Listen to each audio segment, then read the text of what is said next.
Hi, Starwind. Hi, Rogue. Welcome, welcome. Good to see you. Your evening's going so far. How are your evenings going so far? There we go. Get that out of the way. Then we can do Discord stuff real quick.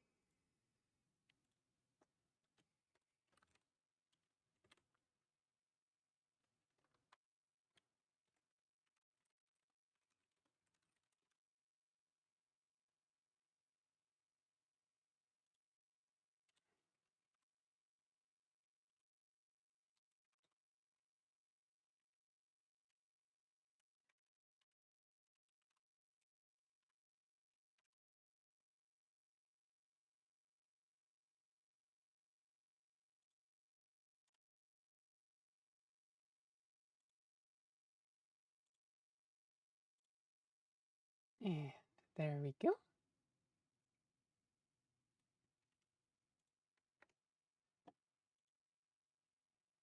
We'll put that in a couple other places.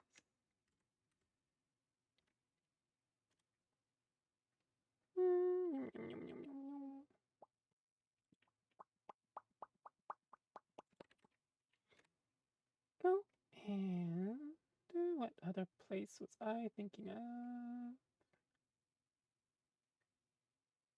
Is that it? That and that and oh, that's why. There we go. So far so good. Just parked not too long ago. Time to play some games. Ooh, how are you doing?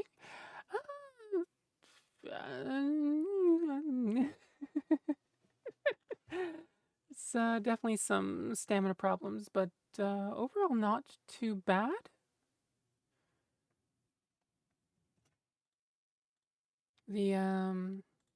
I think in general, I'm tired from yesterday, but also fairly energized. Oh, hi, Belle. Welcome, welcome.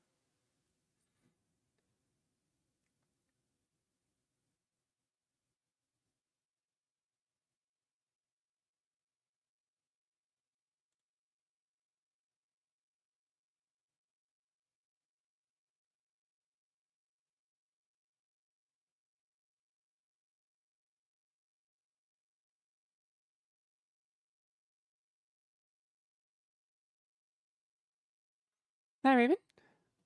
Rogue. Oh, you're actually here to sleep this time? Been up since 2 a.m.? Oh, that's a long time. Hi, Beulavor. Welcome, welcome. Hi, Raven. Let's see. I think I've done everything I need to do text side. Oh, I forgot one thing. Why is my input? There we go. Rogue. So here's my lurk. That's love for my good night. For me, night chat, night tabby, night night, sweet dreams. Have a good lurk. Mm. Let me tell you the image of your stream is flickering a bit. Flickering. Interesting. I wonder why. I don't see flickering on the Twitch side. I think. Um, let's see. Let's see. I'm not seeing any flickering. I wonder why. It might be on your end, Raven. Just try a quick refresh and see how it works. If you still have trouble, tell me, and we'll see if we can fix it. Let's see. We have that. I also have.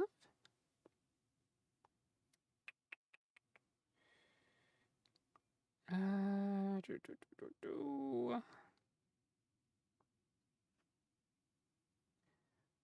That's chat. That's not. It's quick actions. Oh, I can't run ads from my phone. Why can I not run ads from my phone? Anyway, I'm going to run 3 minutes of ads real quick just to get rid of the pre-rolls, and then I will see you, anybody that isn't subbed, in 3 minutes. Oh, yes, it was my browser. Opened things on Vivaldi, and it was fine. That's very odd. Hi, Cramptonator. I haven't forgotten my promise. We will read chapter 2 of, it was either a Dance and Fire or an Argonian account, whichever came first. Dance and Fire is the prequel, isn't it? So we will do a Dance and Fire chapter 2 tonight, I believe. Let me get a stretch in before.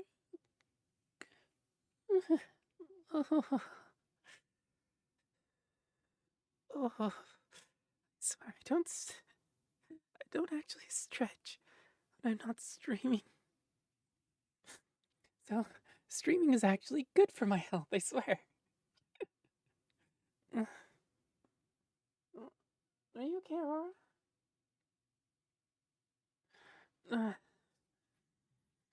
Oh, and let me get my, oh. Kitty sneeze. Thanks, of course, my pleasure. I mean, what am I here for if not to read books?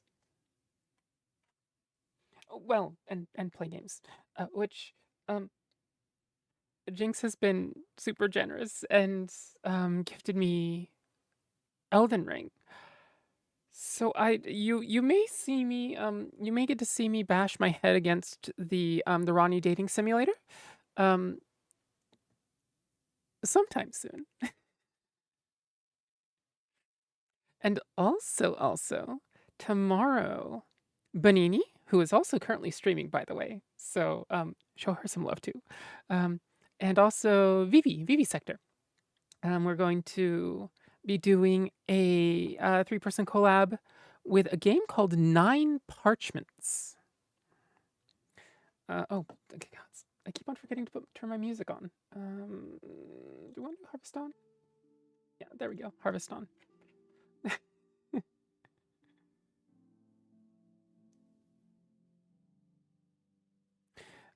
But it is a really, really fun, kind of wacky party, not party game, magic game. And the premise of it is that you are apprentices who want to learn spells, but the giant book of spell scrolls, well, not really scroll pages, or spell pages, has been blown away and scattered to the winds in an accident that may or may not have been your fault. And you are on a quest to go find them. And absolute shenanigans ensue. Everybody is screaming for their lives. There is friendly fire on for you and your party mates. There is friendly fire on for your enemies. Heals will heal you and the enemy if you place them incorrectly. So yeah, it is a wonderful, wonderful game that is just absolutely wild. Absolutely wild. By the way, Starwind, what sort of games are you planning to play tonight? Sounds like a crazy game. Yeah, it's a contemporary of Magica. Magica was another game of that era that was a 4-person magic, basically party game, co-op, absolute shenanigans and wackery. And yeah, it is a ton of fun. Vivi and I have played before, I believe. I'm fairly sure. Nice Montu, if he ever shows up again. An old friend of mine. Originally gifted it to me, and when I finally got around to playing it, it soon became one of my absolute favorites. I don't get to play it very often, but when I do, it is just an absolute hoot. And Bonini has it as well, and it will be her first time playing that particular game. So this will be fairly interesting. You get to see potentially Bonini absolutely panic and kill people and heal people and maybe hold the heals over our heads and make us beg. Who knows? So probably play the healer character. I mean, like, we can all get healing spells eventually, but there's one character in particular that starts off with heals and tends to have a passive tree that focuses on that. So yeah, we will absolutely see. We will see what comes of that. It'll be very interesting. Very interesting. Oh, in the meantime, how have your evenings going so far, Raven, Vilfar, and Cramptonator? And Bell. I think. I asked Rogue and Starwind, right? A little scatterbrained right now. But hi, Belle. How's your evening going? And also, is the music volume okay? Is the compressor working? No, the compressor is not working. Why is the compressor not working? Oh well.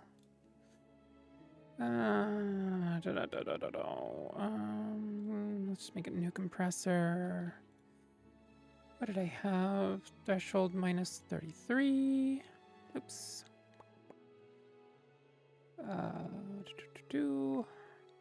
It's 33. Max ratio. Minimum attack. Minus release. No output gain.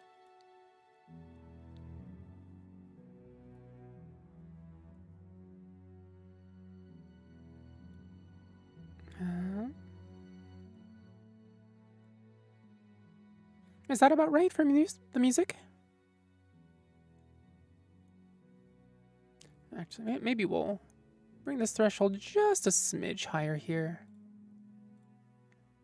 And is my voice comp working? Compressor. Hi, compressor. Yes, my voice compressor is working. Good. That's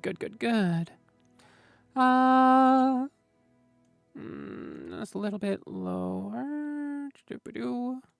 Okay, that should compress just a smidge. Maybe? We'll see. Ratio 30. Knee size 30. High pass, no high pass. Minus 20. There we go. All right. Huh. Well, you're all right playing some dark. Not too surprising. You're playing dark side, I suppose. How's your night been so far? It's just started. I basically had a long night yesterday. Tired, and so this morning slept a good bit. Woke up. Did what I needed to for food and prep, and then that's about it, really. My day has basically just started. Expression's good. Okay. All right. Tell me if the music's a little loud.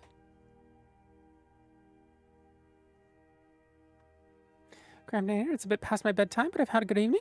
Oh, let's see if we can read the Argonian account. Not an Argonian account. Dance and Fire. Chapter 2, fairly early on. I'll probably chat for just a little bit, and then once you get to the reading, remind me to read A Dance and Fire Chapter 2 as the first one. Raven, it's been fun. I was playing Darkest Dungeon earlier and gave a copy to Rain, sis. Oh! We'll have to see how she likes it. It's, has she been the sort to, like, that sort of game? It's effectively, well, I mean, it's a roguelike, right? roguelike RPG, I guess? Is it a roguelike deck building game? I don't quite remember the details anymore. Cramptonator, no rush? Okay.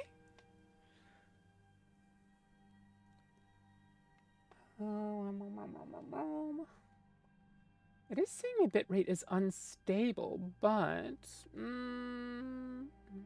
well... it's not flickering, so that's good to hear at least. Alright. Fun. If you're on the YouTube side of things, like the like button, like the sub button, like all the buttons. Give all the buttons head pats. That goes for the Twitch side too. Give all the buttons head pats. Everyone likes head pats. Raven, she told me she wanted to play it. It was cheap with full DLC, $6. Wow, that is. Oy.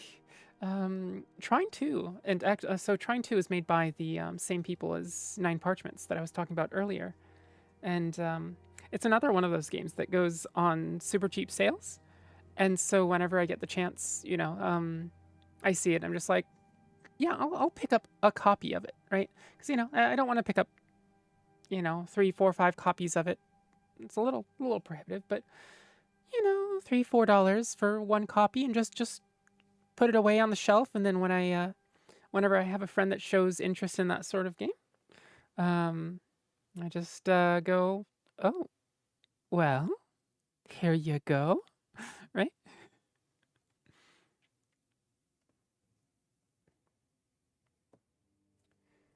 Now, let's see. Let me actually pull the library out here.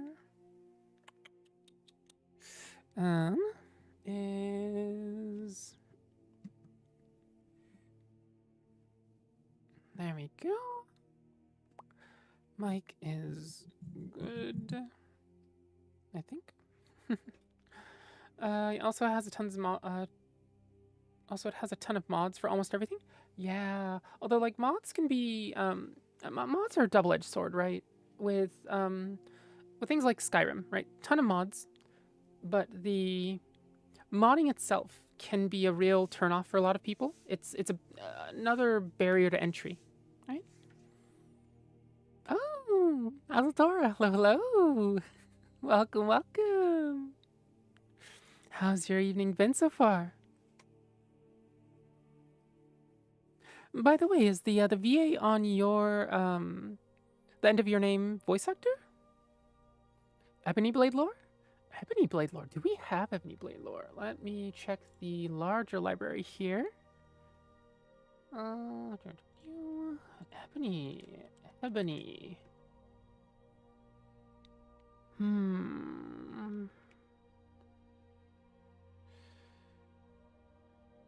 wonder what the crafting motif books look like.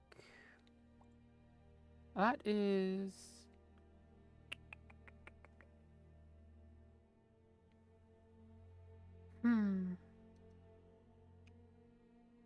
With regards to the Ebony Blade and Fool's Ebony. Fool's Ebony? That's an interesting one. Fool's Ebony.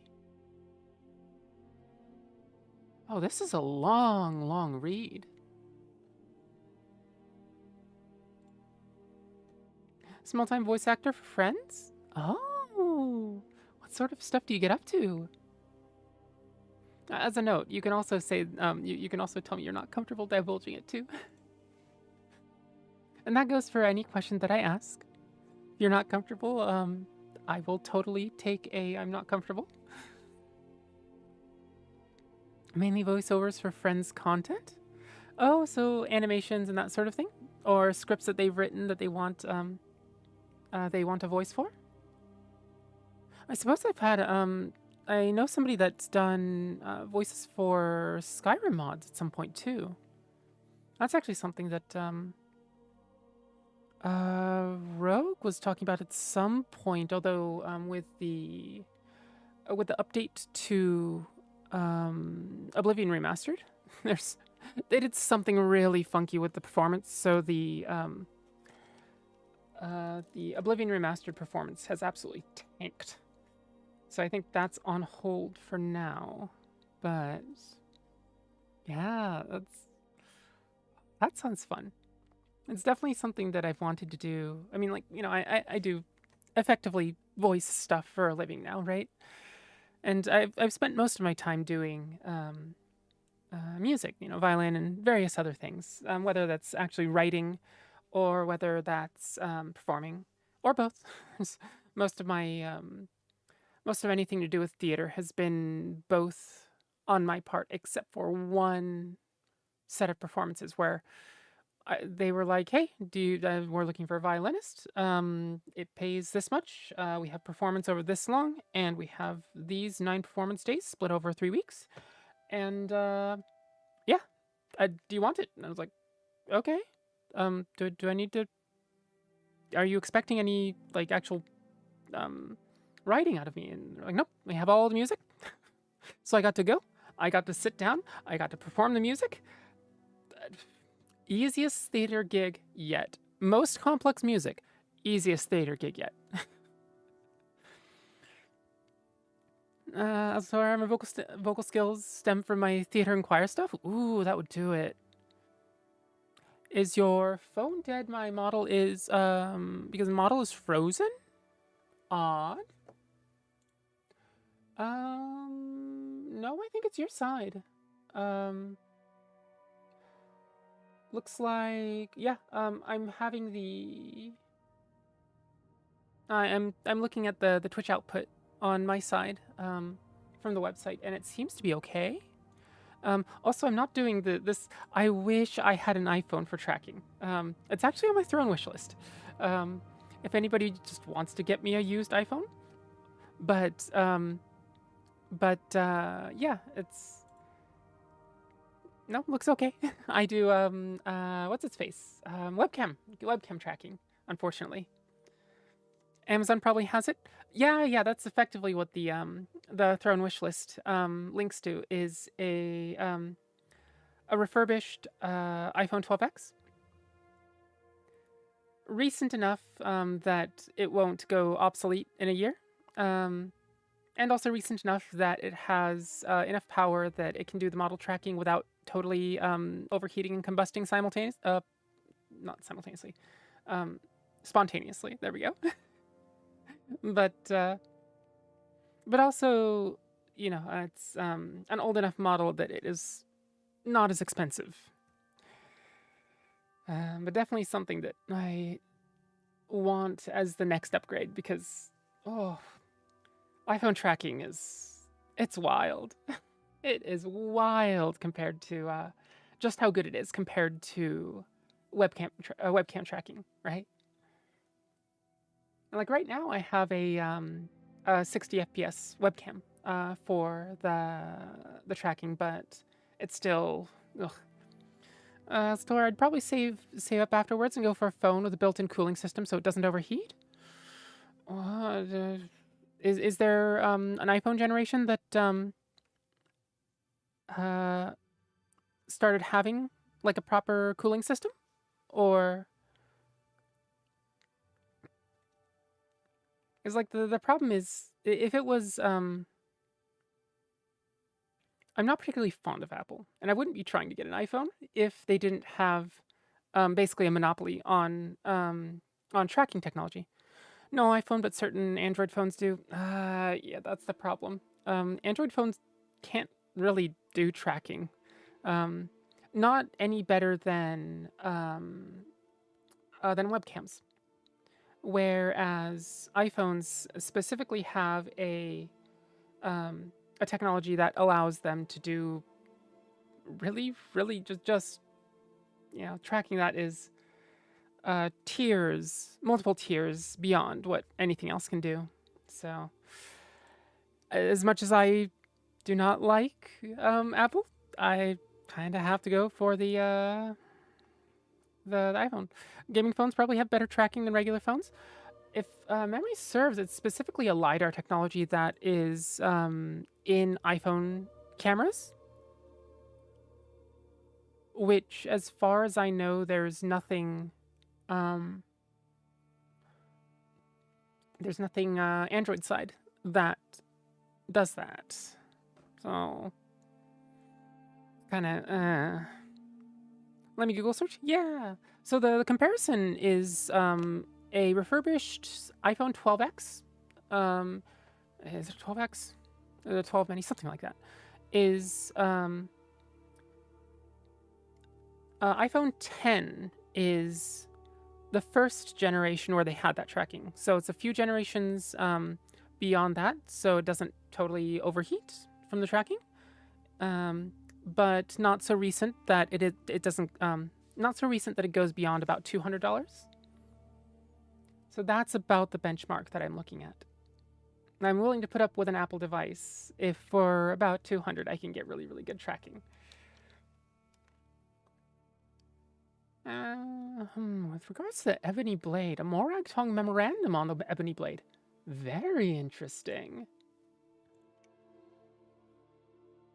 Admonitions against Ebony. What sort of warning to whoever would seek to wield the power of the Ebony Blade? Oh, the Ebony Blade. The Ebony Blade. Yes, of course. It's so this is something that's in Skyrim. And is I guess a bit of a spoiler. According to Google, a Red Magic 10 gaming phone outperforms an iPhone 16. Red Magic 10 gaming phone.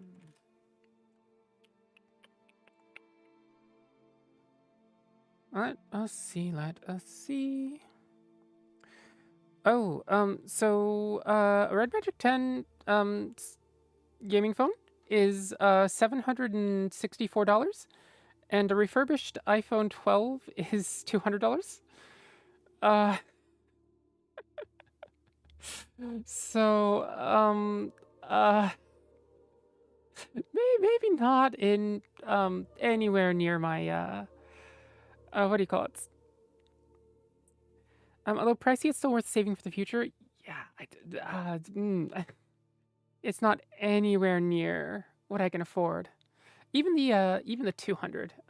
It's not something that I can quite save for yet. I don't really have a positive income. I have just enough to barely survive. Like, over the last, from about a year and a half ago to about half a year ago, I lost about 10 pounds inadvertently, because I wasn't able to eat enough. So that's the sort of budget I'm working with right now. There's a reason that the iPhone is on the throne wish list, and not just, I save up 200 over a few months and I just get it for myself. That's okay. The 10 Pro is in the thousands. Ay, ouch. Ow. Oh, that was neck snappy. Well, not neck snappy, neck pop. But yeah. Oh, I wish. I heard it. Did it go through the mic? I'm surprised it made it through the what do you call it? The noise filter. Then again, it was also like, I don't know, 10, 12 centimeters from the mic. Oops, sorry. Crampton, I bet there's a third-party cooler for the iPhone if you really need it. Yeah, potentially. Found an Amazon listing for iPhone 12 for 170 USD. Yep, that's about what I'm looking at. I think I might be looking at the 12 mini. I don't remember where my throne list is anymore. Let me go check it real quick. I know I have it linked in my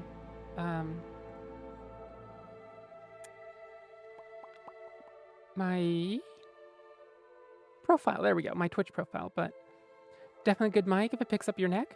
Yeah, it's a. So I used to do violin professionally. So this sound equipment is actually it wasn't bought for voice stuff. It was all just equipment that I had lying around from my violin days, and that includes streaming violin for about 14 months up until February this year. Got a production mic. Yeah. It's a condenser mic. That's condenser mic out XLR to a mixer, and then I actually had to put it through a a separate sound interface from the mixer to the sound interface and then into the computer because the mixer is old enough that it doesn't have a USB link. Belle, I can send you the link I sent Bun. Yeah, that would actually be really nice because the mini I'm looking at is 200. But if I can get just the standard 12 for 170, that's probably better. Probably has better power and heat dissipation just because of a larger surface area.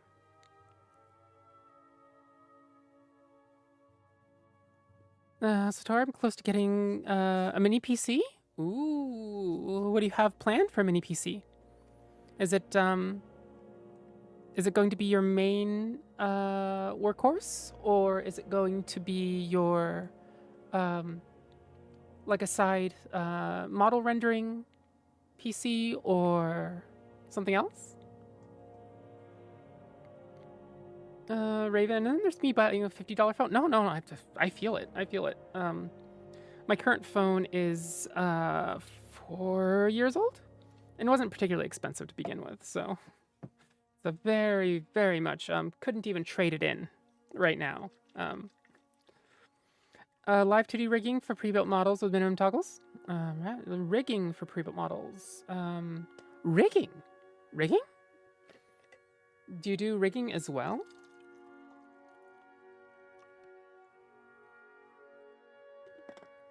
For pre-built models. Oh, learning. Okay, that makes sense. So you're taking pre-built models and then looking into their rigging, doing it yourself and comparing it to the built-in rigging and learning from that.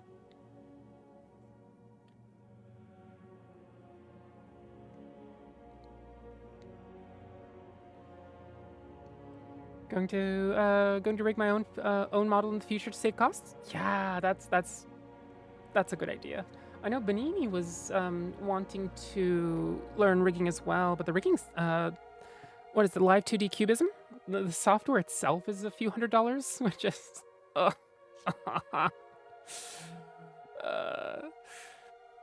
was I looking at? I need to look at Belle. Okay, there we go. Okay.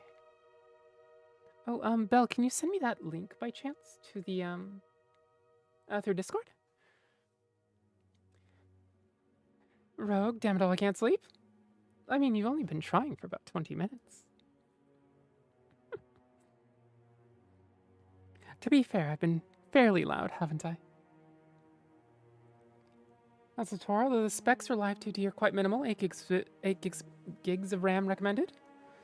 Are you talking Live 2D as a rendering engine? Or are you talking, not rendering engine, as a, for actual like streaming?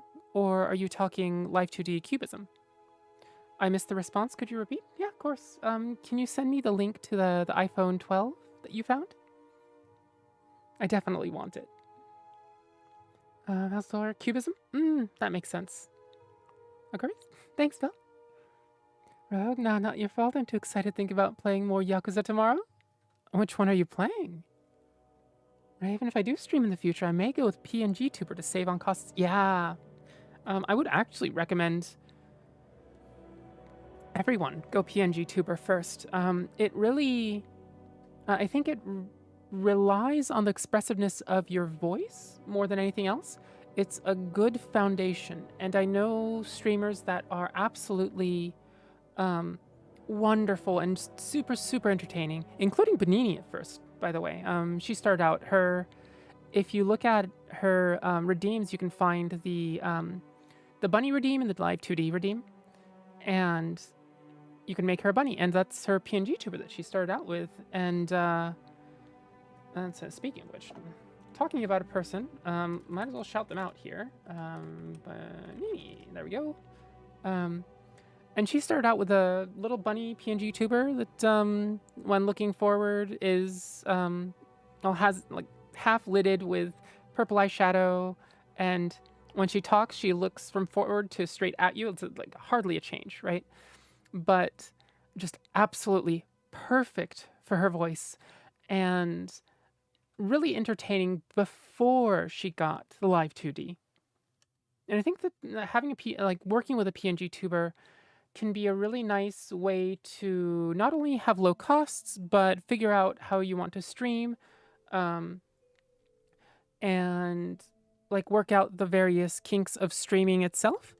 And just so many things, right?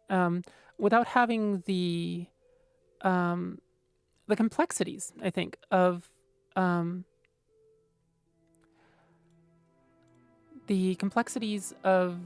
using a live 2D model, because it can get kind of weird, right?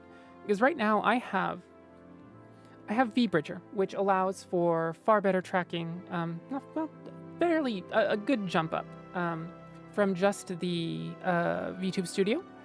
And then that has a window up for NVIDIA Broadcast Tracker, right?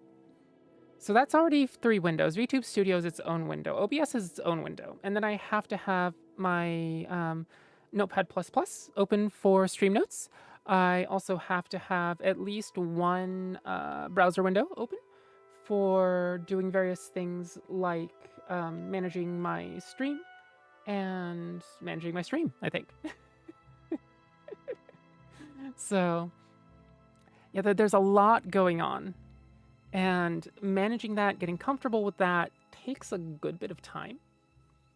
Whether you're trying to streamline it, whether you're trying to get used to the physical tech, whether you're trying to get used to the software side of things, right? And so, starting out PNG tubing without the complexities of a live 2D model and face tracking and all of that, it really allows you to hone all the other parts of your streaming, including your own expressiveness, right? If you aren't expressive, a live 2D model is not going to save you.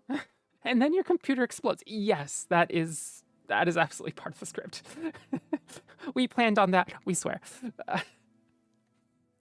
Azatora, I got someone who's willing to rework my PNG for 6080 to quit, which is 8102 USD. That's pretty decent. So for your PNG, is it what sort of rework are they doing? Are they taking your model idea and making a new PNG model out of it with various expressions? Like 3 or 4 extra expressions for you to play with? Or are they taking your PNG model and making a live 2D compatible PSD? Or something else? Vilavar, it's a great way to get a personality to your voice that's harder to get when you're just a voice in the void. Yes, absolutely, absolutely. Even just a PNG is so good for giving sort of crystallizing your or giving your voice a focus, I guess, and having a face attached to it really changes things, you know. And even simple what do you call it? Oh, Izuki. Oh, hello. Welcome. Nova. Hello. Welcome. Thank you for the raid. Thank you. Welcome, everyone. My name's Octavia Conamore. I'm the Succubard of this little library, if we can even call it that. I usually read Elder Scrolls books. Usually in a ASMR-y, sleepy way for people to sleep to. We're still in the just chatting section. It usually lasts for about 30 to 60 minutes, but yes, read Elden Ring lore. See, if you can write me a video essay on Elden Ring lore, I will absolutely read the hell out of it. But Elden Ring has like no books. It's all wonderfully done, admittedly, but environmental storytelling. So, like, you know, hi, Juice. Welcome. Matt VTuber. Oh, thank you for the follow. Thank you. Welcome to Succubard's library as well. Hope you enjoy your stay here. Nova Wade! Nova! Hi, Specs. Welcome, welcome. Oh, you're part of the raid, too. Azotar, I'm just Octavia's Dragon King. Elden Ring lore already has something. It's called Maxor. Well, not just Maxor. Maxor is like the polar opposite of a lot of Elden Ring lore YouTubers. Although, if you're into Elden Ring lore, oh, what's her name? Incorrect summary of Elden Ring. Yes, they are. I've seen a couple of those. I'm still waiting to actually finish Elden Ring before I watch the rest of them. I have Elden Ring. I haven't played the DLC. I haven't fully. Miss Chalice, yeah. Miss Chalice is, if you like Elden Ring lore and you like my voice, check out Miss Chalice. There are a ton of good Elden Ring lore people. There's Tarnished Archaeologists. There's just a whole ton, right? With gorgeous voices, wonderful presentation, thoughtfully written essays. But Miss Chalice is wonderful. Fun fact, Cottontail VA voiced Millennian, Maxor's incorrect summary of Elden Ring. Yeah. Also, what's her name? Oh gods, what's the one that absolutely thirsts after Blythe? Why am I forgetting her name? Bow, there we go. I was like, right, she's the Bowberry. Right, Bow, there we go. Is also. Sea-Dog VA voiced Moog? Really? I suppose that's not too surprising considering like Maxor has like at least directly talks to Cottontail, right? So there's connections there. And like once you know Cottontail, you probably know at least a few potential really high class, like, you know, professional VAs, as well as a bunch of people that absolutely have voices that could do voice acting, right? Rogue, Miss Chalice watched her Dark Souls 2 video. Really? Huh. Speaking of Sea Dog and Iron Mouse, they collabed with Let Me Solo Her in Night Rain. Really? Cottontail Millennia was so good. I need to go back and watch it. Although, so that's an episode that I haven't watched because Millennia has never once beaten me before. Because I have never once fought Millennia. As far as I've gotten in the Halig Tree is down part way. I don't think I've even fought the real... what's the knight? What's the knight that guards Ronnie's estate as well? I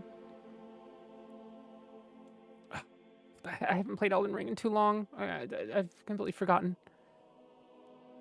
I have never known defeat. At the blade of Mikla. At the blade of Mikla. Yeah, it's because I have never faced the blade of Mikla. I beat Millennia 4th try. Was it 4th try? What? Azotar, when in doubt, pray to our Elden Lord and Savior, let me solo her? That's fair, that's fair. I mean, look, I pray to Ronnie, but, you know.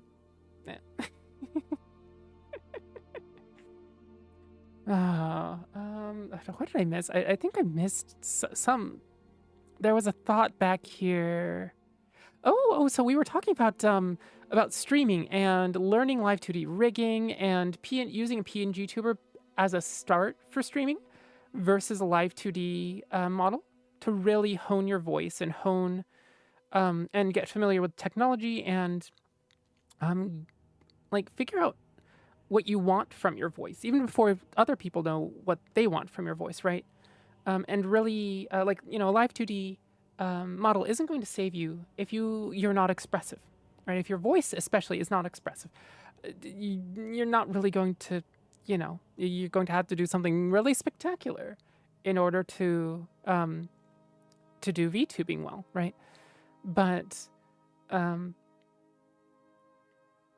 and then we were talking about tracking as well with I was talking about like I have a refurbished Apple iPhone 12 on my throne list, because that's like the next thing that I really want upgraded for tracking, because like Androids can't do tracking, right? For the most part, unless you have like a $500 to $800 phone. And webcams, I have a webcam. It's a 60 FPS webcam, but it's still just the tracking is nothing compared to an iPhone tracker. So yeah. But speaking of which, Bella sent me a link for an iPhone 12. There we go. I need to click that and update my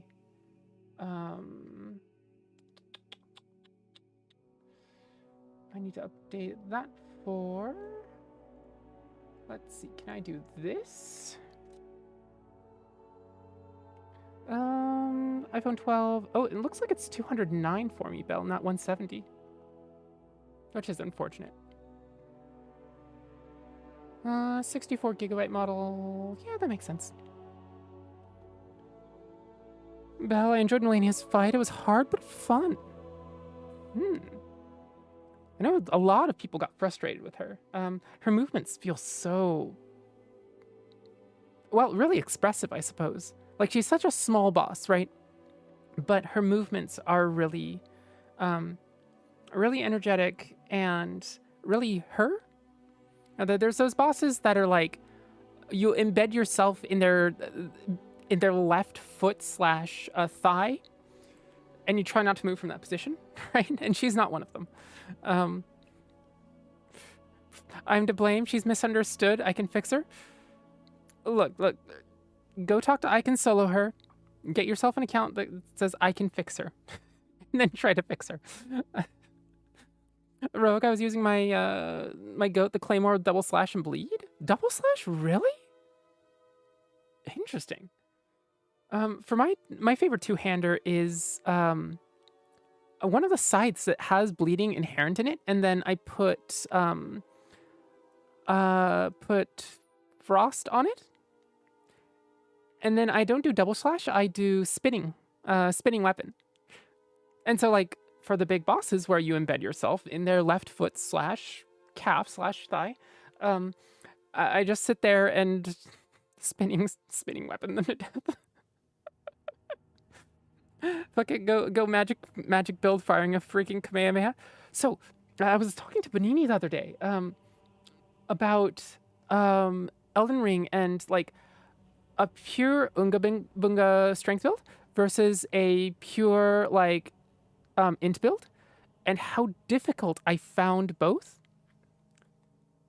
with the scythe, right? The bleed and frost scythe. I found most bosses to be easier, much easier than when I tried them with pure magic. And like so many people, and granted that this was without like the super cheesy magic strats, right? So I'm not going to go super Kamehameha and like, two-shot the boss. But like when I'm actually using magic, it feels really difficult compared to just an Unga Bunga build or an Iunga therefore a Bunga build, like strength int. And yeah, it's I don't know what it is. It's a thing that I don't know if anybody else has experienced it, but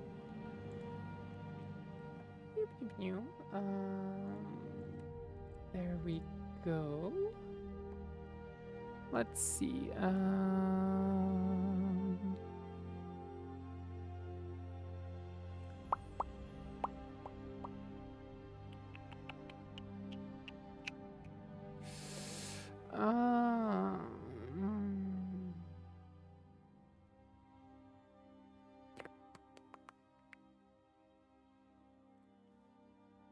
Actually, I wonder if...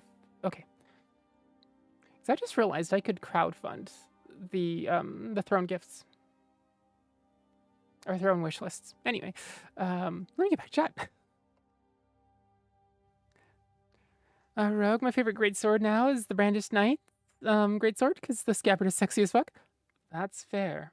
what's the point of just wiping the floor with everyone if you don't look good doing it? Spinning weapon cold with great katana is so radical. Great katana. Is great katana a type of weapon that shows up in the DLC?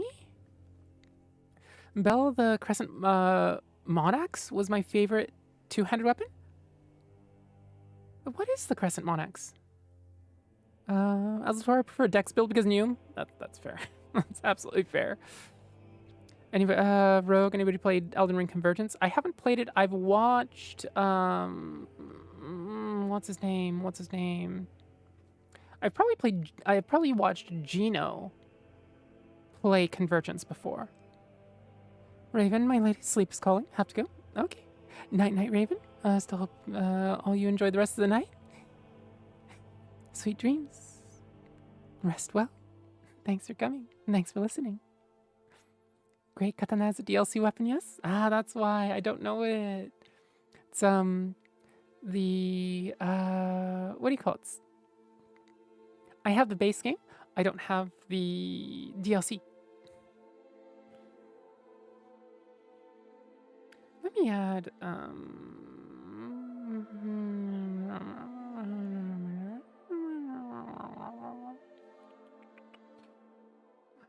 I'm going to do something real quick to... Oh.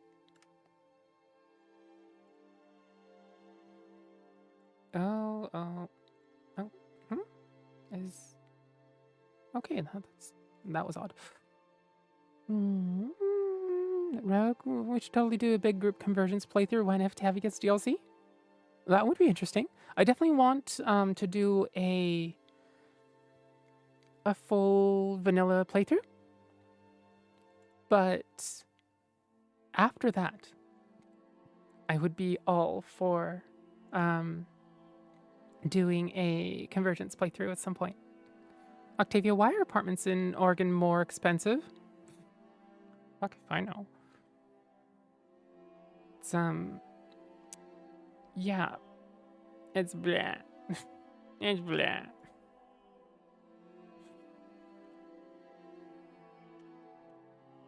And there we go.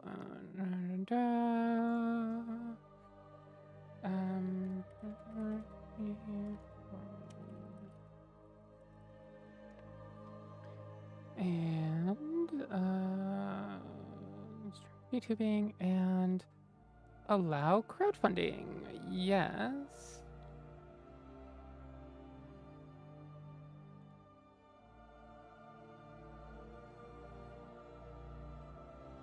And add wish list. There we go.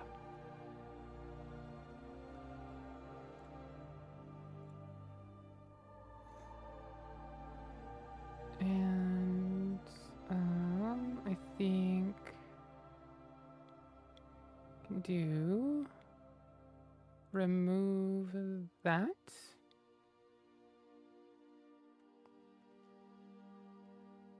And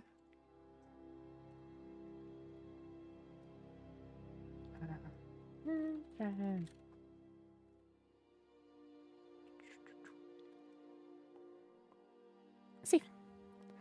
Oh, wait. What was the redeem? Oh, Arara. Did you want me to say that, Azutora? Arara. I was browsing a couple days ago, and a 2-bedroom in Oregon is actually as expensive as a 3-bedroom in Texas. Neuron activation. I'm glad. For those that understand Japanese, a similar one might be like iko, which is like, "Aw, good girl," or "Aw, good boy." And then whatever one that we figure out for MBs.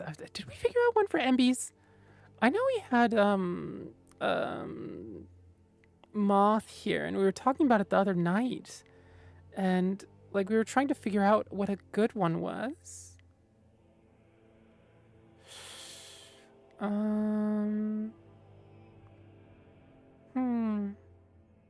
Because yeah, Fucking splash damage.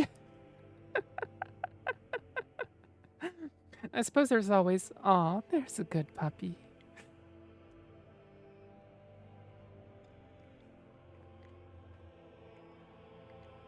And I suppose, aw, good kitten.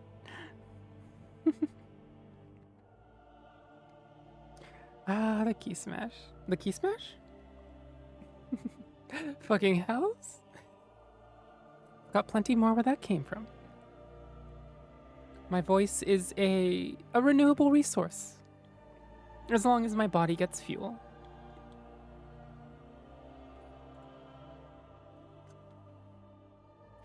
Now, let's see.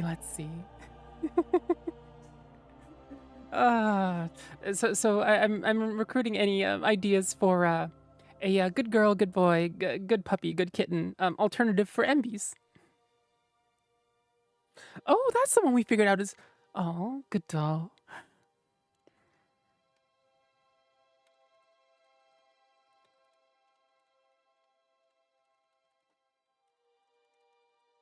And of course, that doesn't work for everyone, but for certain people, it does.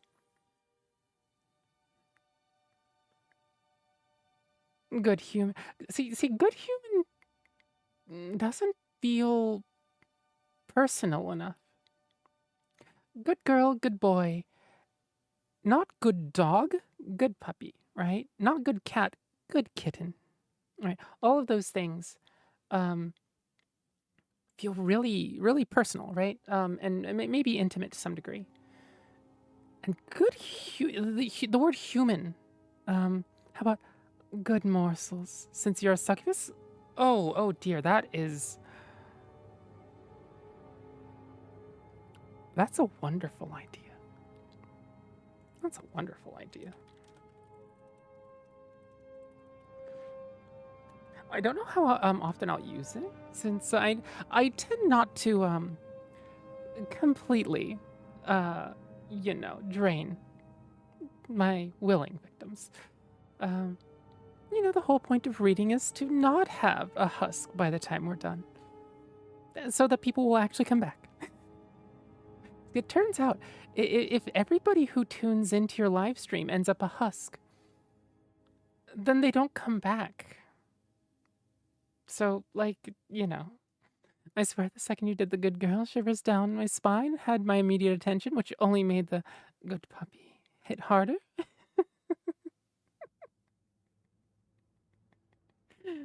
I'm glad. I'm very glad. I wish I could give you actual head pats. I swear. Well, shall we, Belle didn't start from the bottom. She just is a bottom. I hate how easy I am when just done for.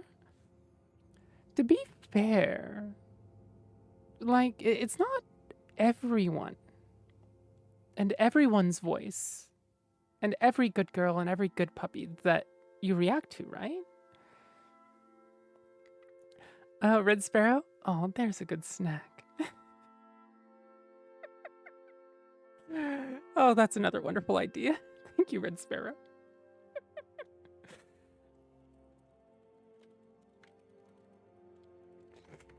I'm just piling up the ideas here tonight. The absolutely wonderful ideas. Well, hey. Not denying it, just adamant that I'm not sure what you're adamant about, but or maybe adamant isn't the right word. Puff cheeks, pout.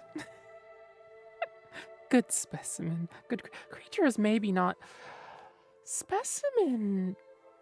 We could make specimen maybe work. We'd have to tweak it just a little bit. Specimen.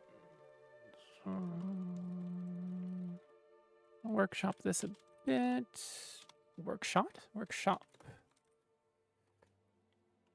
There's no need to call me out like this. I mean, Is it a stream? If Belle doesn't get to be outed as a bottom. Rogue, all my suggestions are half jokes, but they are half jokes. It's like half joking. It's, you know, good humor is based in reality.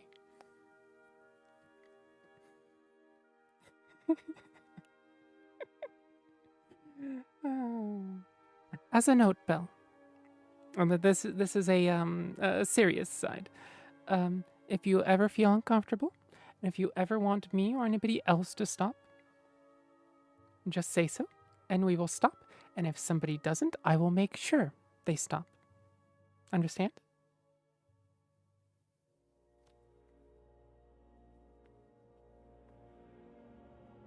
Of course. Ah, there's a good puppy.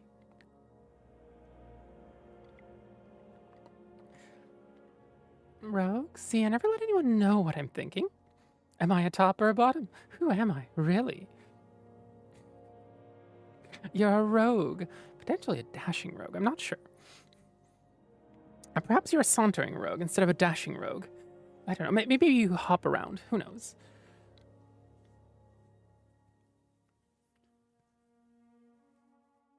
Now, let's see.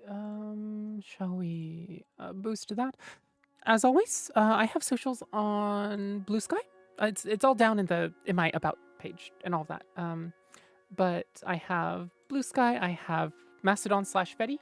Mastodon and Fetty are my main. Blue Sky mostly just gets stream alerts. So yeah. But if you want to help me grow, spread stuff on there. Tell people. Ask them to redeem the araras and the good girls and the good boys and the good puppies and the good girls. Have them come here and, you know, volunteer a little bit of their energy to me so I can survive. 'Cause I can't just survive on food. I have to survive on, you know, morsels. Usually told I'm a puckish rogue. Puckish.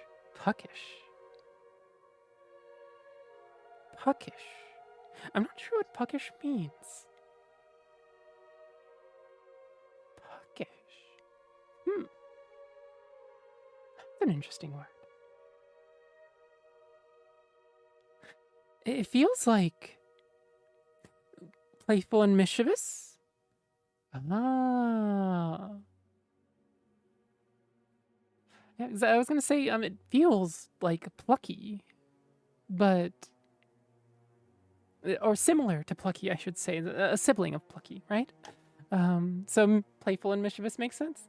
And sorry for the little stutter there. That was my, that was Balthazar's tail, getting in the way of the tracking. Now, let me get the head off, and oh, the valves. That's the keyboard. You're not supposed to step on that. You can step on me. You cannot step on the keyboard. Do you understand? Okay. All right. Shall we actually get some reading done? Rogue Saints Row 4 reference actually. Oh. Well, the messing around does hit a soft spot in my soul. Not sore, but definitely an easy spot. But I enjoy playing along. Okay. If it ever turns sore, if it ever feels like a bruise, just tell me. To be fair, the Saints Row reference was a Far reference. A Far Cry reference. Oh, that's such a cute cappies.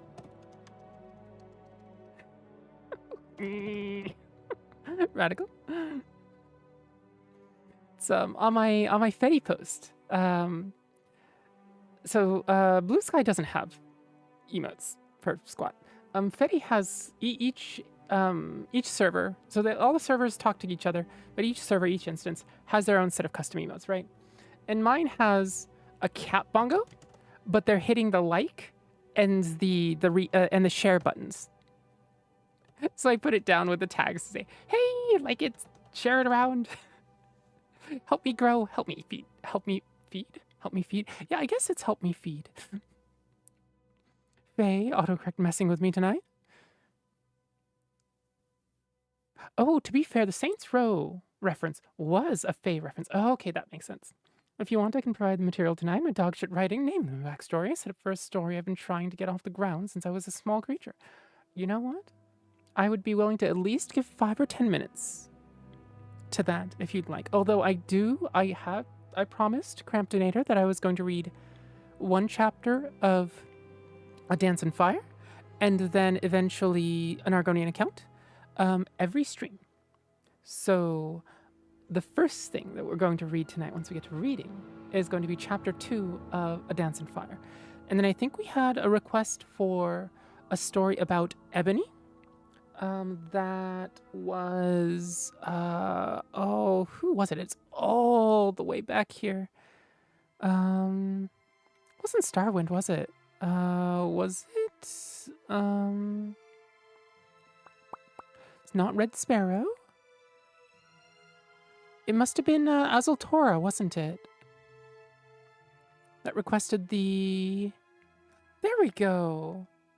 Azultora, hey girly, Ebony Blade lore. Right. Oh, Ebony Blade lore. Azultora, are you still there? Or if anybody else is here, Specs especially, or Cramptonator or Rogue. Hi Starwind, you did hear your name. Do any of you 3 know of an Ebony Blade, the Ebony Blade, lore book that is not the that is not an admonition against Ebony, which is the note from Skyrim, right? Do we know of any Ebony Blade lore books that are not that particular, really spoilery note? Vilafar, okay, I'm gonna try to get some Eve. All right, night, Vilafar. Sleep well. Hopefully my soon-to-be reading helps with that. Although, before you do, let me get ads out of the way so we can get pre-rolls off, and then if you are not subbed, I will, if you're not subbed, I'll see you in 3 minutes. Hi, subbed people, and YouTube, and non-subbed people that are lucky enough not to have ads. You get to see a not-so-secret side to Tavi.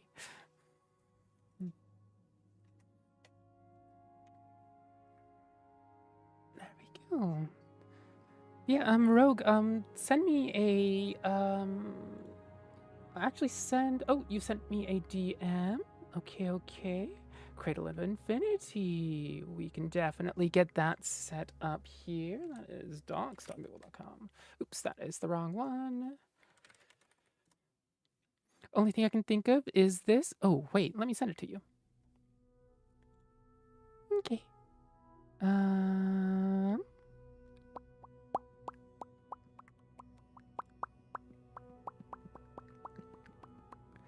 Oh, Quentin.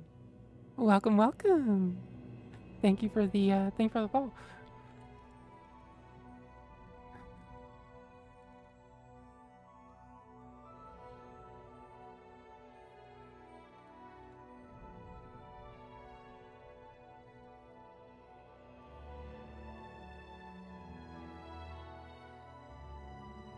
Oh, wait a minute. That didn't go through right. It did not go through right. Oh, wait a minute. Is it,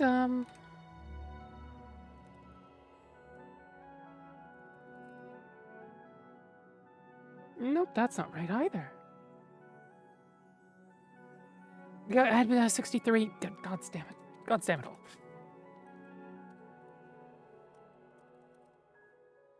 Does that work? Huzzah, that works.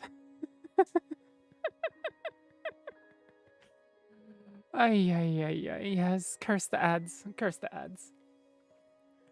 Especially for a first-time chatter. You know, it's like, yeah, it feels bad. Not funny at all. Oh. I have a link that, with regards to the Elder, to the Ebony Blade lore book. Thank you for that, Rogue. Go. I appreciate it immensely.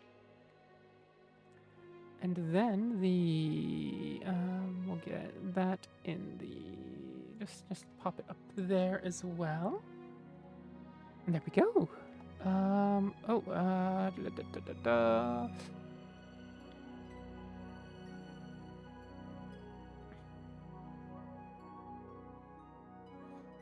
Never got around to reading it myself, but I did recall it.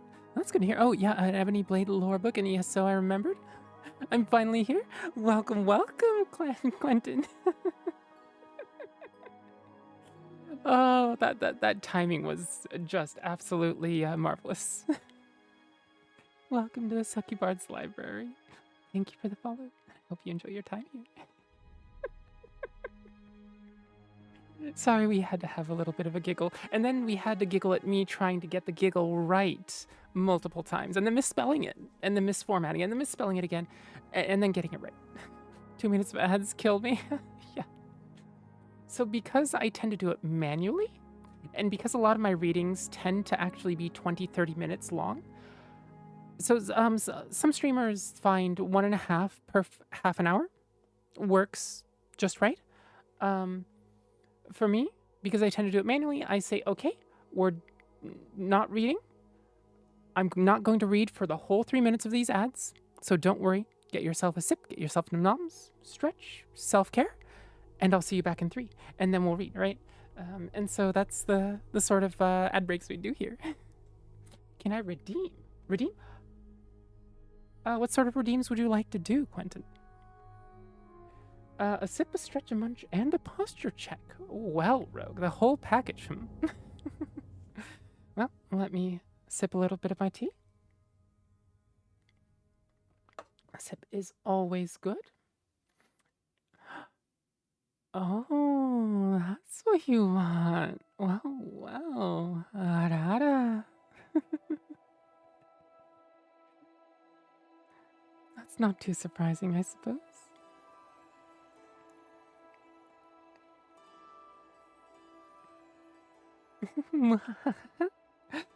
You know, I have an idea. We can make the Ara Ara Redeem able to have a text field that people can put text in. And then I can just go, Ara Ara, there's a good girl, or any of its derivatives.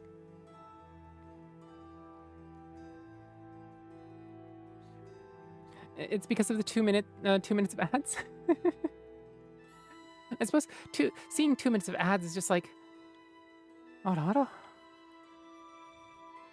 Because really, Ara Ara means, oh dear, which can be the sort of the mommy, oh dear, but it can also be the a very motherly or sisterly, oh dear, oh dear, right? Ara Ara, now there's a good boy. Yes, I can. And let's see about changing the redeem there so that it actually includes that particular text field. Let's see. Channel point redeems Ara with an additional require viewer to enter text. And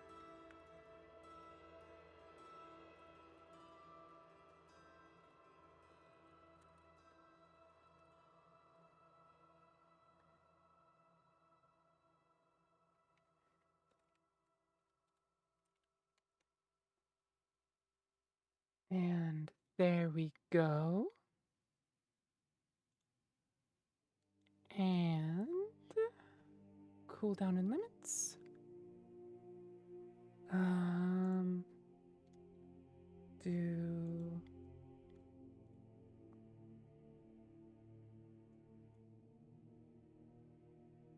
Yeah, that's fine, that's fine.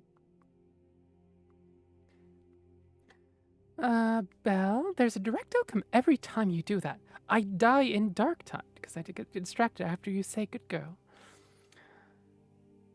Oh dear.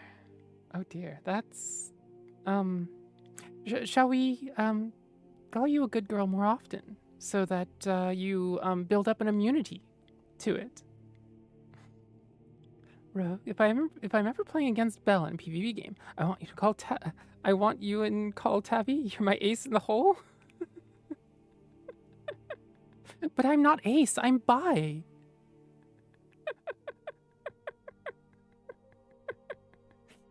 Write that down. Write that down. just, scribbling furiously. Ah.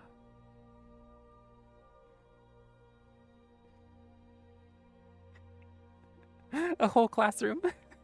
So you're trying to get me to throw then? I'm not trying to do anything. I was simply a redeem.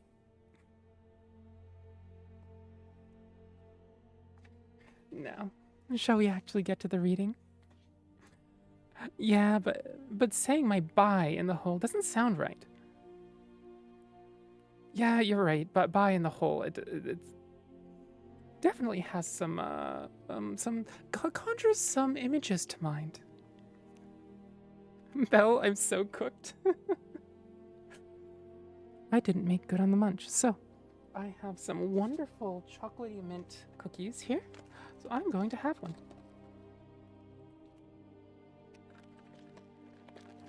I ran out of snacks, and so I got a bag of the Milano mint chocolate cookies and 2 bags of the Milano strawberry something or another. It tastes and smells like strawberry cream, but oh, wonderful.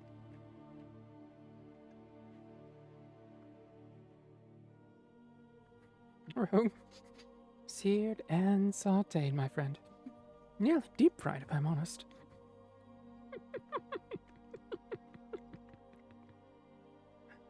Oh.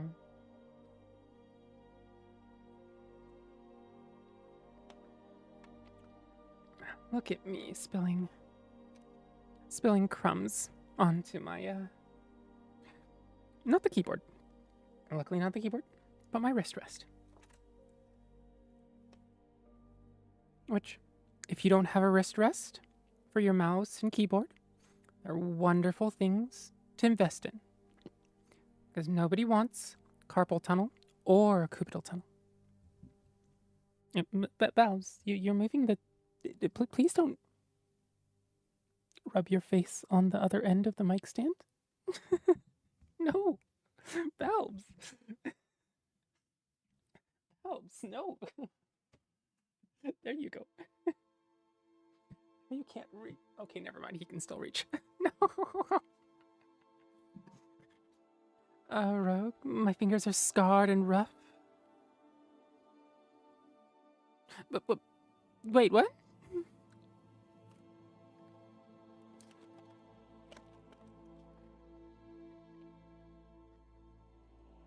Rogue, I have so many scars on my fingers from accidentally cutting myself? Oh, no. Valves. Okay, give me 1 sec to get the cookies off the table. Or the desk. And then you can have your pets and you can sit in my lap.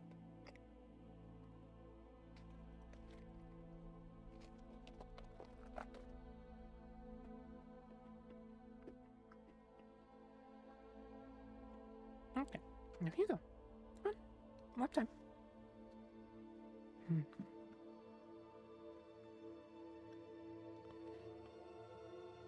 Sorry about the very loud crunchies. Valves pushed the mic very close to my mouth.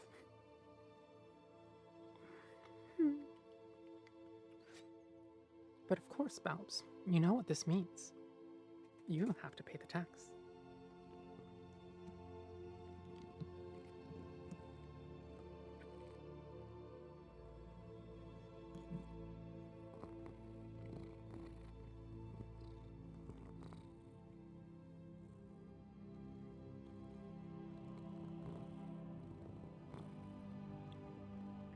And there we go. Kitty tax. At some point, I'll probably just record it. I know, wait a minute. I forgot to shout out Nova. I'm sorry, Nova. Shout out Nova. Oh, there we go. There we go. If you like people with wonderful voices, she and both Novas that I know are wonderful. And this one focuses a bit more on gaming. Usually cozy gaming, but sometimes goes a bit hardcore. Curse of being a chef? Oh, that's fair, Rogue. That is absolutely fair, yeah. It's, in my time in the kitchen, I definitely have... I don't have scars, as far as... Well, no, never mind. I have burns. I have burn scars. Most of my... I don't think I have any cut scars. I tended to be fairly decent with my knife, and also I tended to be pretty obsessive with how sharp my particular knife was, so thankfully, even the cuts I gave myself have been fairly nice in the healing. Belle, I keep thinking you're yelling at me. Oh. Well. Oh, when I say Balbs instead of Belle? Oh. You know, that's fair. My condolences on having a very, very similar name to the, to my, I'd say one of my most active kitties' nicknames, but I have 3 of them, so, like, I can't really say one of the most, yeah. Belle, my arms are covered in burn scars. Oh. I hope it's not an ongoing process and that they heal well over time. Oh, you were talking about not wanting to cause hands pain. I was just saying my hands are already fucked up. Oh. See. The burns and cutting and the scars. Exterior stuff. The interior stuff. You don't want those on top of that. That's... Take it from somebody who's experienced both at the same time. Not fun. My arms are covered. Oh. Rogue, I was in her stream earlier. She's pretty radical for real. Oh, you were Novus? That's good to hear. It's really always nice when, like, it's... When one of the... Well, not one of the... When some of the viewers and listeners here know about or watch people I consider friends. It's really nice. It's really nice. Most of my cut scars are from when I was a teenager in culinary arts. Didn't know what I was doing. Oh, that's fair. I keep accidentally touching the inside of the oven when cooking, or the stove, or the hot pan is cooled. Oh, rip. Luckily, none of my burn scars are from home. Mine are all from the various restaurants and cafes that I worked at over the years. Glutton for pain. Oh, that is not the sort of pain I would want. Shall we change to ASMR? There we go. And done. And there we go. Now, I have some promised reading. One is with regard to the Ebony Blade. Another is A Dance in Fire, Chapter 2. What kind of pain are you looking for? In my case, no pain. Well, there is one sort of pain that I at least begrudgingly respect, and that's generally deep, achy muscle pain. And that's only when I'm getting, well, 2 situations. When I'm getting massages, right? Because, you know, violinist, right? So definitely achy muscles and, you know, massages would do that. Or I'm at the gym. So those are the only two types of pain that I like. And there we go. Let's see. Let's get that off and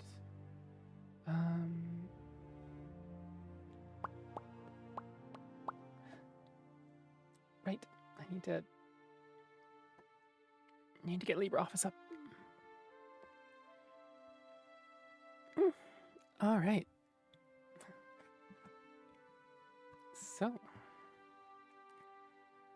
time for reading. I love being stiff after a car ride. What?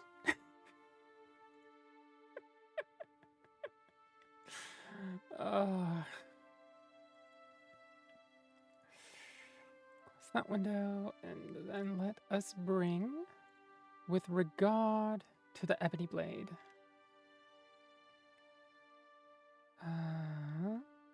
We'll get that, and this is with regards to the ebony blade. With regards to the ebony blade.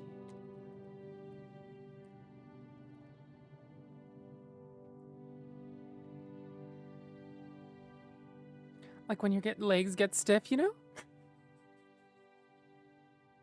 Yes, I'm sure we were all talking about the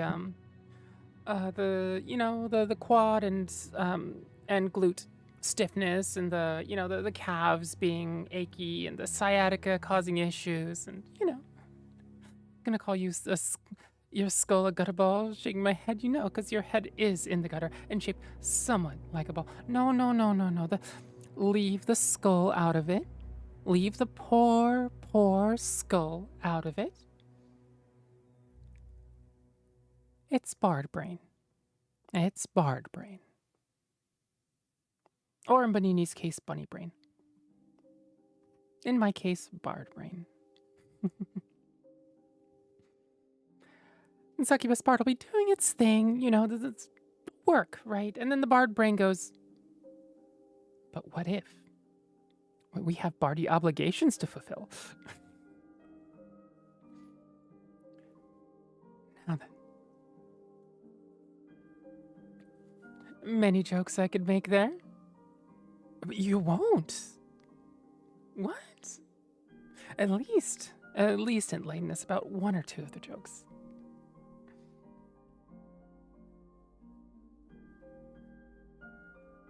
Oh, Phelps is purring again. He's still in my lap. Now then. Two forward?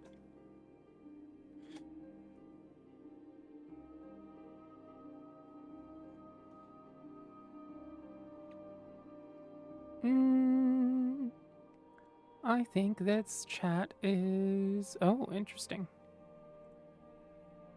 That one's not properly connected. Oh well.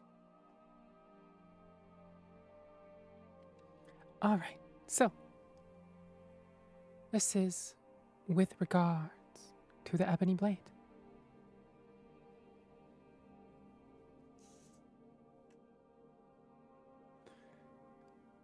The following is an intercepted Morag Tong memorandum, in full, noted here for the conjecture on the Daedric artifact, the ebony blade. Before I begin, let me preface, the Daedric Prince Mephala and her worshippers value arcanum above all else. You will learn this in time. To Hermaeus Mora, knowledge is power. But Mephala concerns herself only with the choicest morsels, knowledge secluded, undisclosed. The various Daedric artifacts associated with Mephala share this disposition, chief among them the ebony blade, of which little is known. The record of the Tong themselves disagree on the properties locked within the blade's metal, but I will share what I know about it, and in return, you will complete your first assignment for the guild. I hope you'll find the flowers of gold as suitable base of operations. Your room is a favorite of mine, warm and dry. First, the blade initially passed into the Moragtong's notice, this decade at least, when our brother Orndras obtained it, taking it from Rivis, another brother. Rivis had the blade kept in a safe house for years, hidden from his fellow Moragtong. How did Orndras find Rivis out? He'll take the secret to his grave, but his handlers whispered that the web spinner herself had told him. Even the Tong is unsure how the blade is connected to Mephala, whether it is an extension of her physical form, or if her essence is bound to it, but it's important to her. And that makes it important to us. Second, Rivis was a keen magic user, one of the Tong's most powerful, and he was not about to allow Orndras to leave his safe house with the ebony blade in tow.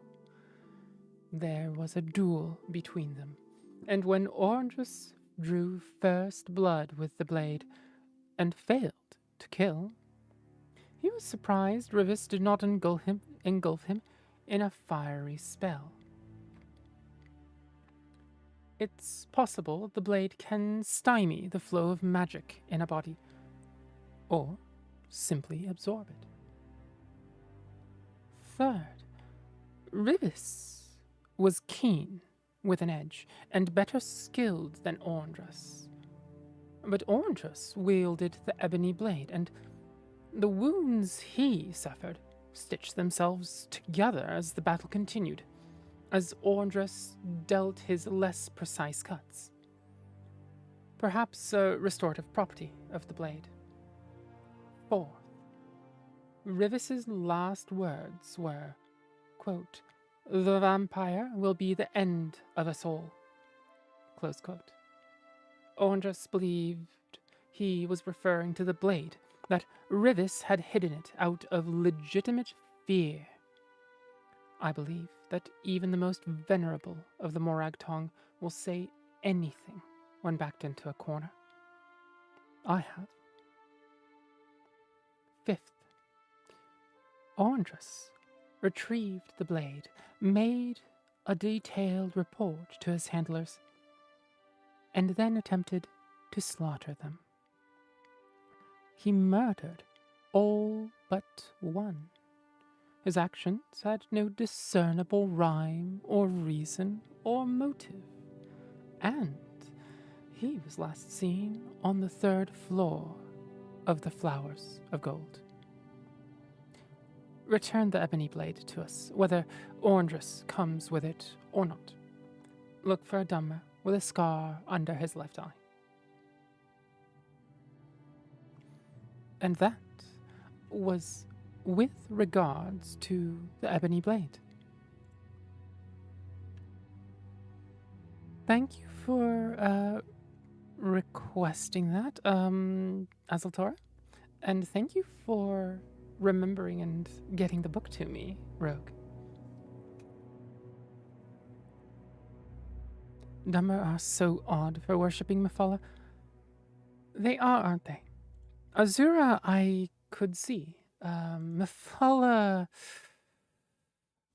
it would be much harder to convince me to worship Mephala.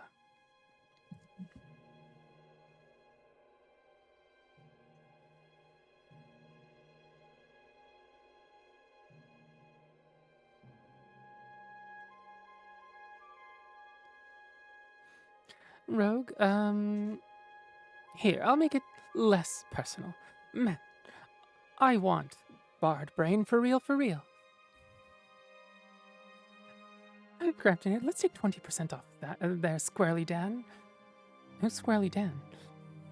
Number are so odd. Boethia and Azura, I can understand. Boethia. Boethia's the, dreams and torture, right?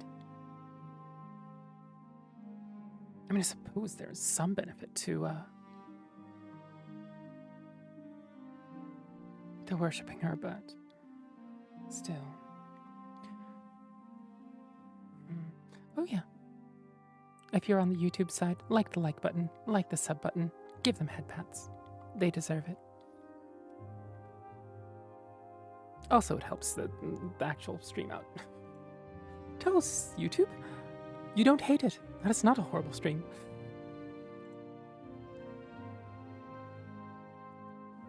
Now, let's see.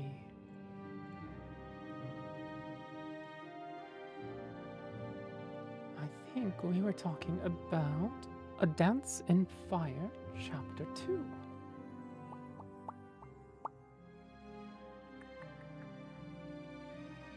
Rotwood Enigma, Warp in the West, Argonian Maid, Locked Room. Oh no, there it is. A Dance in Fire. It's a Letterkenny reference? Oh, that's why. As opposed to a My Little Pony reference, which is 20% cooler. Rogue Mephiles fears a challenge of authority in battle in general. Boethia, not who's the Daedra of Dreams? Boethia, yeah, Boethia's in Skyrim, her shrine's up on the cliff. Or in Sparrow, I think that's why the Dumber made their own gods, because Boethia and Mephala are definitely very clandestine. To be fair, it makes sense that the Morag Tong worship them, right? That's very much up their alley. Now let me find chapter 2 in A Dance in Fire. There we go. There we go. Here it is. Vermina is the Prince of Dreams. There we go. Vermina, that's the name I was thinking of. But Vermina is one of the corners of the House of Troubles, correct?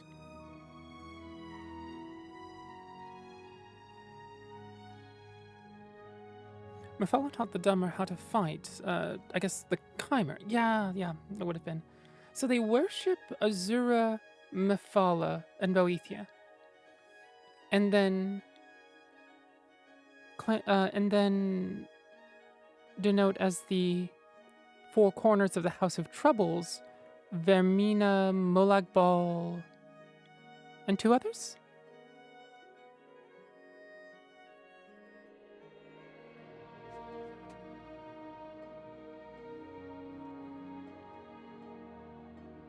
Now, let's see.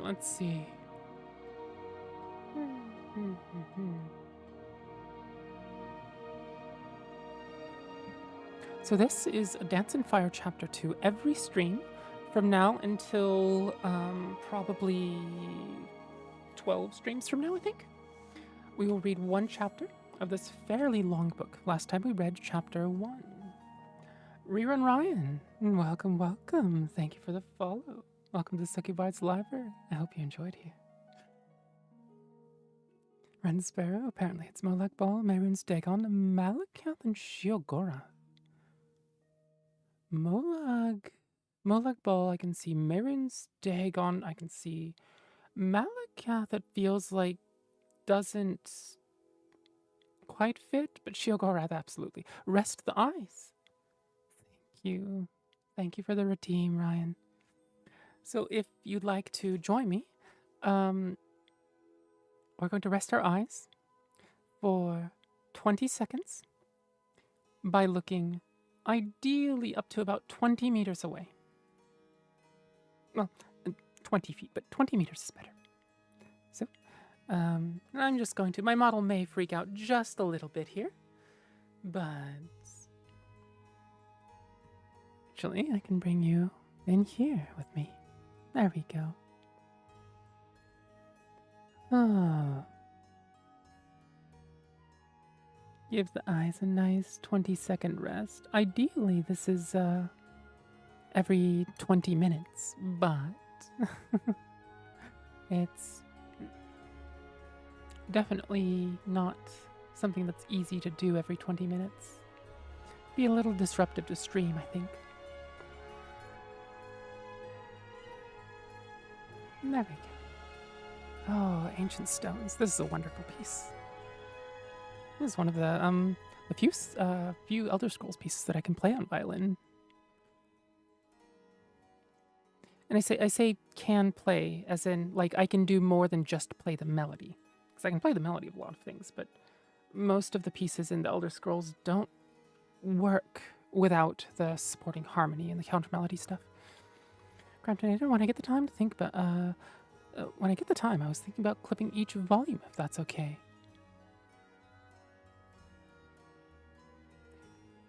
You could, if you'd like, yes.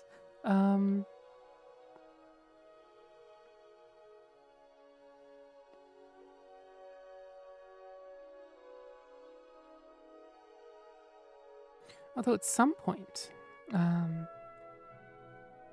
it may be easier just to record this thing from scratch. Red Sparrow, just curious, what's your favorite Elder Scrolls armor set? Ooh. There are some good ones.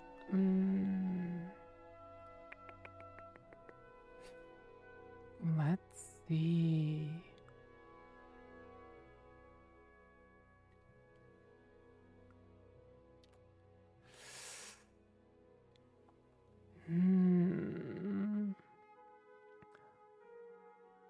I forget the exact name, but in Skyrim Dragonborn, in Hermaeus Mora's realm, you know the heavy armor?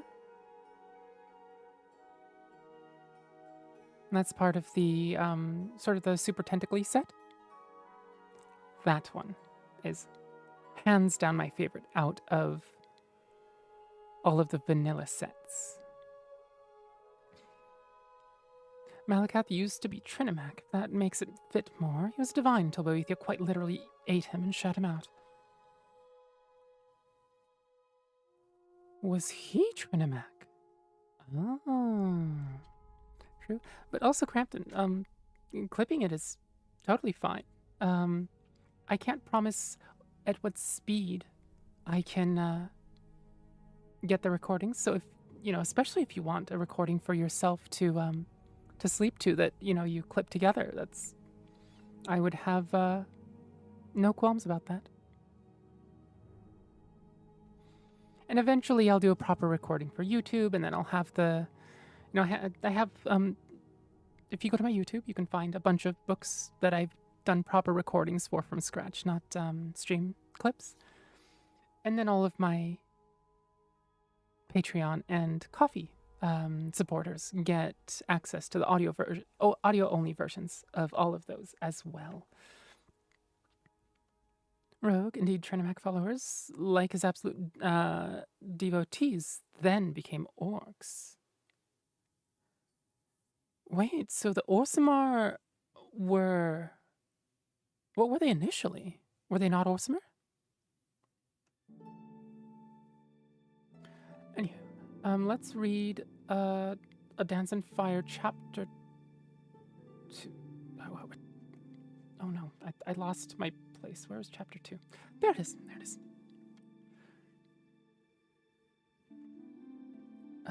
So far, our protagonist here has he was working in the a certain government department in the Imperial City in Cyrodiil, and he was going to be fired, but he got a letter from somebody that he knew that was like, "Hey, I need your expertise as a employee of that particular department." And so he may or may not have slipped some of the department officially stamped paperwork into his jacket and set off the same day. A scapegoat. Welcome to the stream. Welcome, welcome. Amazing avatar. Hi, new here. What's happening? Oh, thank you, thank you. That's, we are currently, I mostly read Elder Scrolls books here in the Succubard's library. Currently, we're reading chapter 2 of A Dance in Fire. If you have any particular Elder Scrolls lore books you'd like me to read, I'm more than happy to take requests. And, yeah, so I guess we'll get started with chapter 2. Oh, I was doing a summary right. So our protagonist has then gone off on a carriage ride, and during the night, they have been set upon by the Katt that they wrought. They are cat-like folk, very Khajiit-esque, and they have stolen many things from the caravan, but not everything, and they did not take hostages or anything. They just wanted stuff. Space Manotep the Fourth? That sounds very much like Emotep. Thanks for the first time chat. Welcome to Succubard's Library. This is A Dance in Fire, Chapter 2. Oh, and how are your nights going so far? It was a complete loss. The Cafe Rot had stolen or destroyed almost every item of value in the caravan in just a few minutes' time. Decimus Scotty's wagon load of wood he had hoped to trade with the Bosmer had been set on fire, and then toppled off the bluff. His clothing and contracts were tattered and ground into the mud of dirt mixed with spilt wine. All the pilgrims, merchants, and adventurers in the group moaned and wept as they gathered the remnants of their belongings with the rising sun of dawn. I best not tell anyone that I managed to hold onto my notes for my translation of the Menoriad play bar, whispered the poet Griff Mellon, and probably turn on me. Scotty politely declined the opportunity of telling Mellon just how little value he himself placed on the man's property. Instead, he counted the coins in his purse. 34 gold pieces. Very little indeed for an entrepreneur beginning a new business. "Hoy!" came a cry from the wood. A small party of Bosmer emerged from the thicket, clad in leather mail and bearing arms. "Friend or foe?" "Neither," growled the combo ahead. "It must be the Cyrodiils," laughed the leader of the group, a tall, skeleton-thin youth with a sharp, vulpine face. "We heard you were en route. Evidently so did our enemies."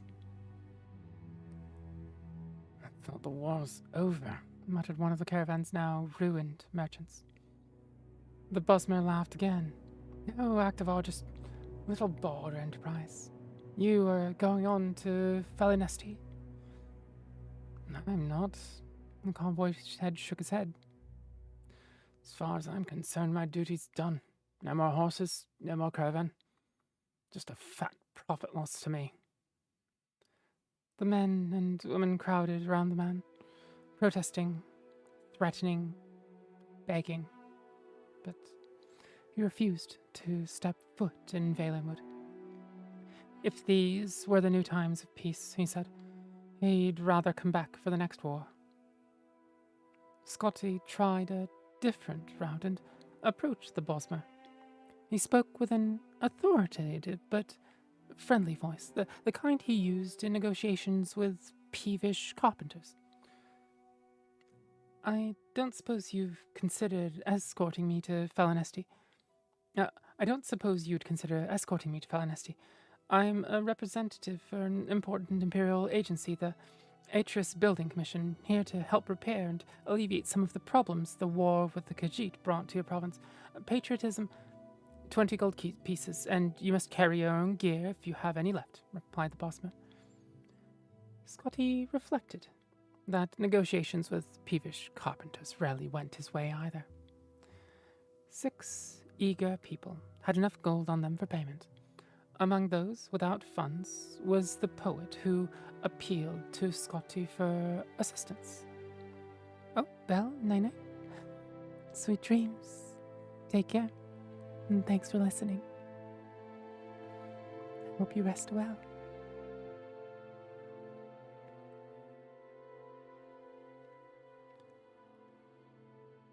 I'm sorry, Griff. I only have 14 gold left over. Not even enough for a decent room when I get to Falinesti. I really would help you if I could, said Scotty, persuading himself that it was true. The band of 6 and their Bosmer escorts began the descent down a rocky path along the bluff. Within an hour's time, they were deep in the jungles of Valenwood. A never-ending canopy of hues, of browns and greens obscured the sky. A millennia's worth of fallen leaves formed a deep, wormy sea of putrefaction beneath their feet. Putrefaction. Several miles were crossed wading through the slime. For several more, they took a labyrinthian path across fallen branches and the low-hanging boughs of giant trees. All the while, hour after hour, the inexhaustible Bosmer host moved so fast the Cyrodiils struggled to keep from being left behind. A red-faced little merchant with short legs took a bad step on a rotten branch and nearly fell. His fellow provincials had to help him up. The Bosmer paused only for a moment, their eyes continually darting to the shadows in the trees above, before moving on at their usual expeditious pace. I was so nervous, wheezed the merchant irritably. Don't be ridiculous, laughed the Bosmer unconvincingly. She did this far into Valenwood in times of peace. They'd never dare. When the group passed high enough above the swamp that the smell was somewhat dissipated, Scotty felt a sudden pang of hunger. He was used to 4 meals a day in the Cyrodiilic custom. Hours of non-stop exertion without food was not part of his regimen as a comfortably paid clerk. He pondered, feeling somewhat delirious, how long they had been trotting through the jungle. 12 hours? 20? A week? Time was meaningless. Sunlight was only sporadic through the vegetative ceiling. Phosphorescent molds on the trees and in the muck below provided the only regular illumination. Is it possible for us to rest and eat? He hollered to his host up ahead. We're near Falinesti, came the echoing reply. Lots of food there. The path continued upward for several hours, more across a clot of fallen logs, rising up to the first and then the second boughs of the tree line. As they rounded a long corner, the travelers found themselves midway up a waterfall that fell 100 feet or more. Nitros Sludgefoot, thank you for the follow. Welcome to Succubard's library. No one had the energy to complain as they began pulling up the stacks of rock, agonizing foot by foot. The Bosmer escort disappeared into the mist, but Scotty kept climbing until there was no more rock left. He wiped the sweat and river water from his eyes. Falinesti spread across the horizon before him. Sprawling across both banks of the river stood the mighty Grat Oak city, the groves and orchards of lesser trees crowding it like supplicants before their king. At a lesser scale, the tree that formed the moving city would have been extraordinary, gnarled and twisted with a gorgeous crown of gold and green, dripping with vines and shining with sap. At a mile tall and half as wide, It was the most magnificent thing Scotty had ever seen. If he had not been a starving man with the soul of a clerk, he would have sung.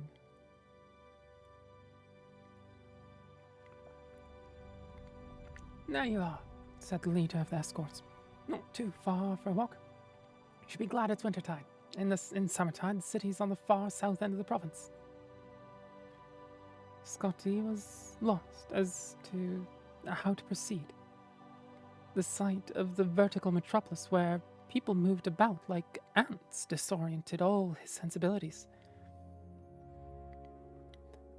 "You wouldn't know an inn called..." He paused for a moment, and then pulled Juris's letter from his pocket. Juris? Juris. I forgot which way I called that name before. Something like Mother Pascoe's Tavern. Mother Pascoe's, the lead Bosmer laughed his familiar, contemptuous laugh. "Want to stay there?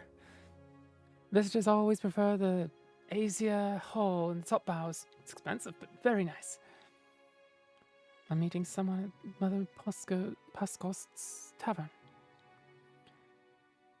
If you've made up your mind to go, take a lift to Havel Slump and ask for directions there.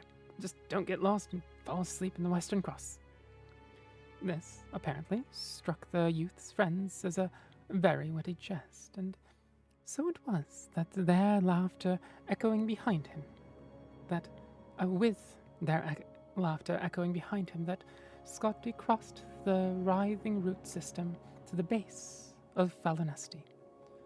The ground was littered with leaves and refuse, and from moment to moment, a glass or a bone would plummet from far above, so he walked with his neck crooked to have warning.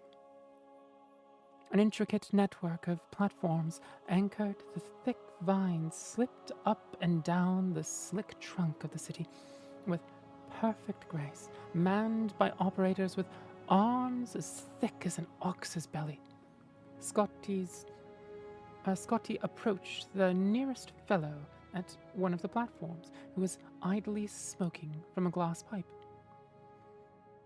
"I was wondering if you might take me to Havel Slump."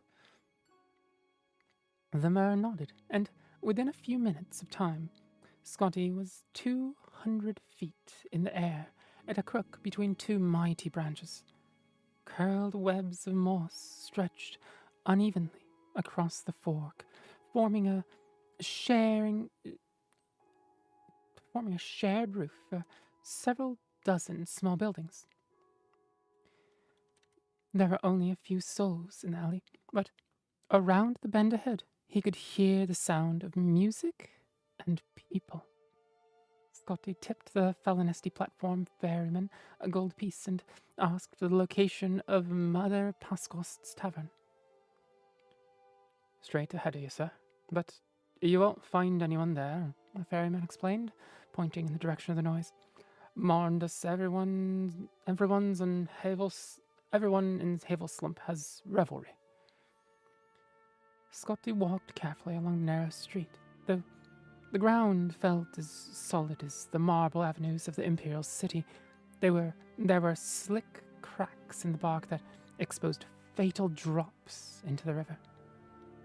He took a moment to sit down to rest and get used to the view from the heights. It was a beautiful day, for certain, but it took Scotty only a few minutes of contemplation to rise up in alarm. A jolly little raft anchored downstream below him had distinctly moved several inches while he watched it. But it hadn't moved at all. He had, together with everything around him. It was no metaphor. The city of Falonesti walked.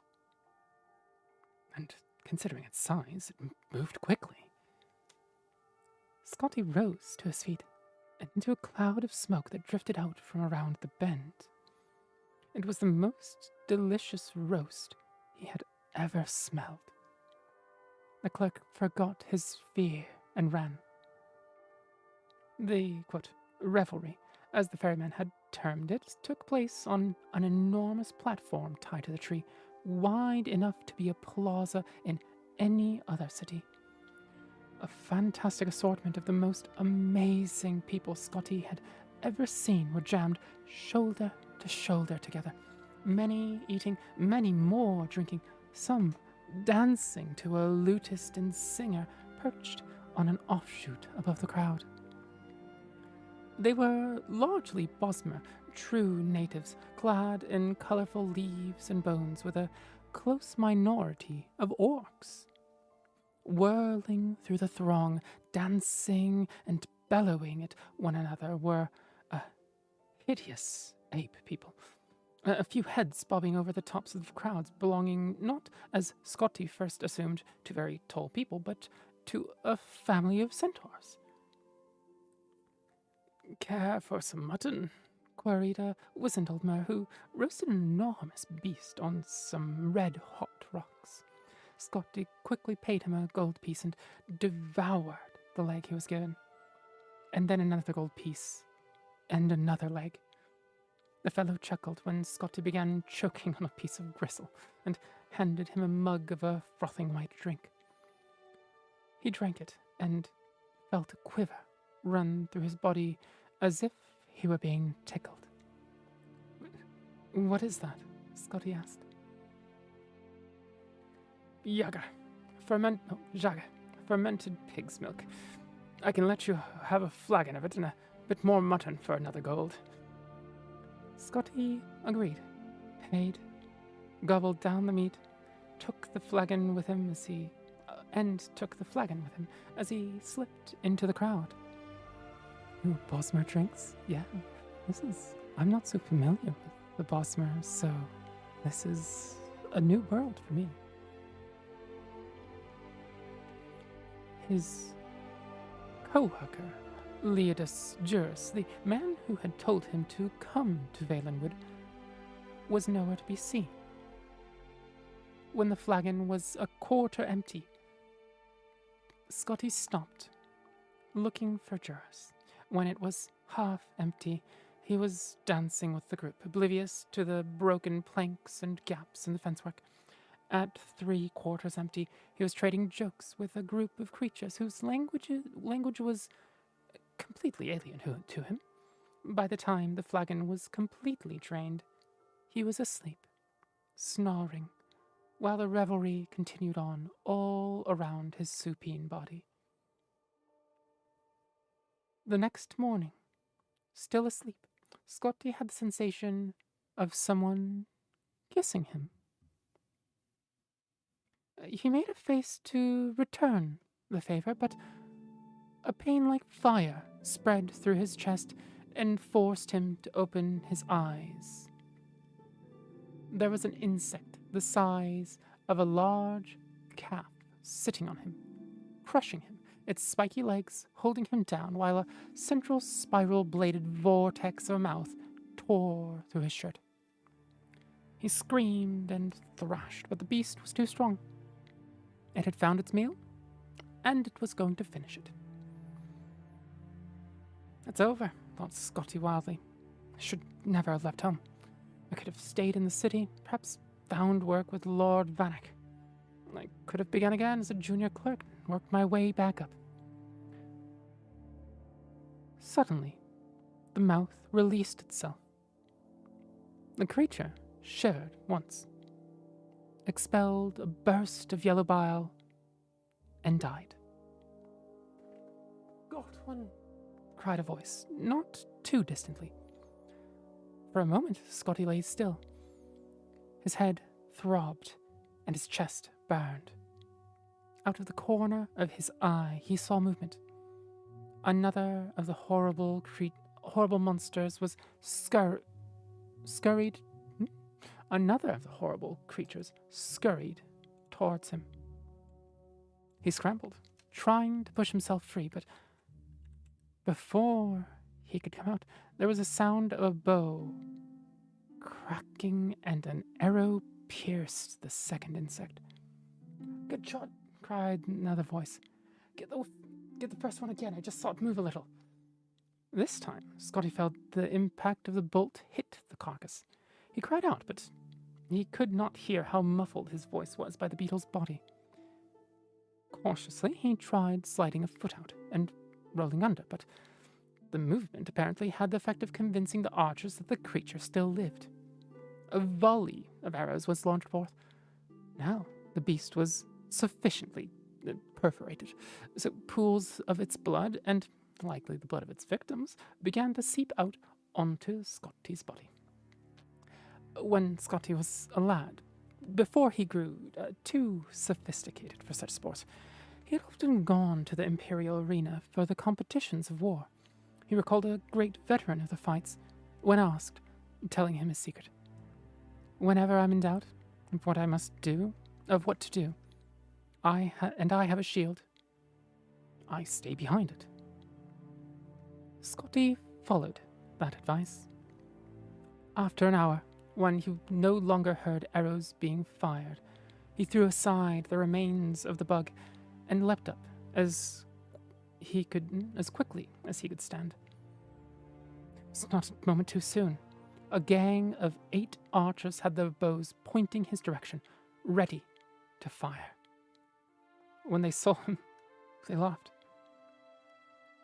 Didn't anyone ever tell you not to sleep in the Western Cross? How are we going to exterminate all the horvors if you drunks keep feeding them? Scotty shook his head and walked back along the platform, round the bend to Havel's slump. He was bloodied and torn and tired, and he had far too much fermented pig's milk. All he wanted was a proper place to lie down.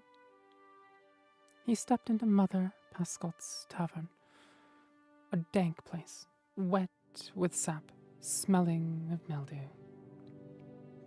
My name is Decimus Scotty, he said. I was hoping you have someone named Juris staying here. Decimus Scotty, pondered the fleshy proprietress. Mother Pascot herself. I've heard that name. Oh, you must be the fellow he left the note for. Let me go see if I can find it. And that is the end of chapter 2 of A Dance in Fire.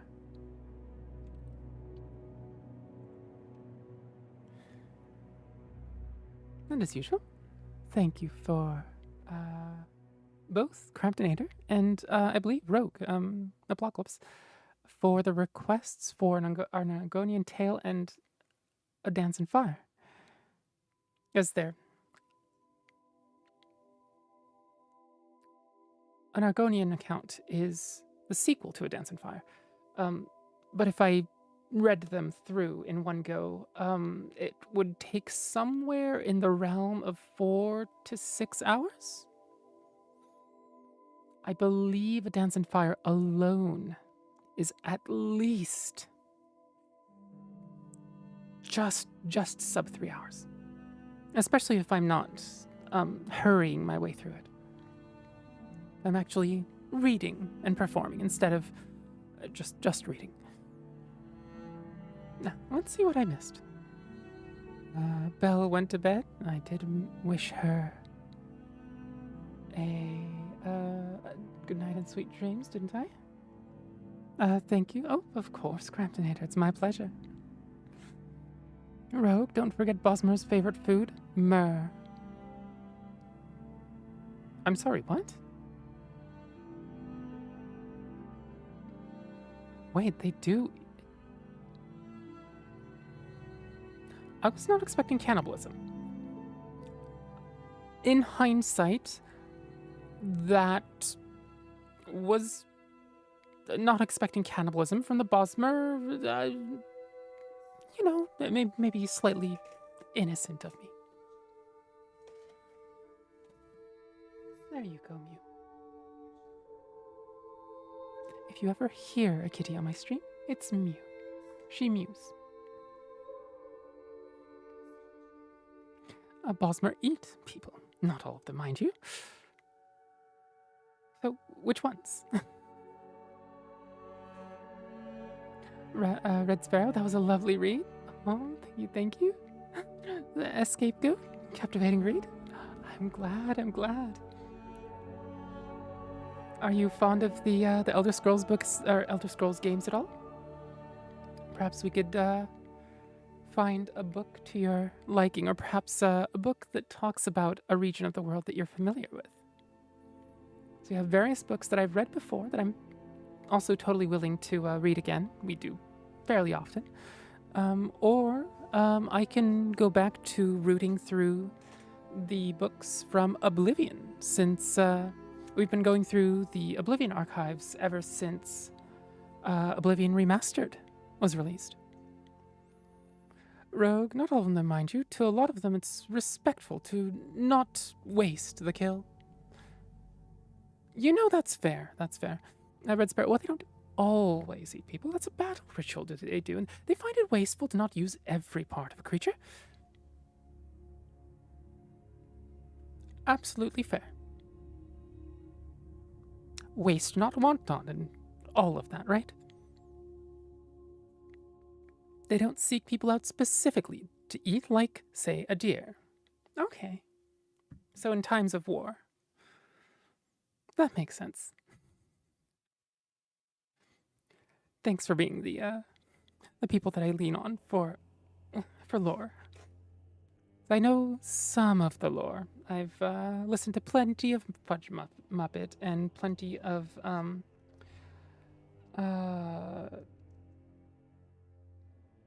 oh, what's his name? The Daedrologist.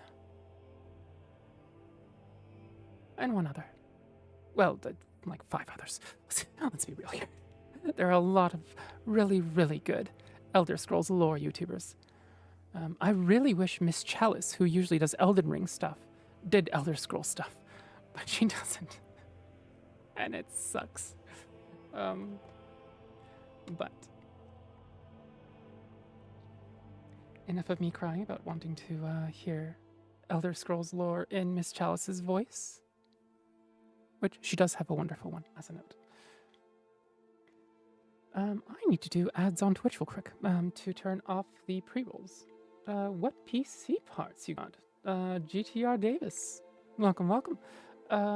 Let me get Red Sparrow. Ooh, I do like Miss Chalice's Souls videos. Yeah, that's good. They're so good. And her cosplays. Oh, she's absolutely wonderful. Let's see. Davis, give me 3 seconds. Not 3 seconds, 3 minutes. After the ads, we'll go through my PC parts. And don't worry, I won't read in these 3 minutes. Grab a sip, grab a bite, stretch. Give your eyes a rest, perhaps. 20 meters away for at least 20 seconds. Maybe give your pets a pet, if you'd like. I will see you in 3 minutes.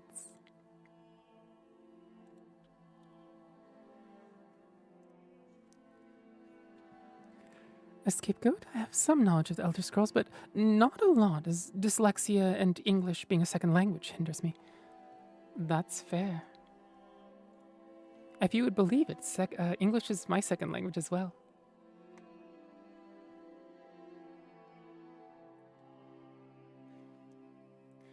I got to learn it as a native language, but it is still Japanese as my first.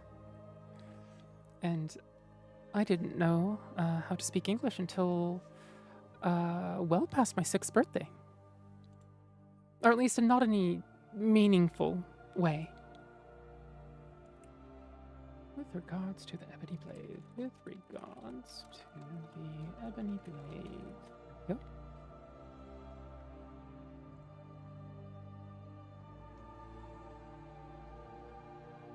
Interesting. Test life. I didn't know about this archive.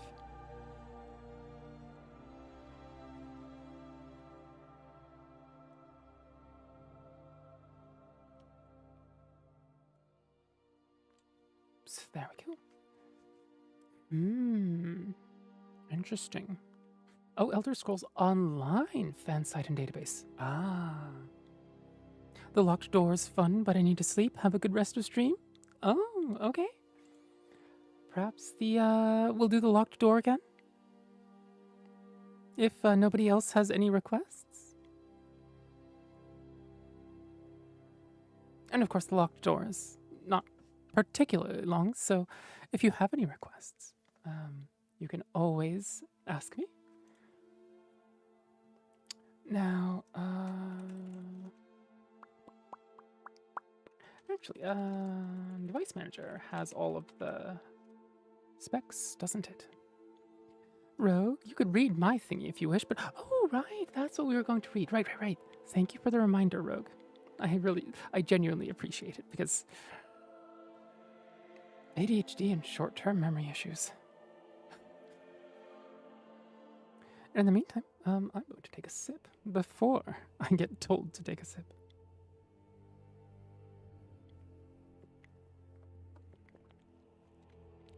Rogue, it isn't very long. Shouldn't be anyway. Let me take a look at how long it is. I actually need to bring it into my I need to bring it into LibreOffice so that I can read it without the white text.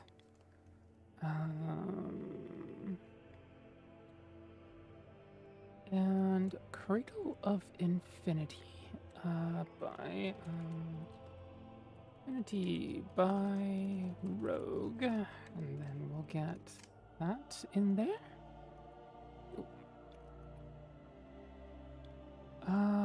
Let's see. Is that? I'm just giving the document paragraph divides. There we go. I think when I pasted it in, it got rid of all of them.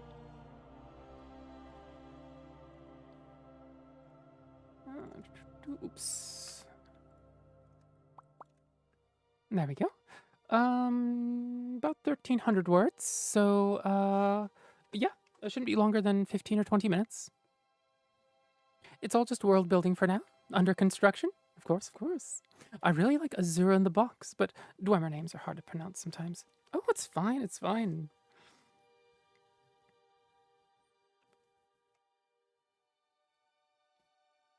And this is not test reading. Cradle of Infinity. This is by Rogue. Oops. And there we go. And welcome back, everyone. Davis, are you still there? This is not a seance or anything. We're not going to go, can you hear us? Okay. Let's see. So we are looking at PC specs. Let's see. So the video card is a NVIDIA 3060 Ti. And then I have an AMD 5600 XT on the side that I can assign certain applications to. I don't have a second full computer to use with it to aid in some other things. And then let's see. What else is important? RAM is, do I have 16 gigs? Let's see. Task Manager, where is my RAM?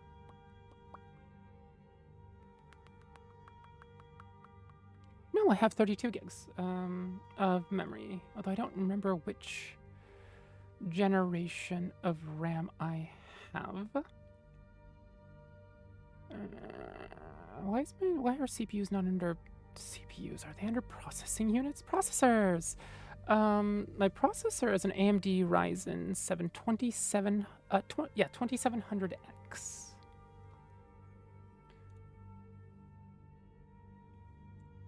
And then for monitors, I have a VG279QM, and I have 3 of them arrayed horizontally.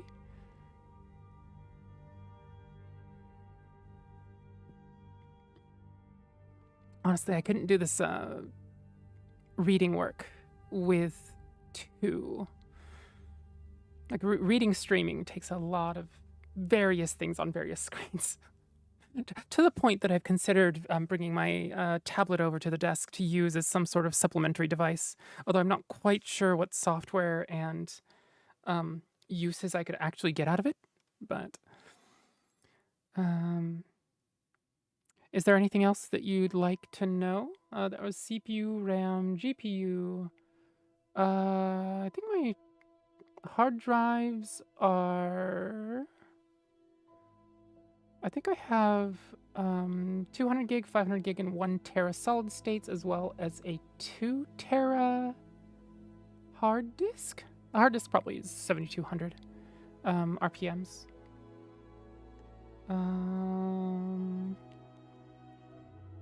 What else is important?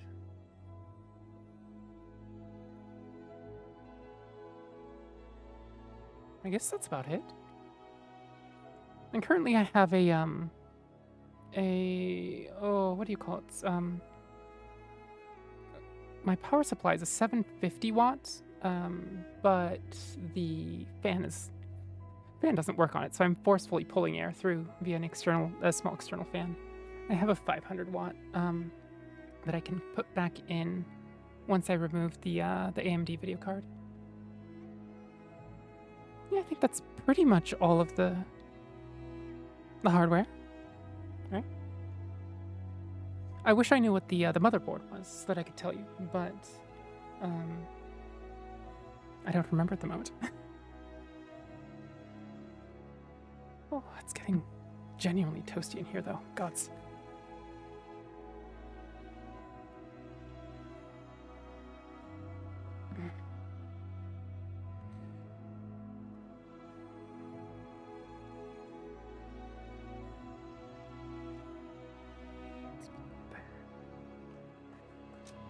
Yes, miss. Oh, a lot more pants.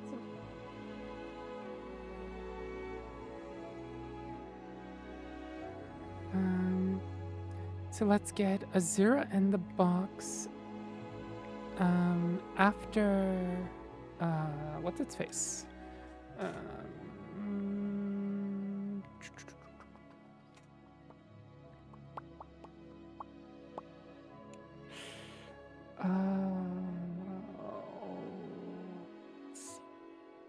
Spring. Oh, and then for the face tracking, I actually have a 60 FPS webcam doing that, which hopefully eventually I will be using an iPhone for face tracking, but for now, that webcam is the best that I can do.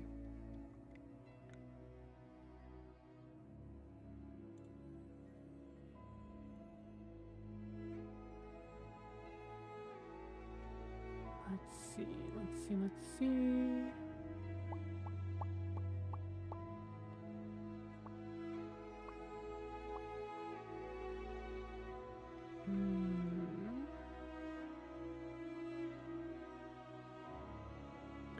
Rogue, I hate when someone looks cool, but I can't do it because of negative connotations it had. When something looks cool. Oh, but I can't do it because of negative connotations it has? Yeah, that's fair. That's absolutely fair. I have a whole list of words that are like that, right?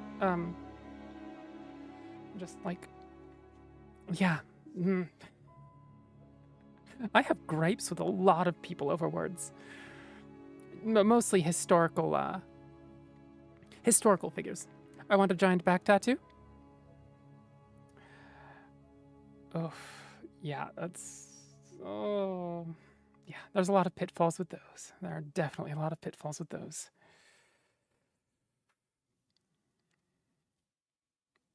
Now let's see here. I had that over. Oh, that's what I'm looking for. We need, the queue is currently Cradle of Infinity, and then the locked room, and then Azura and the box. Good, good, good, good. Yep, yep, yep, yep. All right. Let's, oh, there goes more fur.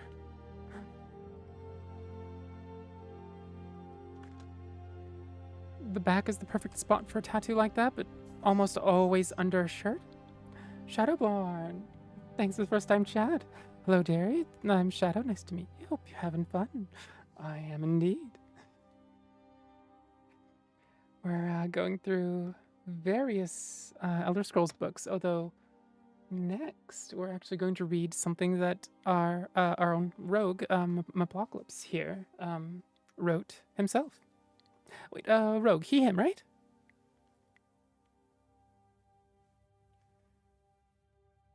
I don't remember whether I've asked pronouns before.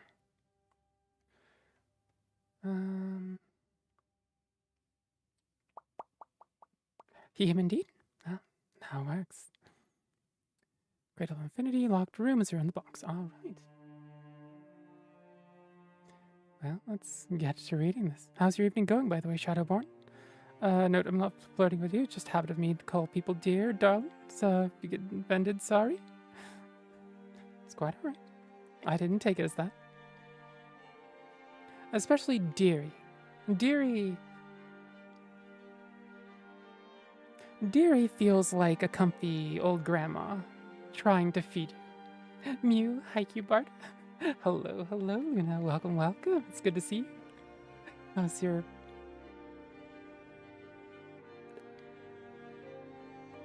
your lunch / early afternoon going? Shadowborn, doing good? Good, good, good, good, good. Have you had something to sip and something to munch on? Actually, let me stretch before I read this while we still talk. Wait, are you calling me old? No, no, no. It's just some words have certain feelings behind them.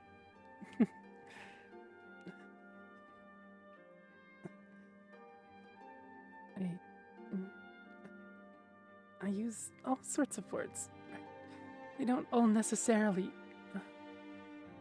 read as my gender or my age or my disposition. Although, you know, I like words that do, but also I like using words and appreciating words that don't.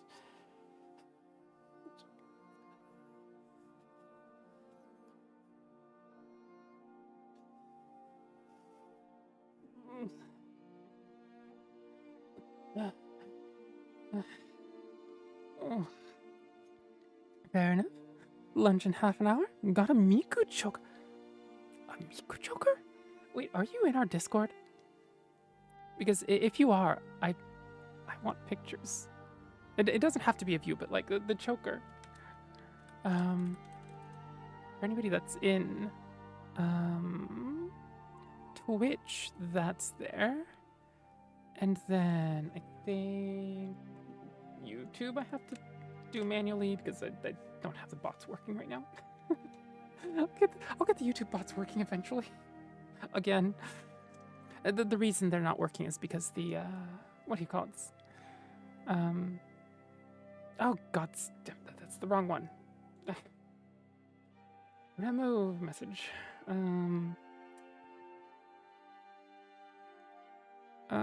Copy current address. In fact, no, that's not right. I can go to Twitch and copy.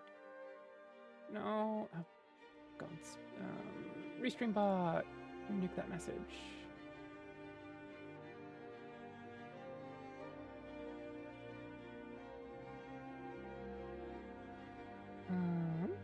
Wait, can I not delete the message? Oh, did it already? Sent in anime, movies, games, anime, manga games. Your local penguin. Aww. Hello, hello. Thank you for the follow, penguin. Welcome to the Succubard's library. Hope you enjoy your stay here. Hi, friend. I'll be lurking, but I'm tired. But as I'm tired, but hope you have a great rest of the stream. Thank you, thank you. I hope you have a wonderful lurk. Oh, cute penguin with a little little question mark. Just now let's see. I have to do this thing, right? Okay, copy link there and give it to the YouTube side. There we go. There's the Discord invite link. Also, if you want to support me directly, I have a Patreon and a coffee. And also, the supporters there get all of the audio-only files for the readings that I put up on YouTube. In voice only and in standard mode. And in MP3 and FLAC. So, for all the connoisseurs of voice. Shadowborn, Succubard, thought you were like a Star Library office girl? I hide it well, but don't worry, it'll eventually rear its horns, tail, wings, you know. Succubard, though. I do maintain both a succubus license and a bard license. It's a lot of work to maintain those. The inspectors are very, just brutal. Very persnickety. And there's certain quotas that you have to meet for each one, a certain amount of, lewd jokes that you have to make, and then there's the energy that you have to take in as, a bard, and then it's a whole mess. Anyway. A posture check and a... Rogue, I just stretched a minute ago. Do I have to stretch again? Okay, I'll stretch...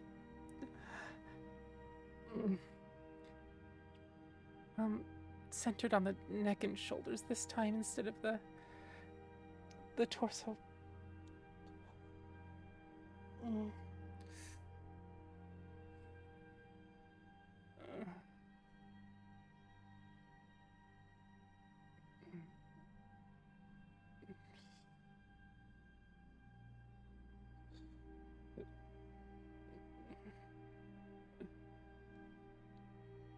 Okay. Shoulders are taken care of. It's what? It's not that hard to be a succubus, my friend. Sarah does it on a daily. Who's Sarah?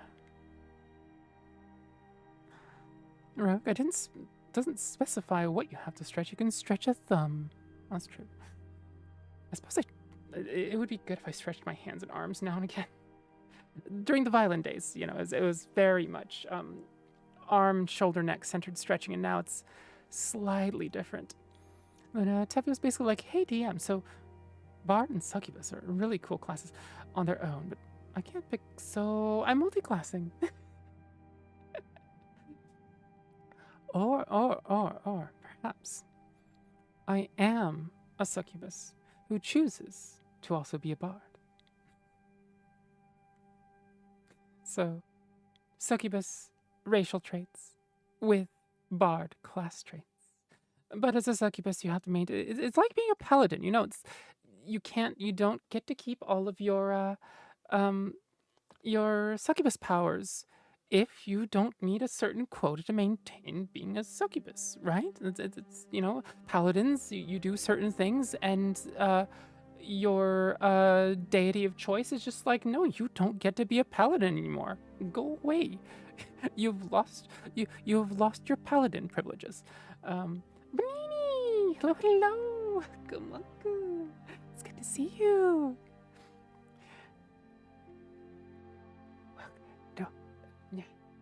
Okay, let me do a shout out real quick. Let's see. Shout out. Brini. Did that take? That took? Oh, that's such a good... That's such a good emote.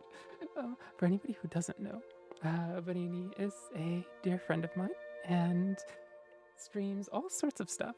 But I think mainly nowadays, I think your core is Monster Hunter, right? I've seen you do Monster Hunter Tri, and today you're doing Monster Hunter Wilds for a while, right? But also tomorrow, Brini and I have a a collab along with Vivisector Gaming. And we are doing 9 Parchments, which is this absolutely wacky magic party game, basically. It's a party game with lots of yelling and lots of scrambling, and also a magic-based RPG. Rogue? Hi, Bon. I tried sleeping and failed.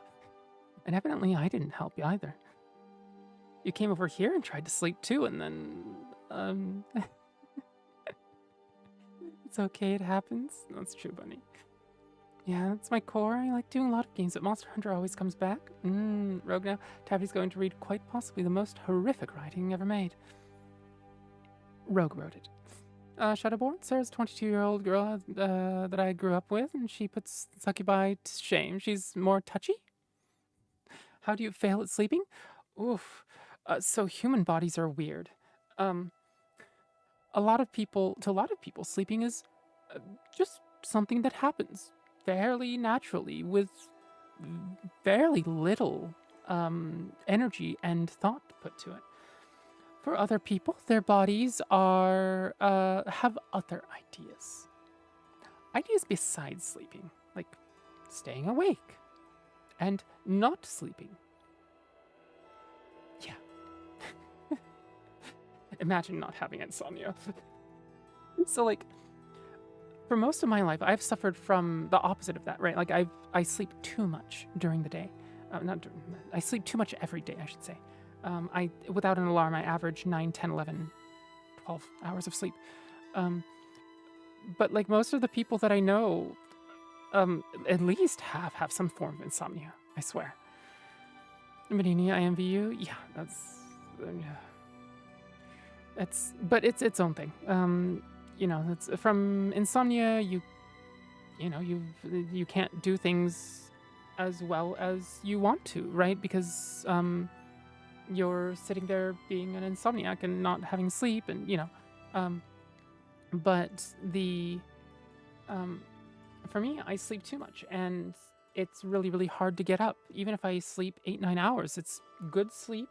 I have, like a eye mask on, so I'm not getting, light disturbing my sleep. And, I have an alarm that gently brings me out of sleep and doesn't just like suddenly just wrench me out of my dreams. But waking up, getting out of bed is genuinely one of the hardest parts of my day.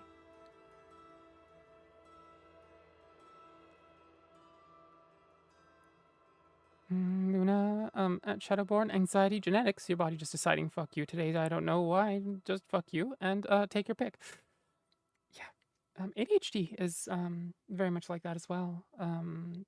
We tend to suffer from various sleep disorders, various forms of disordered sleeping, whether it's insomnia, whether it's hypersomnia, whether it's just the time of day in which you sleep. It's ugh. And of course the anxiety that comes along with it and the depression that definitely don't help. Rogue, your back awkward stuff is awkward. We'll depart for 5 minutes until the awkward is no longer awkward. Oh? The awkward stuff, what?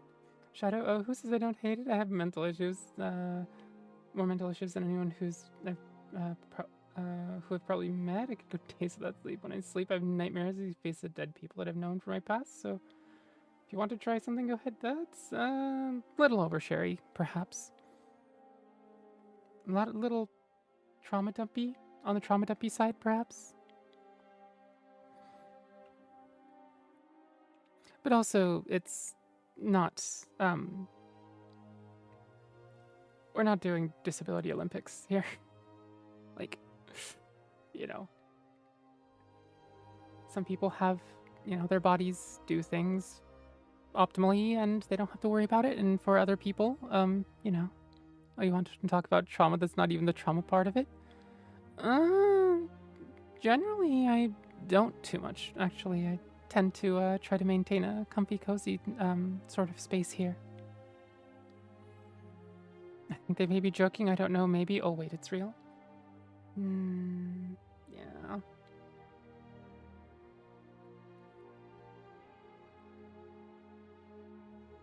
But also, if Rogue's gone, I want to read Cradle of Infinity, but I guess we'll chat for 5 minutes.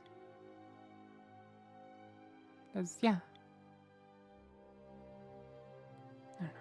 That's generally around here. I want to foster a space where, you know, someone says, you know, I have these problems, and we, even if we don't understand from firsthand experience, we can empathize with them and comfort them and, you know, be gentle with people. I can look at your choker. Yes, yes, I can. Thank you for reminding me, Luna. The choker. Okay, where is it? Where is it? Succubard's library.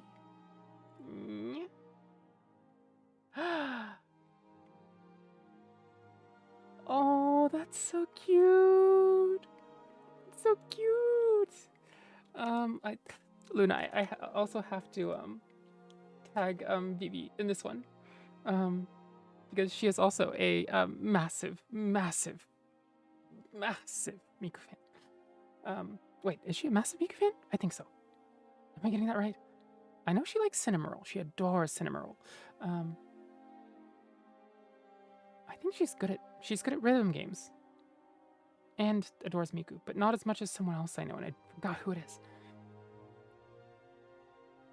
But God, so like, you remember my choker where it's the black felt satin, fairly thin choker, and then off of the center of it is hanging a crescent moon, right?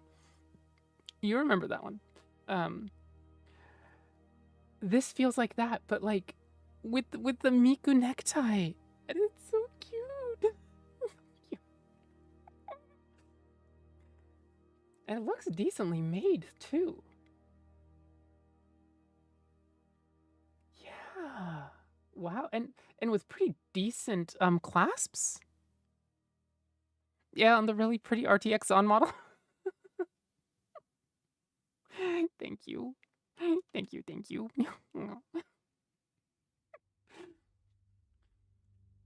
Yeah, no, that choker looks wonderful, and it looks high quality too. Oh wait, there is a full-on front. Oh, that's nice. The metal pieces on the front being black coated metal, right? Yeah, that really, like, instead of having just silver, because silver doesn't fit there, you have the super light blue of the choker, the blue band on the choker, and then the blue necktie with the black lines across it. And the actual metal parts actually match the black stripes across the, yeah, it's so cute. Hi, girl next door. Listening in VR today. Oh. What sort of difference does that make? So I have no experience with VR except for like trying one game way back at like PAX West 2019, I think. Hi, Rogue. You haven't back in it. Welcome back.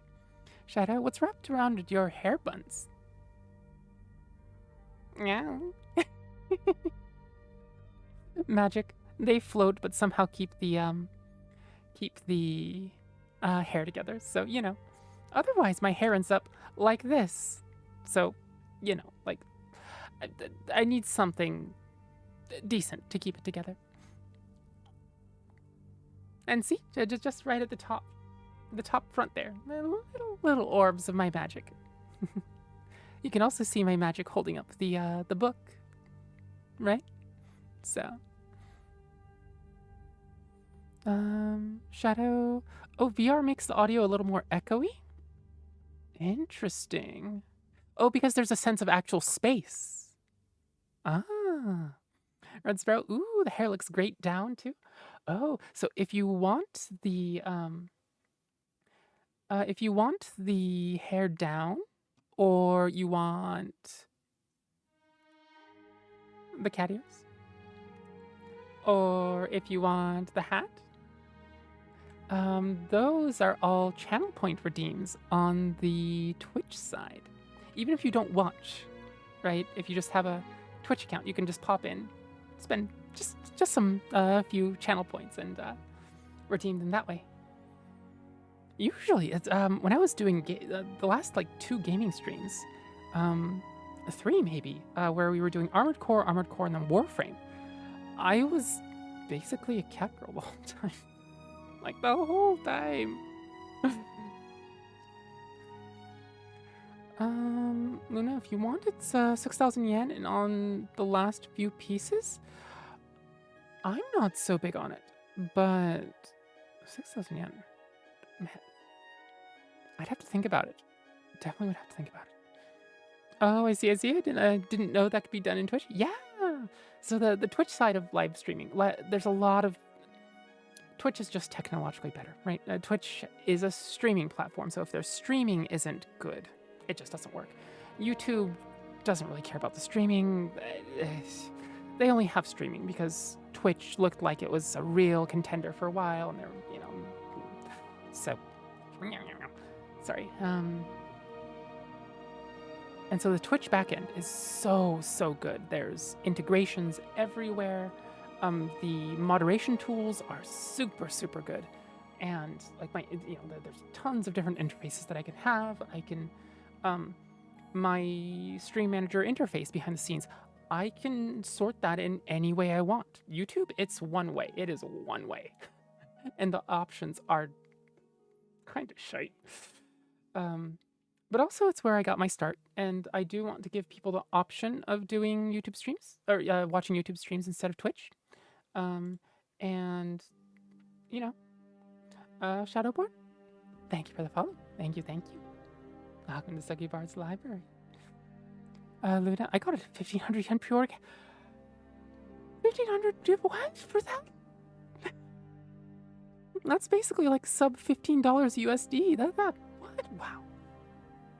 Rogue, only way I'll interact with VR is when it's, you know, like basically Matrix style.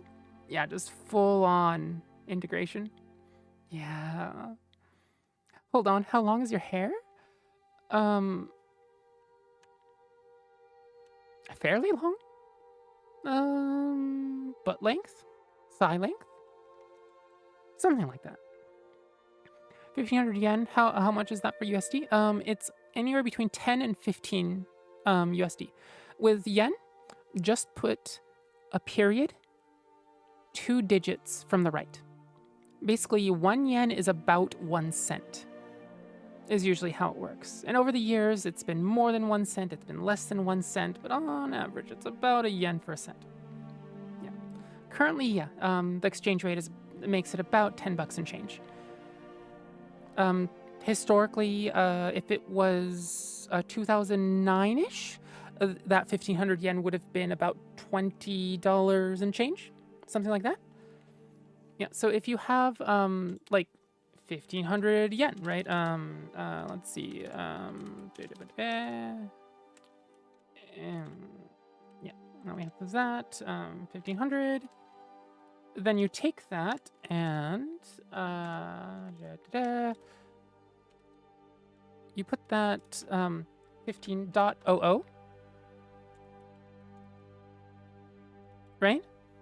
If it's 100 yen, right?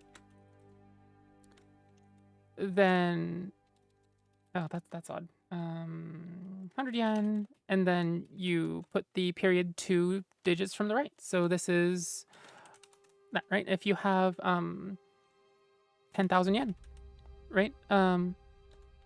Then you go, oops, 100.00 USD. Yeah. Did you know what 15.0 means? I don't know what 15.0 means. Or probably I don't know what you specifically mean by it. 1 yen is currently about 70 cents. Wait, what? No. It's probably about 0.7 cents right now. 70 cents would be weird. That's $15. Yeah. Exactly. I've never seen that the dash notation before though.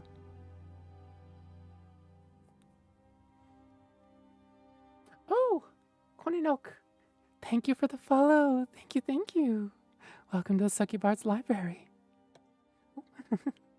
I hope you enjoy your stay here. You're just about to read something that our dear rogue wrote himself. Let's actually get started on that before we run out of, before we have to take another break. Cradle of Infinity by Rogue. Long ago, in an event they believed to be Ragnarok, a civilization of Nordic origin watched as a cosmic storm of unimaginable fury tore through the heavens. This great celestial tempest ravaged their world, devastating lands and wiping out countless lives. The legends tell of the gods Odin and Thor standing victoriously after the cataclysm, having slain the great serpent Jormungandr, whose massive coils once encircled existence and threatened all with destruction. Their ancestors once thrived on Midgard, a world made from Ymir's flesh, vibrant, fertile, and teeming with life.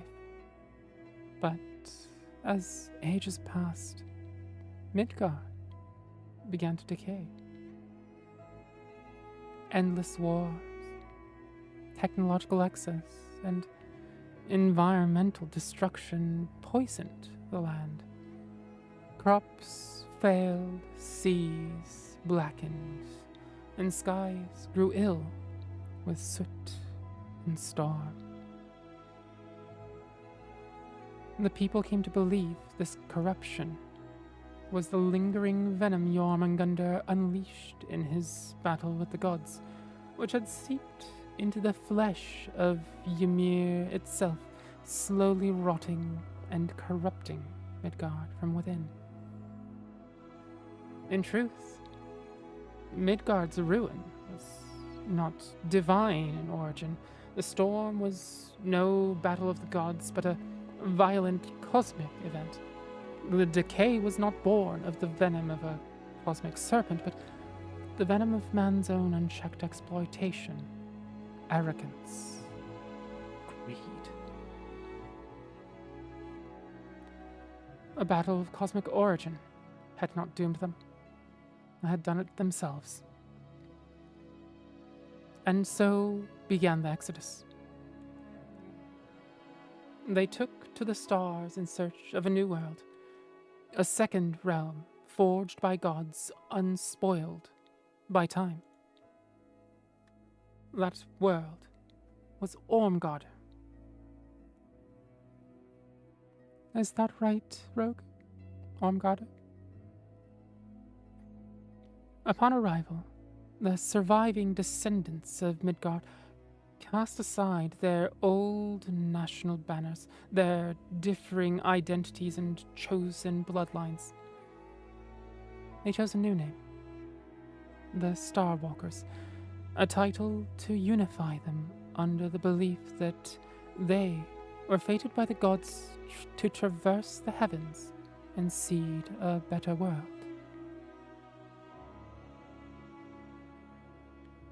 Ormgard is a world unlike any other, bearing a surface that, at first glance, appears deceptively natural. Rolling volcanic ridges, fungal forests, and strange, twisting formations dominate the land, with deep crimson soil and skies tinged a bruised violet at dusk. Towering mushrooms and bioluminescent flora dot the wilderness, casting eerie glows in the night. Though its landscapes echo the distant memories of Midgard, the terrain of Ormgard holds an unmistakable alien quality, as if sculpted by a forgotten god. It was only upon closer inspection that one notices... it is only upon closer inspection that one notices how the ground sometimes pulses faintly beneath the feet, or how the wind carries whispers of unknown origin. Ormgarda dwarfs anything known to exist in Midgard's galaxy. To the people, this world was sacred, believed to have been forged from the body of Jormungandr after Odin and Thor's victory. In their eyes, it was a divine realm, a reward for their suffering, a sign of the gods' enduring favor. But the gods, but the world, is far divine. Ormgarda is not the corpse of a slain serpent. It is a living placenta, a vast biomechanical sac nourishing a dormant, unborn eldritch being in the planet's core. The settlers mistook its nutrient-rich tissues and biological structures as natural resources. In doing so, they unknowingly built their civilization upon a sleeping terror. Their new world offered a miracle. Jormungrot, this organic substance dotted the surface in bulbous pustule-like scabs, thick arterial tubes mistaken for natural pipes protruded from the earth, oozing a viscous, adaptable form of Jormungrot. These weren't pipes at all, but still forming blood vessels of the creature within the surface, repurposed by settlers who had no idea what they were tapping into. When it was discovered that Jormungrot could be synthesized into food and living organisms, entire factories. When it was discovered that Jormungrot could be synthesized into living food and organisms, entire factories were constructed to process the substance. Villages grew around these facilities and near cave systems lined with layers of Jormungrot, mined and harvested for generations. In time, the Starwalkers constructed a monumental capital, Star Shield, or Starnskjolder,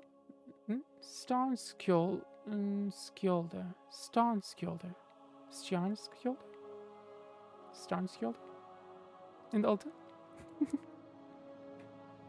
It rose from the alien plains on Ormgarda, not far from the earliest landfills, built into and around a mountain of crystallized crimson Jormungrot, a jagged, glittering peak with frozen blood glass, towering higher than anything seen on Midgard. The mountain's core was hollowed out and repurposed into a throne palace, its inner walls humming faintly with residual life, echoing like a heart that had never quite stopped beating. The city surrounding it is a marvel of biomechanical harmony, blending ancient Nordic architecture with alien biology and future-woven infrastructure. Longhouses of black stone are lined with glowing veins of light. Rune-edged columns breathe with soft pulses, and bridges carved organically like the spines of colossal beasts. You know what you have to do for pets? Come on. Up here you come. Come on. Come on. Most striking are the walls and streets, which glow gently with embedded runes, flickering like candlelight trapped in amber. These symbols shift subtly in color. Their light. Oh, that's good mew. Flickering like candlelight trapped in amber. These symbols shift subtly in color. Their light flowing like liquid through veins beneath the surface. The effect at night is hauntingly beautiful. A city dotted with glowing runes and religious affirmations warding the dark as if Ormgarda itself were speaking to its dwellers. near the throne palace, lies the temple of the New Raven, its gardens filled with radiant moss and silver-leafed trees that shimmer in the dark. It is here the kingdom-ordained clergy known as the followers of the New Raven reside, interpreting the wills of the gods and tending to the faith of the people. For hundreds of years, the Star Walkers prospered. But eventually, the mines were emptied, the veins slowed, the flow of Jormungrot became sparse. With it came famine, disease, and desperation. Poverty swept across the land, everywhere except within the shining walls of Skjolder, the capital of the elite. There, the rich and powerful endured in comfort, growing complacent, frail, protected by an army of peasants trained in desperation for the promise of food and shelter. The rest labored endlessly in the fields and factories, producing what little remained of food and synthetic goods, most of which was seized by the city, leaving only scraps for the workers. What was once a promise of divine rebirth became a slow descent into stratification and suffering. The decline sparked unrest across Stormgarter. As supplies dwindled and desperation grew, so too did theological and ideological rifts. The once unified faith of the settlers, rooted in the worship of the old gods, fractured in what would come to be known as Ravensunder, a schism that reshaped the spiritual landscape of the world. From this division, two major cults emerged alongside the dominant church. The first were the Fleshkin, a radical sect who came to revere Jormungrot itself as a divine miracle, a sacred flesh gifted by the gods, or even a god in its own right. They built shrines from living tissue and bone-like structures grown from the substance, practicing bizarre rites of symbiosis, implantation, and communion.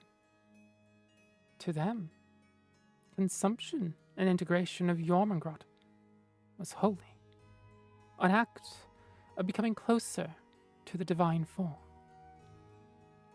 The second were the Pale Choir, a secretive and doomsaying faction that believed Jormungrot to be a curse, not a gift from the gods, but a corruption seeded by demonic forces long before the Star Walkers arrived. They saw the world's rot and famine and despair as proof of a long-forgotten punishment. Pale-robed and masked, they reject all use of Jormungrot, viewing it as a poison that slowly damns both body and soul. Caught between these extremes, the mainstream clergy, now known as the New Raven Order, remained the dominant religious force. Sanctioned by the crown and bound tightly to the political structure of Skjolder, the New Raven Order worked to maintain public faith and civil order, even as the truth beneath their world remained buried.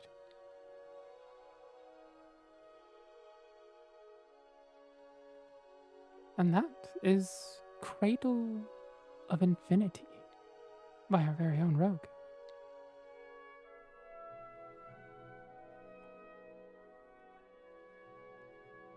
It's fairly well written. If this was a book, I might want all of these revelations, all of this history, sprinkled throughout the text, putting it all together as you're reading this. But as a lore document, this is enticing. You know, what happens to the world? Is the creature inside still living? Is the embryo still growing? Or did the Starwalkers effectively stop the growth of this creature by effectively harvesting its blood and stopping the growth of its various structures? The creature inside is dead, half dead. See, half dead is definitely where my mind goes, because they've extracted so much from it. But also, what happens with communion? Is it similar to dragon communion, where it really does start affecting the people who partake? You know, does this creature have some way of influencing it? Does this creature perhaps take energy from the people that are on the surface? Is this a Lavos-esque creature, like in Chrono Trigger, right? Where Lavos, of course, devours planets. But can this creature devour, even a little, unnoticeably even, the resources and creatures on its surface to somehow get itself to birth? Red Sparrow, is this for a book, comic, or a game? That's a good question. Rogue, is this a book? It'll never hatch, but later a boy falls into a giant pit beneath the Crimson Crystal Palace, a peasant boy, and they kind of become the same being, a starving child, given the knowledge and power of an eldritch god who themselves is scorned. Interesting. And then you have the various religious sects, right? The ones that, revere Jormungandr, and the ones that absolutely very much scorn and reject Jormungandr. And of course the new what is the new Raven followers, who still hold institutional power on what is effectively a dying world. You know, they've only been there for a handful of hundreds of years, not even a millennia, and they've already repeated what happened on their original world, right? That they haven't learned these macro lessons of society, or they haven't built a society that disallows people like that, short-sighted people with very personal greeds. A society that rejects those sorts of people from positions of power, right? Yeah, there's so many ways that you can go with that. It's wonderful. I mean, I, for one, am looking forward to whatever else you write on this topic, and absolutely would read whatever else you have if you'd allow it.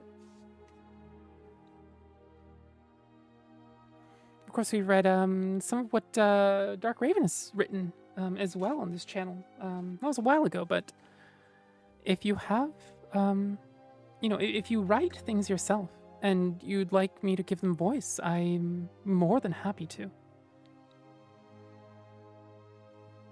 And you can, see what it sounds like with voice. See what it,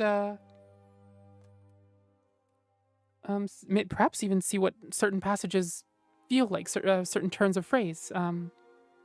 So yeah, thank you for sharing that with me and with us, Rogue. That was absolutely wonderful. Well written. The sun that hovers above the planet is the eldritch being's mother, who went into hibernation after creating the creation of her child.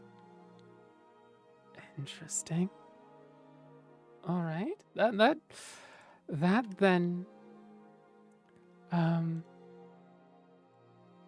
brings up more questions. Oh my. Back? Oh, welcome back, Vanini. We just got done reading Rogue's backstory, sort of world lore document thing. It was wonderful. I want to read more. I want to read more. I have so many questions. Red Sparrow, I'd love to have you read my comics, but they'd be harder to understand without the drawings. Sparrow, if you can give me the documents, I can just put them up on screen. And then I can give voice to them. I'm not that good at giving different characters really distinct, strong voices, like experienced voice actors are doing. But I can at least give them voice. I'd love to do that. Wi-Fi Killer 707. Oh no, oh no. Oh dear, oh dear. Hide your PCs. Hide your servers. Hide your Wi-Fi. Thank you for the follow, Wi-Fi Killer 707. Welcome to the Succubard's library. I hope you enjoy your stay here. I hope you're enjoying the night so far. We'll probably have to do another ad break before we go on to more reading. No stealing Wi-Fi. Oh, they're not stealing the Wi-Fi. They're killing the Wi-Fi. So, no murdering Wi-Fi. Instead. Luna, why would you hide your Wi-Fi? Everyone knows that's where your Miku is. You know, that's true. But also, if somebody kills the Wi-Fi, does that mean the Miku dies too? No murdering Wi-Fi? Your emotes are so cute. I can just hear the, what do you call it?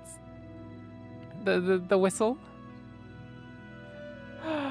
Oh, the Angel Bunny is still my favorite though, I think. Like, I like the business bunny and the watch bunny, but God, that Angel Bunny is so cute. So cute. Luna had some wild internet issues yesterday, so I'm glad I figured them out. Red Sparrow? Ooh, let me post up some of it on Discord, and if you like, I can send you the rest. I'm drawing a dark fantasy comic. That'd be cool to hear in your voice. Yeah, of course. Are you, let me... If anybody is wondering, there is the Discord invite. We talk about all sorts of stuff. Geeky stuff usually. I think the last thing we had in the anime games and manga anime games channel was a Studio Ghibli Lord of the Rings title mashup. It was inspired by a instead of the Studio Ghibli icon with Totoro, right? Somebody had made a Studio Gimli icon with Gimli, and so Dark Raven, our resident Lord of the Rings geek, was like, anybody have any, anybody have any good mashup titles? So like so far, let's see what we have here. It's in the anime and games in that channel. So far we had so Raven started out with My Neighbor Samwise, and Specs comes back with Denethor's Moving Castle, and Hilarious, The Maya Returns, and then Raven. Oh no, it's not Raven. Let's see, the Sunny one. My Neighbor Bombadil, and then my contribution to it was Lord of the Baths. The Two Grandmas. And then Victoria's contribution was Nazgul of the Valley of the Wind. Then Return of the Cat. And then Raven, Grave of the Dunedain, which sounds just as traumatizing. But then my next thought was, so you've heard of Laputa, Castle in the Sky. Well, have you heard of Moria, Castle on the Ground?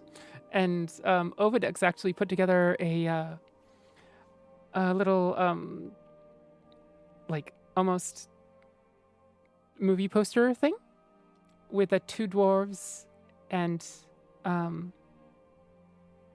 with torches in a large chamber down in the lower levels of the mine that says Studio Gimli in the bottom right with Castle in the Ground in the top left.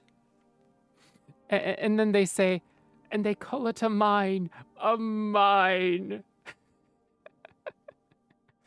So that has been what's been going on in the last 24 to 48 hours in the Anime Games and Movies channel. Also, we have a Looky What I Made channel as well, specifically because, like, you know, a lot of things fit into certain channels, but I want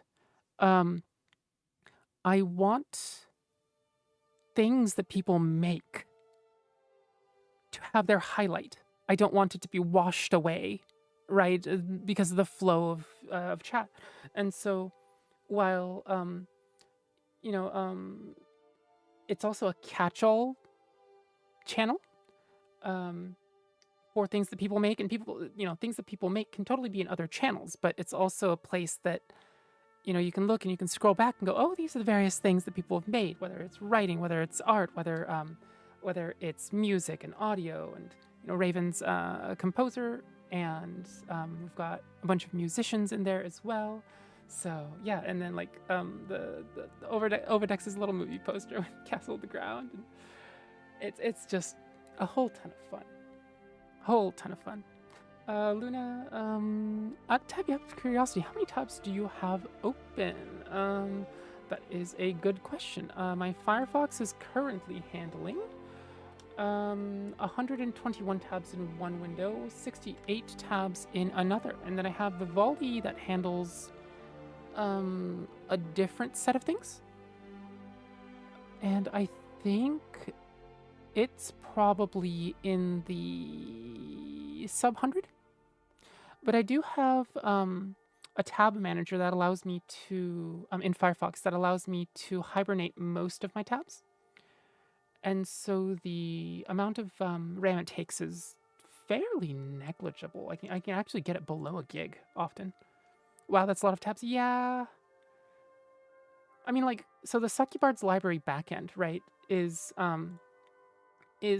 17 tabs, right? And you have, like, you have the coffee tab, the Patreon tab. I have a tab for, I guess I have a tab for Blue Sky. I don't know why that's there. I have a tab for Restream. I have a tab for my Twitch bot. I have a tab for Throne. I probably don't need the Amazon watch list. My Models Creator. And then Mega, which is where I host my custom audios, the audio onlys, that my supporters get. And then there's, like, some Dropbox tab, a Stream Elements tab, and then 3 or 4 3 Veto Ninja tabs. And actually I don't need those anymore. And then a Discord timestamp generator. So that's 10. It's down to 10 now. But yeah. Vivaldi also allows you to hibernate tabs, right? Yep, as far as I know, yep. 17, yep. I mean, my Elder Scrolls reading is 37 tabs. The Elder Scrolls fanfic is another 10 tabs. And then I have, like, a general folder that's another 27 tabs of various things. Why do I have 2 tabs of the exact same long COVID info? No, those are not the exact same long COVID info. Okay, I can move that one. Well, that's a lot of tabs. Yeah, but it's also really well organized. It's that particular tab manager allows me to just press F1 and have them in the open up a little side thing, like the bookmarks menu in the left, right? But it allows me to organize them into folders, and so I can collapse the folders if I'm not using them. Like my general folder, my fanfic folders, my tests reading folder, and the Succubard's library backend folder are all unloaded and collapsed fully. Wait, no. The test reading folder isn't. My socials folder is partly loaded, which I need to. If you have Blue Sky, follow me over there. If you have Mastodon and Fedi, follow me over there. But yeah, that all the other folders just stay collapsed, and then even the test rating folder, I can collapse. I can put things under, like I have an archive of Oblivion only books, which is separate from the total archives that include all the other games, including Elder Scrolls Online. So yeah, that's how I manage my my browser tabs, and of course they create tabs along the top and all of that. But I don't look at that anymore. My primary organization is that particular tab organizer. I think, what was the tab organizer called?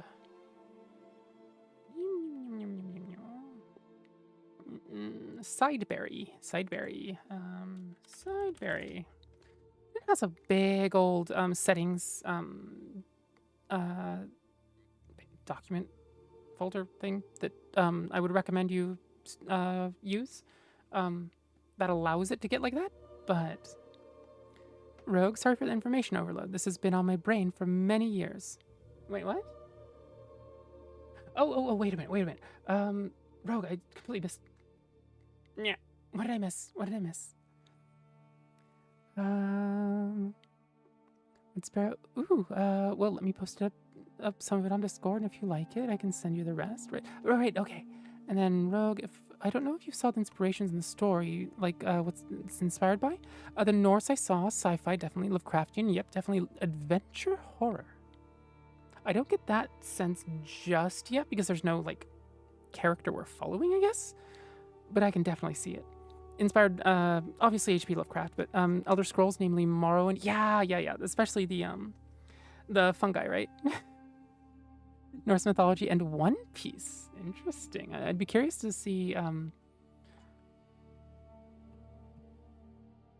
I suppose the societal stratification part of it is very much on the nose. One Piece, isn't it?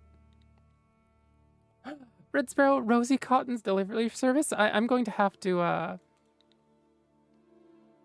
Can I put that in the channel? Or wait, are you in the Discord? Can you put Rosie Cotton's delivery service in the channel yourself?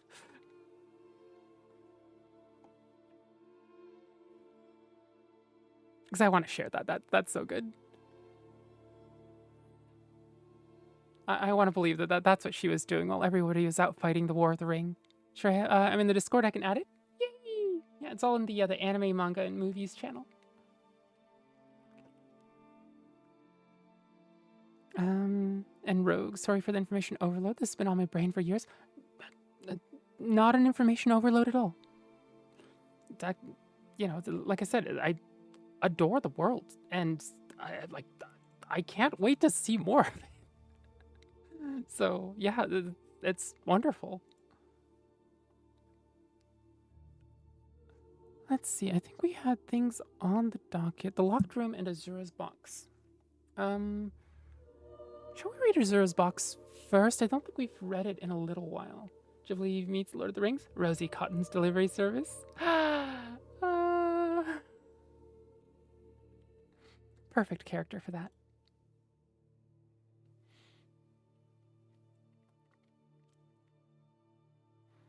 Rogue, I mentioned a bit about it above. That'll also show the One Piece inspiration. Eventually the whole story to play instead. Oh, wait a minute. Eventually the whole story is going to take place inside of the planet, which is filled with amniotic fluid and water. It's it's pith black, harmless to drink, but it's filled with horrors of their own. Interesting.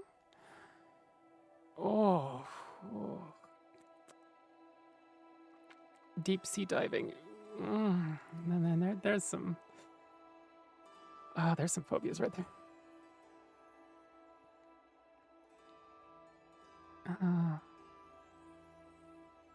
All right.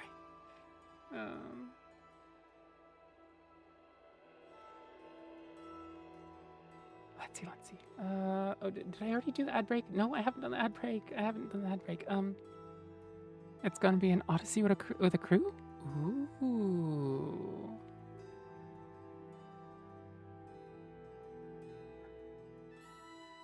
I'm definitely looking forward to whatever else you write.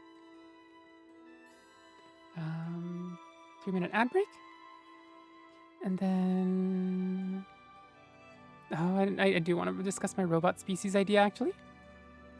So you know ghouls from Fallout. I don't know the specifics, but yes, I do know about them. Holy cow, we've almost got 10 followers today. What? Wow. I think I want to, where is duplicate? Copy. And then duplicate, paste as a duplicate. And we will rename this to currently reading. And then we will, properties, currently reading,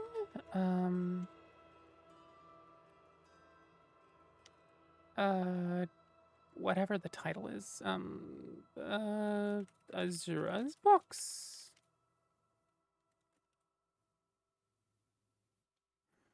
And we can get, that's totally okay.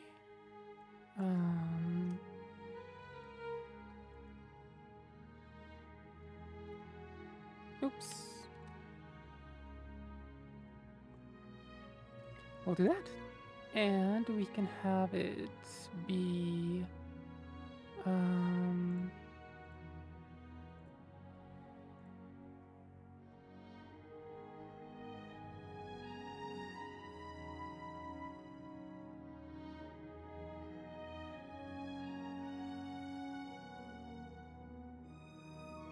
and there we go. Azura and the box. It's not Azura's box. What am I talking about? Azura and the box. There we go.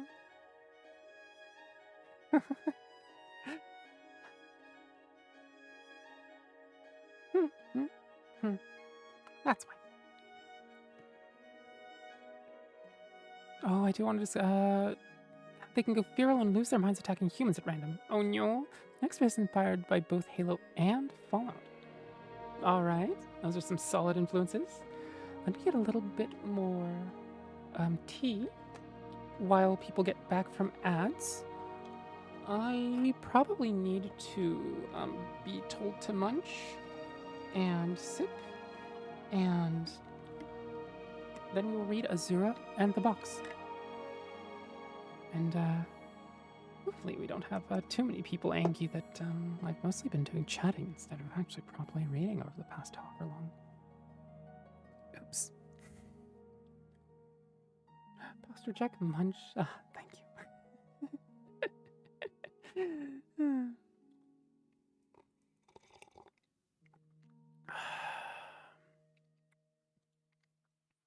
I change the properties?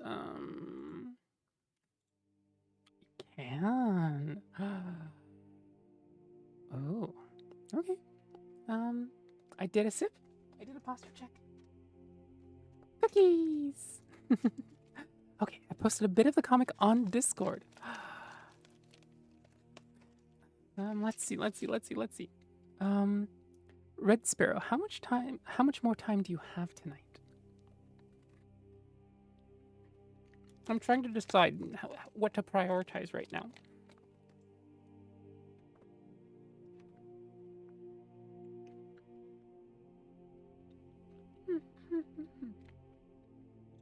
Yum, yum, yum, yum, yum. Oh no, I have my own video going. There we go.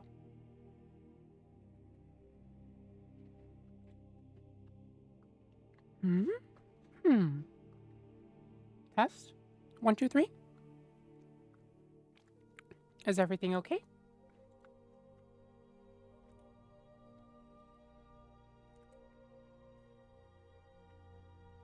Red Sparrow. Oh, you don't have to read it now? Okay. Then I will save that for another day. And we will read Azura and the box. Yeah. After I get done with this cookie. Because unfortunately, as much energy as you all are giving me, it turns out succubi also need human food. Which sucks. Really sucks. This stuff is more expensive than just, you know, sucking energy from people. You would think it'd be easier to get, but, you know, if you want to help me eat and all of that stuff, support me on Coffee, support me on Patreon, or subscribe. That too. The asset. Hello, hello, welcome, welcome. I saw the stream and had a neuron activation moment. Ooh, what caused the neuron activation? I've a few neuron activatey things around here.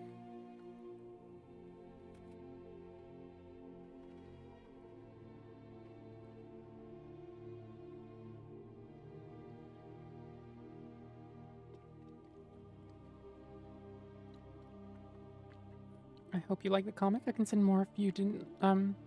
If you like it. I didn't want to flood the Discord. It's all right.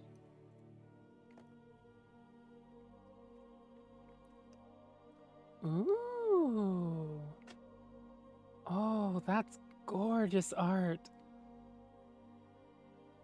Oh wow.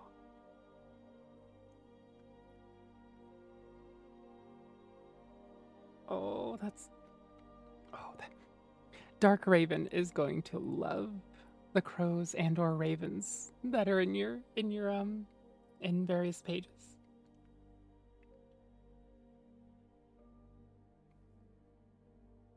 Oh wow. I adore the cover art style. It reminds me of is it Ori and the Blind Forest? Or is it something else? There's a couple games that have this sort of art style. It's very,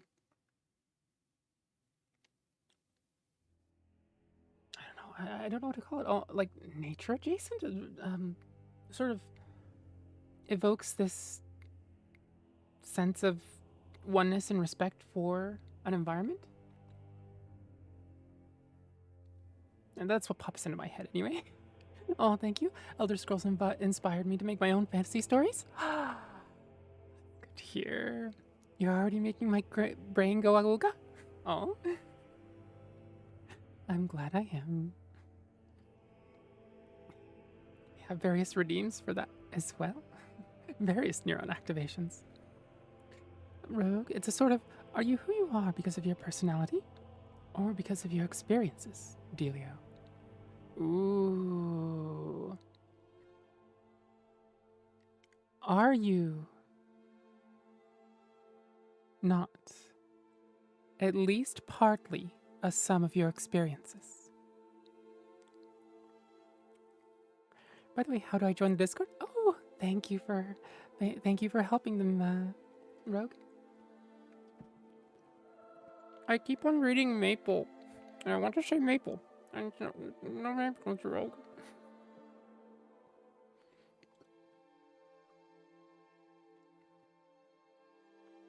I need to read this after stream. Absolutely need to read this.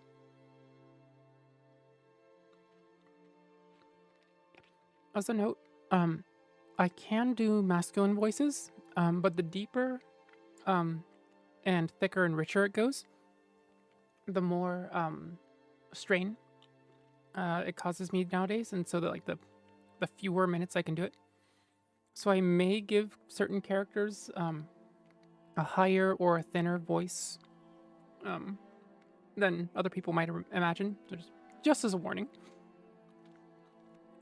You can call me either, but I thought it was Rogue. And also it's Rogue on Discord too. And we already call you Rogue.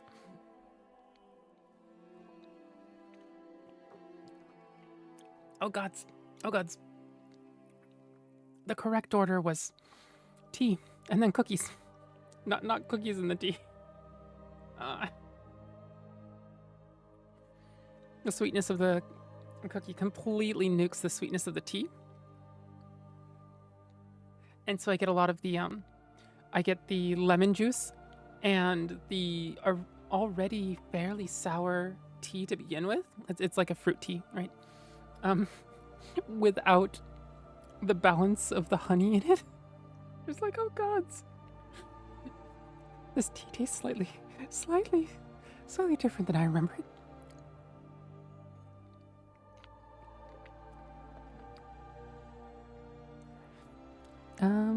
Oh, Acid, is there no art channel? Yeah, it's there's the Looky What I Made channel.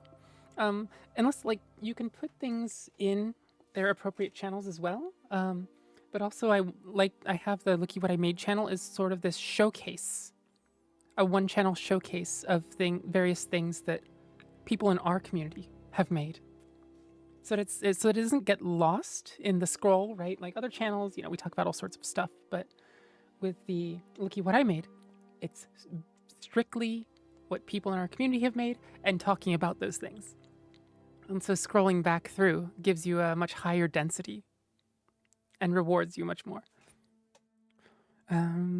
It's an all-purpose, hey, I made a thingy channel. Hi, Aurora. Blink.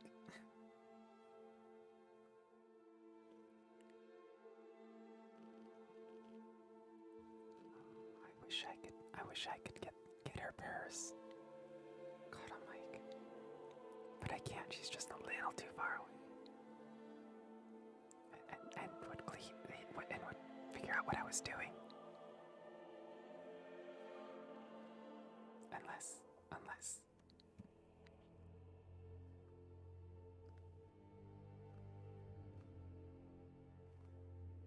Oh, no, she's just too quiet. Acid, I thought you were asking me to look at your art? Oh, no. It's the name of the channel.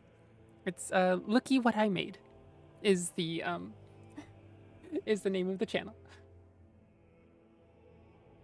So let me reorder. Let's reorder Looky What I Made and Looky What I Found. There we go. Give a little bit more prio to things that people have made. Rogue, I can't draw to save my life. Dysgraphia? That's fair.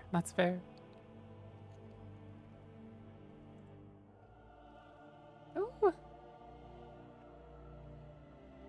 Welcome into the Discord, Asset, and also Red Sparrow, I'm assuming? I have streamer mode on, so I can't see the full names.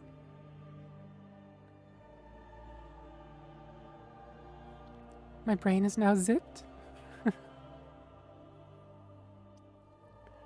Pardon me. Alright, so let's actually read the Zura in the box here. Let's see.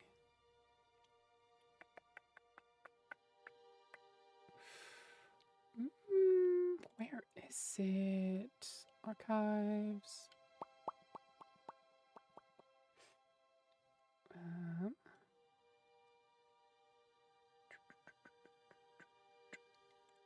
Nope, that's the wrong. There we go. Azura and the box. Oh, sorry, I'm Red Sparrow on YouTube, but I go my name on Discord. Oh, it's alright. We'll learn it soon enough. Kind of like Rogue and kind of like the Alpaca Gal and Victoria and a couple other people that have separate usernames depending on the platform. I'll at least try to learn the names. Names and me. I've taught students for, 3, 4, 5 years, and every once in a while I'll just blank on their name.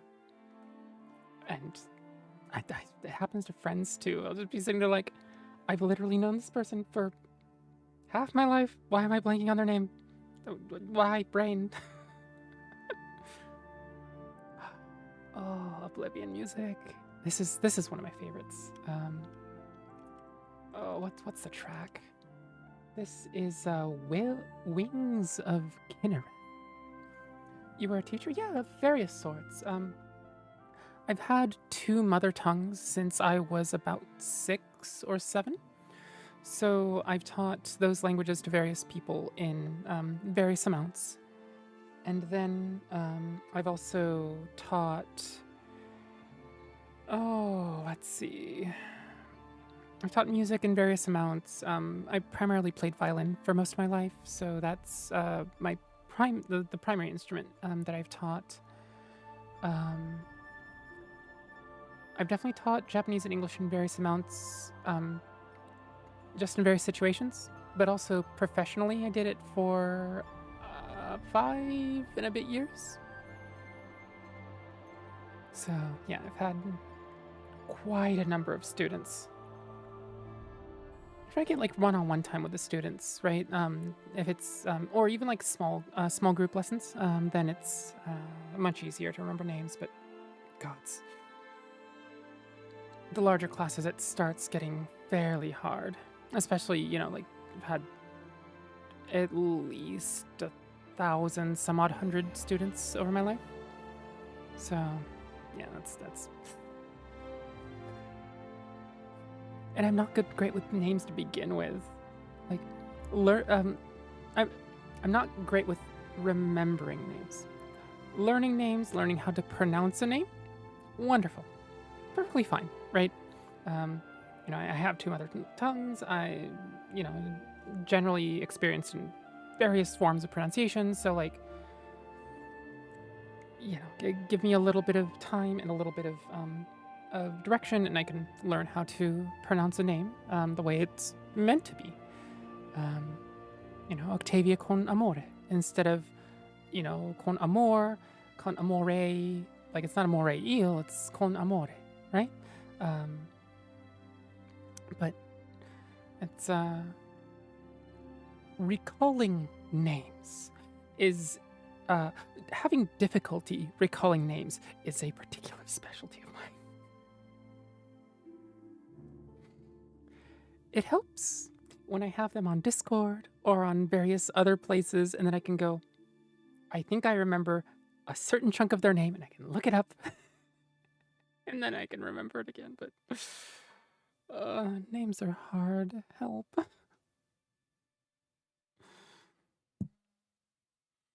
right.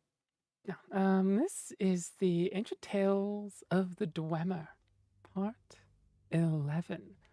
Azura and the Box by Marabar Sul. Nikilbar had enjoyed an adventurous youth,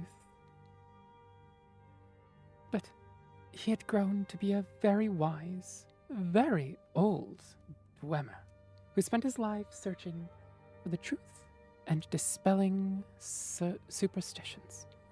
He invented much and created many theorems and logical structures that bore his name. But much of the world still puzzled him, and nothing was a greater enigma to him than the nature of the Aedra and the Daedra. Over the course of his research, he came to the conclusion that many of the gods were entirely fabricated by man and mare. Nothing, however, was a greater question to Nikilbar than the limits of divine power. Were the greater beings the masters of the entire world? Or did the humbler creatures have the strength to forge their own destinies? As Nikilbar found himself nearing the end of his life, he felt he must understand this last basic truth. Among the sage's acquaintances was a holy Kaima priest named Athenic. When the priest was visiting Bethalag's Zuturams, Nikilbar told him what he intended to do to find the nature of divine power. Athenic was terrified and pleaded with his friend not to break this great mystery. But Nikilbar was resolute. Finally, the priest agreed to assist out of love for his friend, though he feared the results of this blasphemy. Athenic summoned Azura.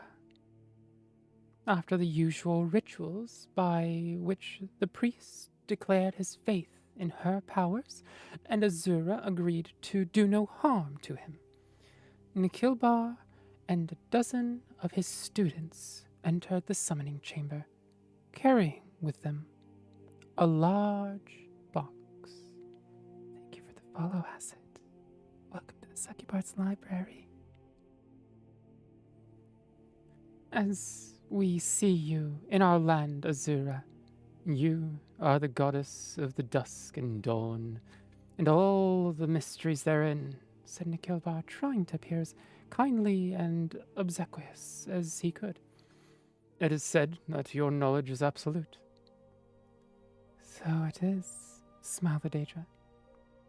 You would know, for example, what is in this wooden box, said Nikilbar. Azura turned to Athenic, her brow furrowed. The priest was quick to explain, Goddess, this Dwemer is a very wise and respected man, believe me. Please, the intention is not to mock your greatness, but to demonstrate it to this scientist and to the rest of his skeptical race. I have tried to explain your power to him, but his philosophy is such that he must see it demonstrated. If I am to demonstrate my might in a way to bring the Dwemer race to understanding, it might have been a more impressive feat you would have me do, growled Azura, and turned to look Nikilbar in the eyes. There is a red-petaled flower in the box. Nikilbar did not smile or frown. He simply opened the box and revealed to all that it was empty.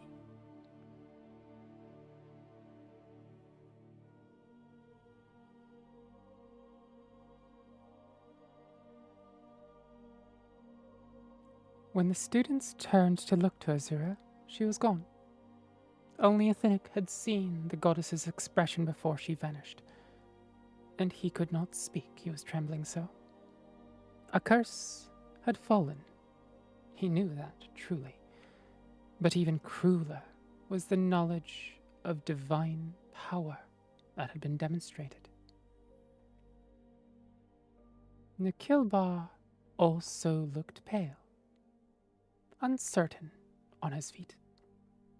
But his face shone with not fear, but bliss.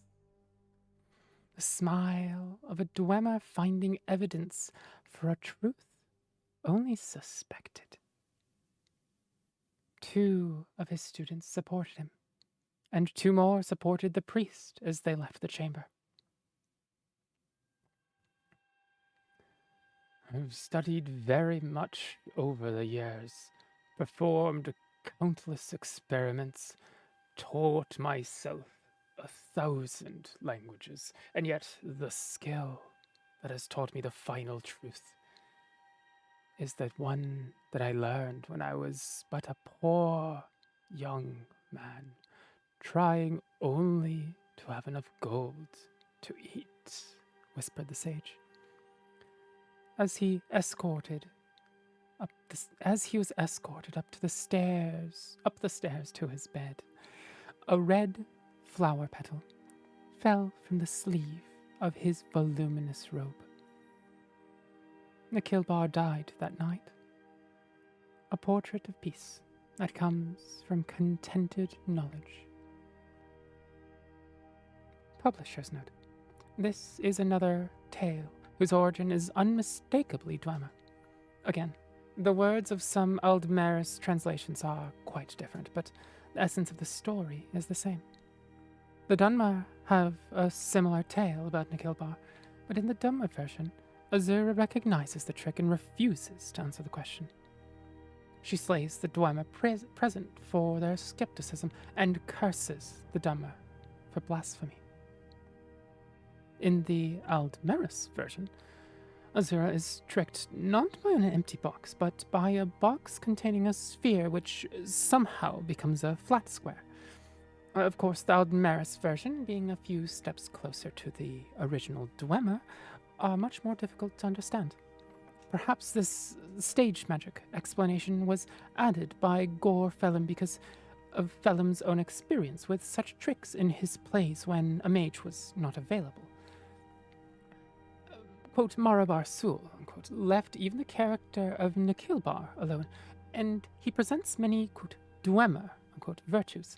His skepticism, while not nearly as absolute as in the Aldmeris version, is celebrated, even though it brings a curse upon the Dwemer and the unnamed house of the poor priest. Whatever the true nature of the gods, and how right or wrong the Dwemer were about them, this tale might explain why the dwarves vanished from the face of Tamriel. Though Nikhilbar and his kind may not have intended to mock the Aedra and Daedra, his skepticism certainly offended the divine orders. And that was Azura and the box. Welcome to the StrainNovo.com. What are you saying ew to?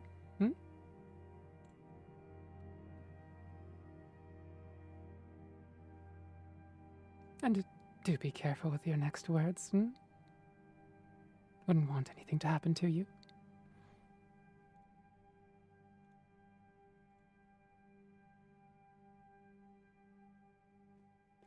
Let's see. 1,000 bucks in Octavia is impressive. No, it's just a matter of how many students you have over a year times however many years you teach. Benini, I've called my dog by my boyfriend's name before. Happens. Oh. Honestly, I wish that happened more, because most often I just blank. Just blank. Acid? Sure, I was like a good underscore afterwards. I need to know what you want to be called. Is it a good boy, a good girl, a good puppy, a good kitty, a good doll, a good specimen, a good, we have a few more options here. A good morsel or a good snack? Boys. Oh, okay. I suppose that tells me that I need to figure out how to, disambiguate that? Is that right? Good them be? Ah, but thank you for the Arara redeem acid.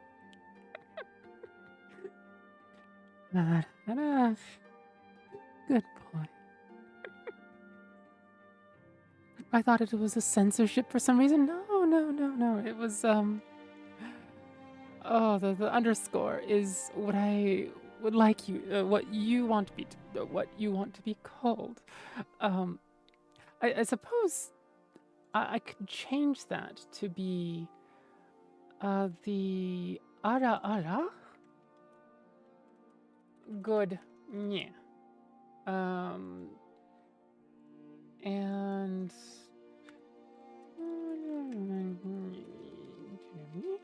Nico.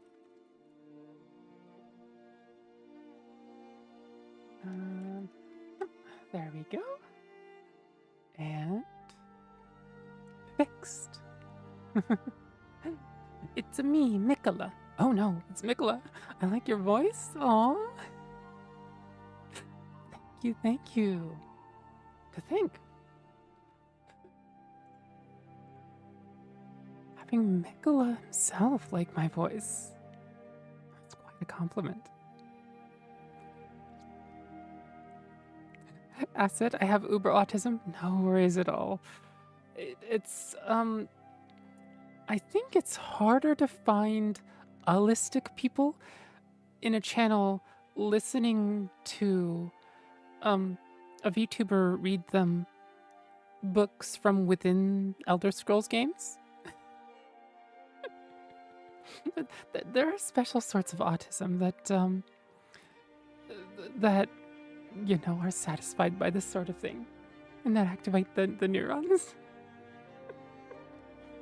Even the ara ara good insert name here, like so many autistic people. That works for so many autistic people. It is. Oh. Thanatos. Welcome to the Succubard's library. Thank you for the follow. Hope you enjoy your time here. How's your evening going, Mikola? Hopefully you aren't too busy absolutely stomping tarnished. Or obliterating them, or atomizing them, or giving them head pats and converting them to your religion. That's the most dangerous power of all of Mikola. A hug and some head pats, and then you're just like, yes, Mikola, I will do anything you want. Mikola is actually my name, but I like the Elden Ring ref. Aw, I'm glad. Stomps? Stomps. Stomps. To be fair, there are a lot of bosses that do stompies in Elden Ring. I hadn't thought of people that like the stompies in that way before. In connection to Elden Ring, but yeah. But I'm glad that I'm glad that you like the character that also shares your name, because God, sometimes there are just characters out there. There's like, I hate you. You are not one of us. Do not besmirch that name any further. Divest yourself of that name and repent. I might enslave some tarnished today.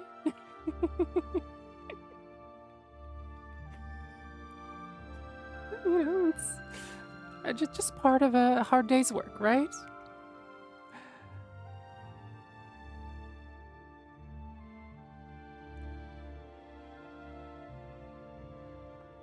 I'm gonna change the world one tarnished at a time. Now, what are we got 10 follows today. It's exciting. Although I don't see how long we've been going anymore. How long? Oh no, something happened to the... Is the YouTube side live?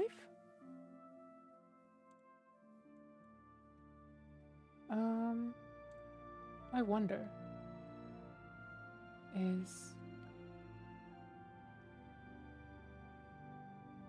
Oh dear, the YouTube side cut out. That's why. Whereas Twitch properly reconnected, I think? Or is YouTube... Does it have as another... Not even. Red Sparrow, I think because they added jumps as a mechanic, leaping over tacks makes Stomp a cool mechanic to hit rollers and avoid jumpers. Oh, that's true. Wait, Red Sparrow, you're still here. How come?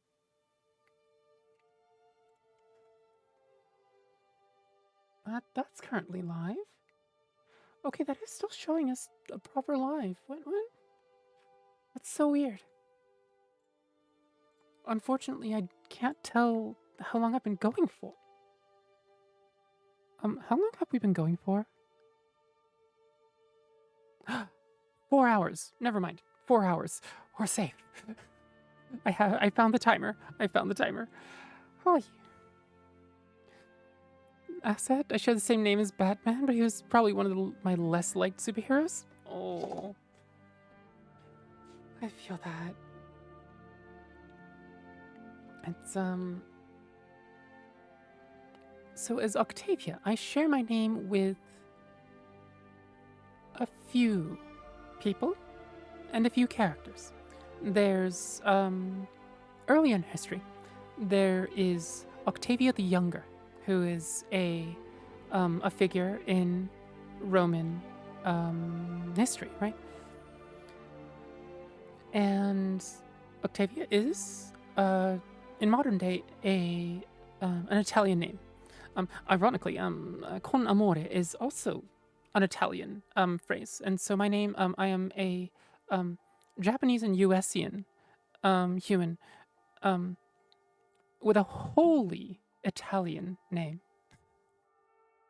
So I've had some people, some actual Italians, DM me before and say, do you know Italian? I didn't see it on your languages list, but your whole name is Italian.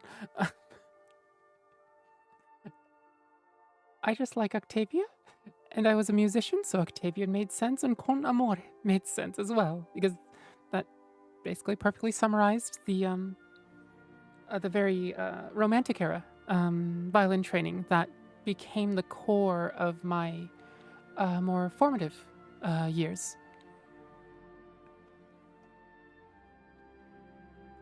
It's my spaceman Hotep with the hand.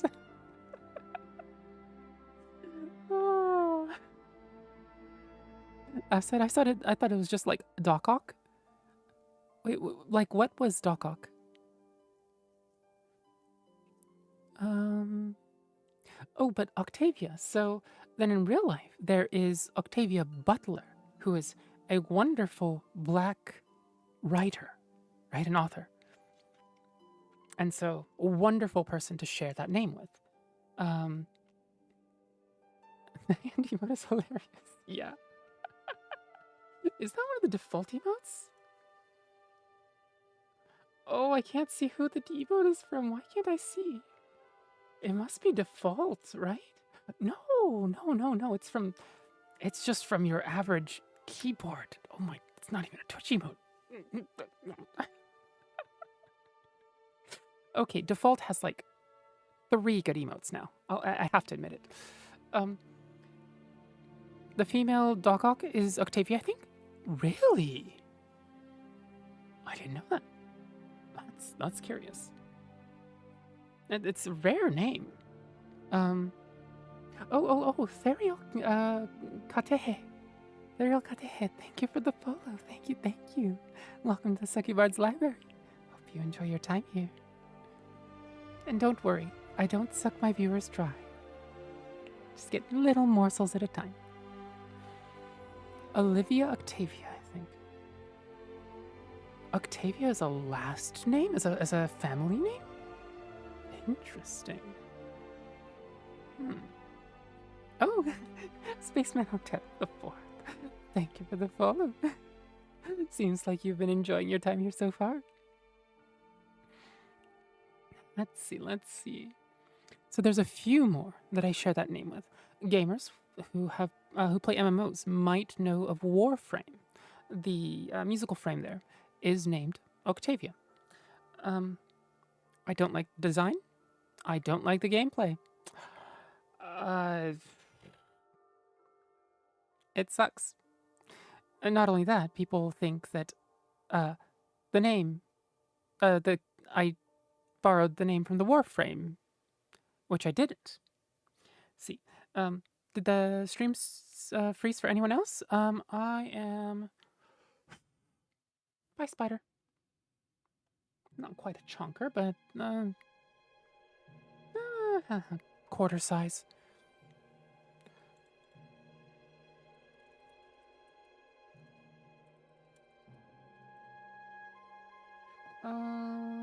I can, let's see. Yeah, it looks like it's okay on my side. So, yeah. Yep. Um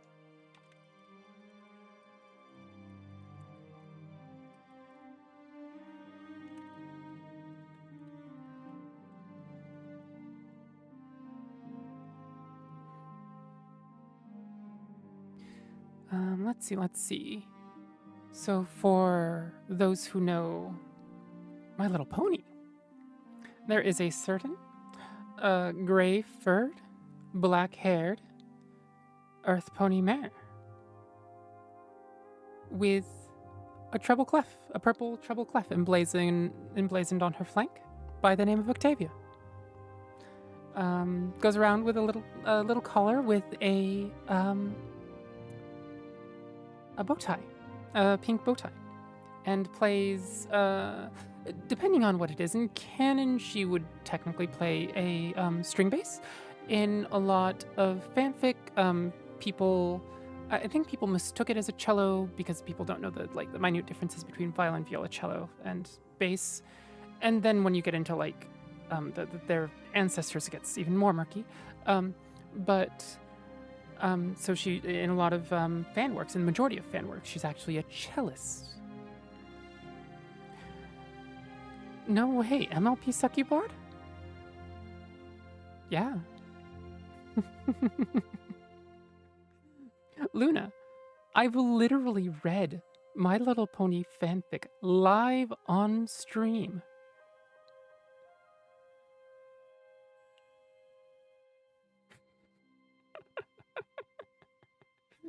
Hi, Lisa. Welcome, welcome. Thank you for the follow. And the first time chat. Oh, the loading emojis. The loading emotes. Yes. Here. Let me add a few more to the mix. Why do I not? I'm sorry. I only have one. Why do I not have more? In Discord, I have more. Hannah has some wonderful loading emotes. I know. Oh, what's her trans-colored flowery tush? Oh, a lot of people have wonderful loading emotes. Anyway, don't remember? Well, we'll have to do another My Little Pony night then at some point. I just realized it's almost 5 a.m. and the sun is coming up. Oh dear, Asset. I hope you have a wonderful time getting to sleep. Have sweet dreams. And you actually get proper rest. Thanks for coming by. I usually try to stream a little earlier than this. It's been a while since I've really gone past midnight. But it was wonderful to see you, and hopefully see you again. We at least have you in the Discord now, so speaking of the Discord, if anybody wants to get to the Discord, that's the gateway. And yeah. I mean, I've never watched any MLP, but not gonna lie, MLP fanfic kind of goes hard. Right? Okay, so, I'm going to read a chapter of My Little Pony fanfic here, since we do have some fans here. This is, Benny, you've heard this one. Oh, let's see, let me... Oh, let's see, it is a... Oh, Kaylee Silverfox. Welcome. Welcome to the Succubard's Library. Thank you for the follow. I hope you enjoy your time here. Hello. Yeah, MLP fanfic and art is so cool. Possibly even spicy. Which I do appreciate. I definitely have my fair share of spicy pony fics that I have enjoyed over the years. I don't know if I can read any of them here, but your voice is really nice. I like this. I like this tone. It's very soft. Oh, thank you, thank you. Oh, hell yeah. Time to listen to the Beard Magic Man again? Yes, it is. If I can remember what it's called anyway. It is, it is the Education of Clover the Clever. So, there's going to be some, for those of you who aren't used to pony names and some pony terminology, it's going to feel a little jarring at first. But I absolutely assure you, this fic is so worth it.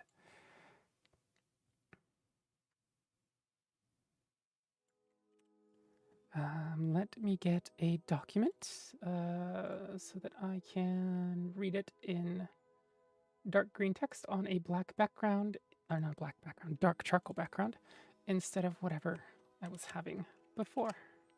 There we go. Oh, that's going to be a 30-minute read. Might be, hope everyone's doing well. Yeah, I think most people are. I think the most amount of distress that people have had in the channel tonight has been realizing that it's 0500 and that the sun is coming up soon. My Little Pony crossover with Elder Scrolls when? Look, if people write it, I will come and read it. And then read it for other people too. And then, yeah.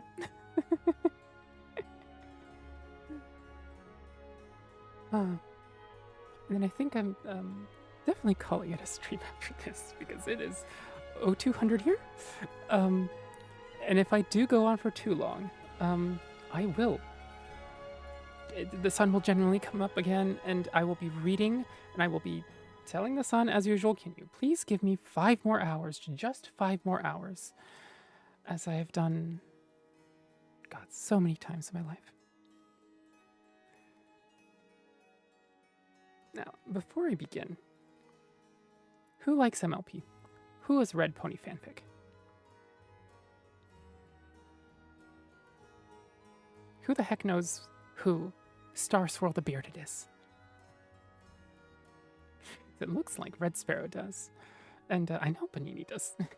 Beard Magic Man. Not Man Pony, but yes. And I'm guessing Luna does. But I'm really not sure who else does. Red Sparrow, I've never seen anything MLP before. Really? Okay. All right. So I'm going to have to win over a couple of hearts with some ponyfic.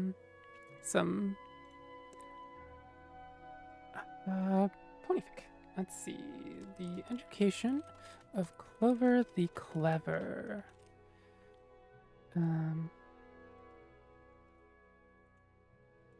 Chapter 1.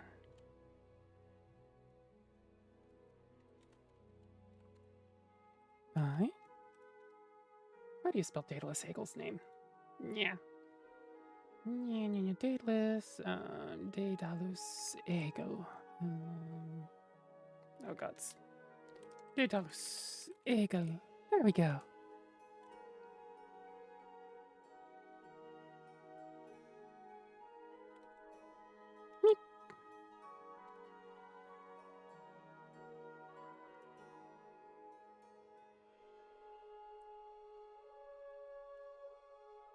Okay, there we go, and we can chuck that. No, not that. Oh, currently reading. New. Sprout, lock, please. But we will. Let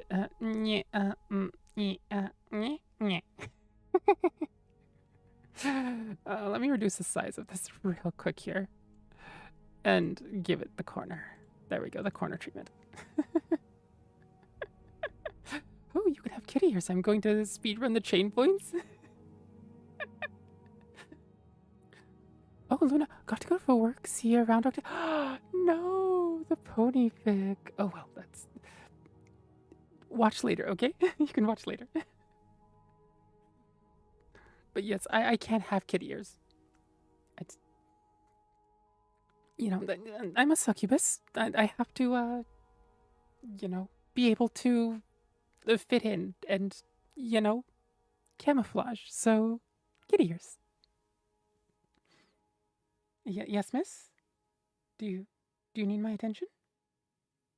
You're about 7 arm lengths away from me. You have my attention, but not my head pats. Hmm? Oh. Come here if you want head pats. Believe me, as with me, you will have them. So before this one, the last one was a Warframe collab, and then the 2 before were 5 hours each of Armored Core. I think during all 3 of those gaming streams, I was mostly a cat girl. I don't think those kitty ears left my head for more than about 5 minutes. Now, let's see. So this is called The Famous Lecture. Oh, sorry. It's The Education of Clover the Clever by Daedalus Hegel. Chapter 1, The Famous Lecture. At Cambridle, it was that time of year again. Professor Quickquill had drawn the short straw.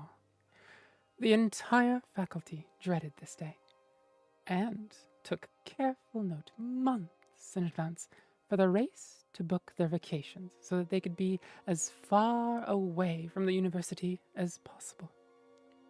Quickquill cursed his own tardiness for not joining them. By the time he had remembered, everyone else was already gone, and it was up to him to keep the university's doors open for the worst day of the year. It was time for Honorary Professor Starswirl's annual guest lecture. The problem wasn't that Starswirl was a bad scholar, because he wasn't. The problem wasn't that Starswirl was not good enough at magic for Cambridle. He was, as every student in the auditorium knew perfectly well, the greatest magical mind of the past several centuries.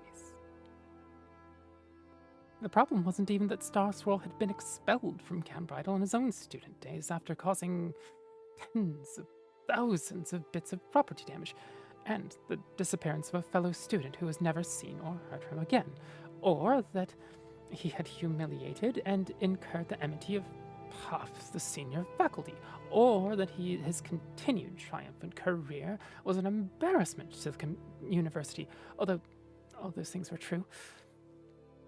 Those things, Quickquill thought, were actually a blessing in disguise.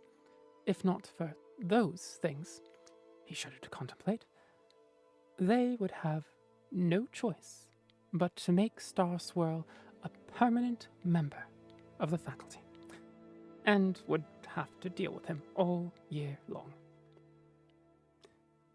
The problem, rather, was the students. Dear Celestia, the poor students. Every year, without fail, after Starswirl's 1.5 hours, they would spend the next week straight hiding in their dormitories, their blankets wrapped tightly around them, sobbing. Every year, a small number of them simply left in the night and never came back. Several more, often the brightest ones, who were expecting good grades and a career in magical research when they graduated, would fall into deep doldrums and fail their exams as a result. It broke Quill's heart to think of it. There was not much they could do about it. Starswirl the Bearded was always asking for a teaching position to share his undeniably impressive magical knowledge with the next generation of unicorns. And when you've won the respect of immortals and defeated a few titanic evils from beyond the outer limits of the imagination,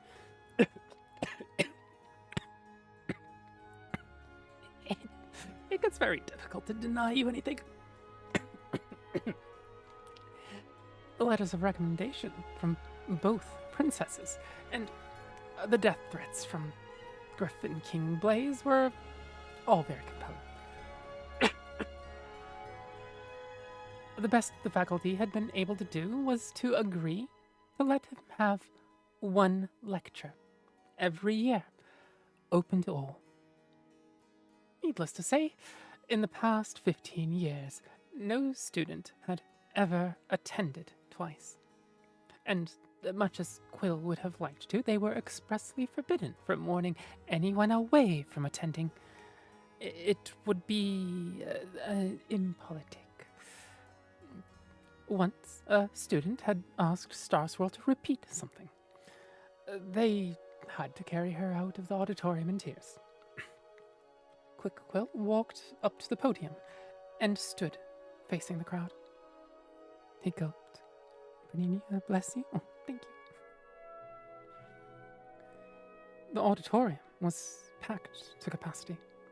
1,000 young unicorns, eagerly waiting to hear the legendary wizard speak.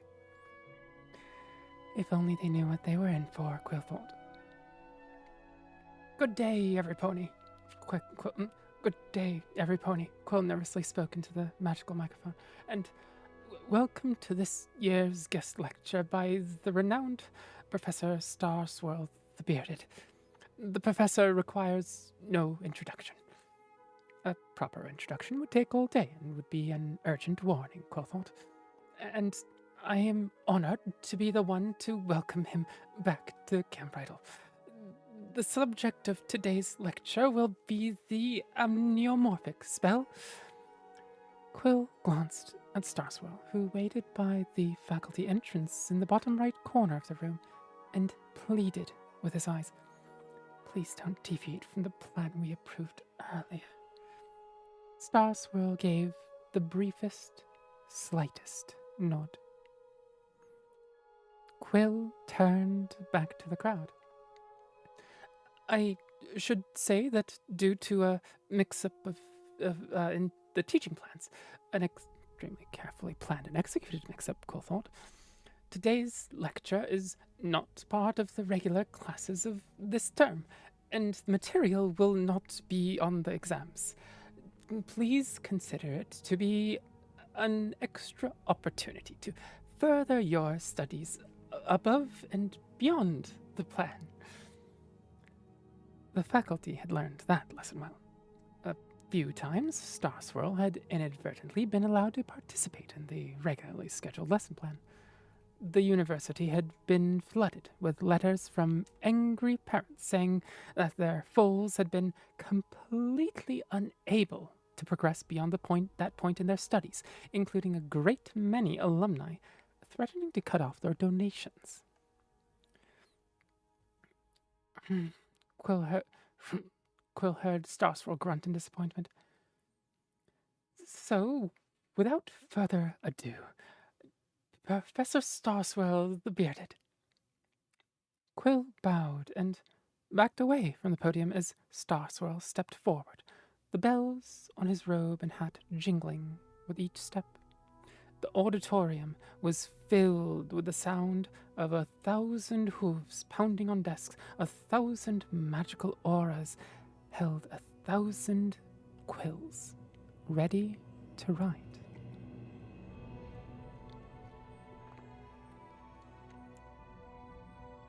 Starswirl levitated a stack of papers in front of him, ruffled through them briefly, and knocked them on the podium to get them in order, and cleared his throat. Then he began his lecture. It took a few seconds before Quill realized he had begun his lecture. There was a sound, yes, but it did not seem to be coming from Starswirl's mouth. In fact, it didn't seem to be coming from anywhere. It also did not seem to be saying anything in any language known to ponykind. Gern Zabes Bekovt Ferid Fail Gers Buff Zappen Busnen Again Buzz, Starswirl said. Quill's heart sank in his chest as he resisted the urge to face her. He looked from Starswirl to the assembled unicorns, their quills poised to write a mere few seconds ago, hung lifelessly in the air. Their eyes, previously filled with focus and excitement to see the great Starswirl the Bearded teach, were now showing hints of uncertainty. Ponies blinked in confusion. Ponies glanced side to side to see if their neighbors knew what was going on. Ponies looked to Quill with questioning eyes. Quill shook his head at them, raised a hoof to his lips to shush any who might be thinking of speaking. Starswirl continued as he levitated a piece of chalk and began to write complex mathematical formulas on the board behind him. The students, seeing a hope of a chance, immediately began copying the formulas.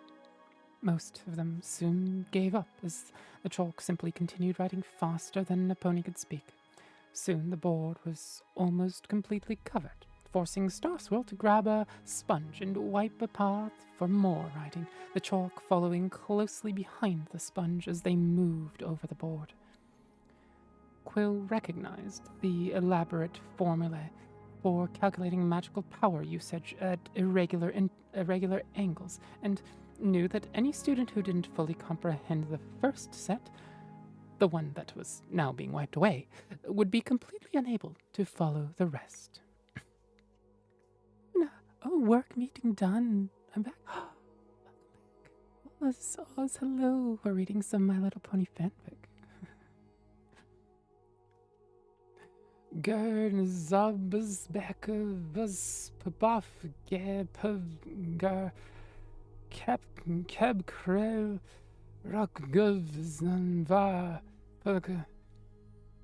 It was around that point that the hallucinations started. As a note, if you want to follow a real scholar, Oz is genuinely a scholar and does not paleontology, archaeology. There we go. If you'd like to follow him, there's a quick way to do it.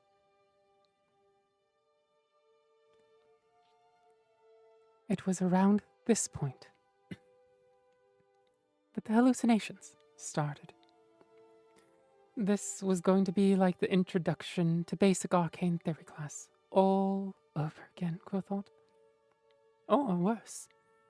He looked over the crowd and saw their hopes fade as the best and brightest of Cambridal realized they stood no chance of ever understanding magic, watching their futures slip away.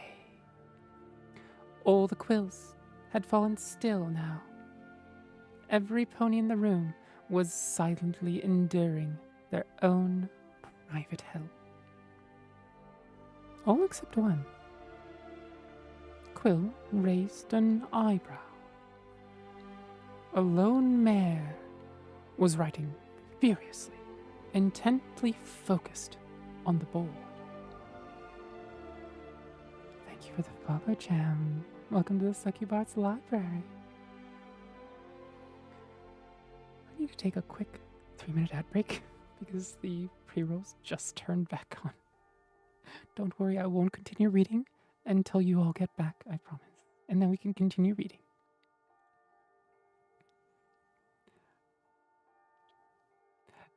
El Crayolas. El Crayolas. Thank you for the follow. Thank you, thank you. Welcome to the Succubard's library. Hopefully you two enjoy your stay here. As a note, I don't drain people completely of their energy. It's a bedtime story for me. Oh, a proper bedtime story. That is what I'm known for, so I'm more than glad. And honestly, I fell asleep to your reading is one of the highest compliments that I can get. Partly because I know a lot of people that have trouble falling asleep. I would have trouble falling asleep myself. I didn't have, people like Fudge Muppet and Miss Chalice and so many other lore people, right? And also because, that's sort of the point.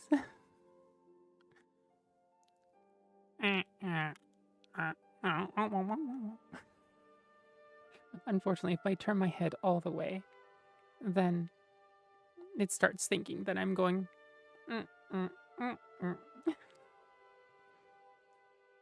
Actually, let's see. Where did I at? At 1 point, I can bring that to 1.3. There we go. If I'm able to get proper iPhone tracking, that might be a little better.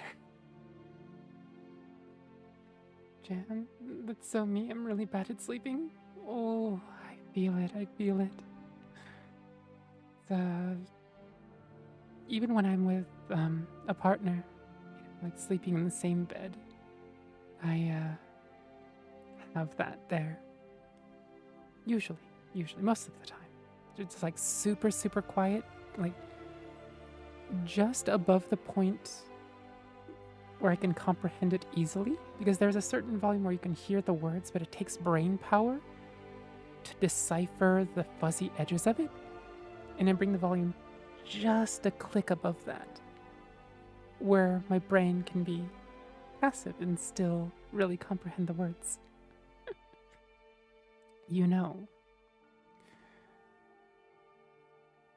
It might be good to, perhaps in the Discord, have a list of people that I listen to for sleeping. Because there are so many people.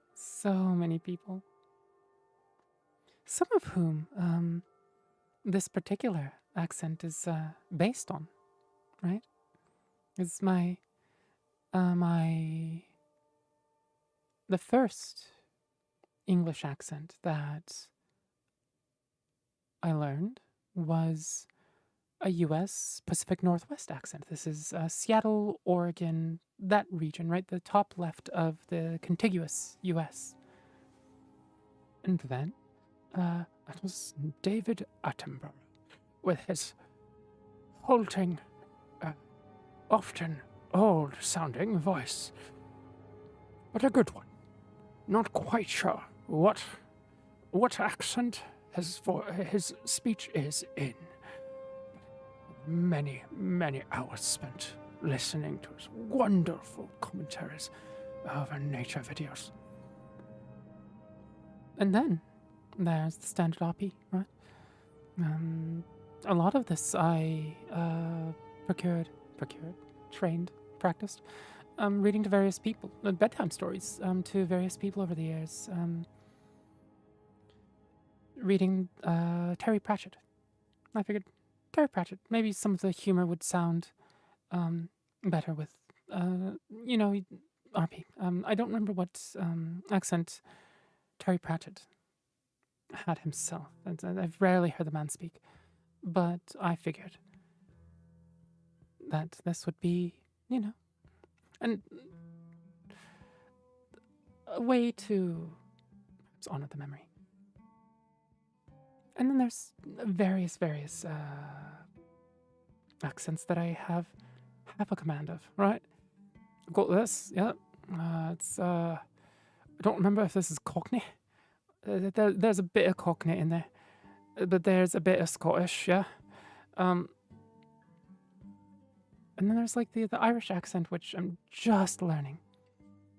And then there is the Japanese accent.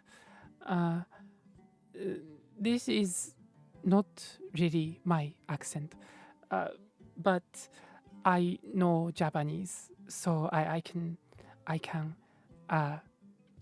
sound like not my mother, other students. My mother sounds much better. She's Japanese, but she has she's got a degree from a 4-year degree in poli-sci from University of Washington. I don't. She can write circles around me in essays. Fun fact, Terry Pratchett loved Oblivion. Yes, there is a mod with his writing in it. Velja. Velja. And there's a Skyrim mod called Velja in Skyrim as well. And he directly collaborated with the mod author on those. So, yeah, that's a mod that never leaves my load order. Sometimes I don't take her as a companion too often, Velja, but it feels wrong to have the world without a bit of Terry Pratchett in it. Jam, I just got into watching ASMR streams or ASMR in general. I should have started sooner. It helps so much.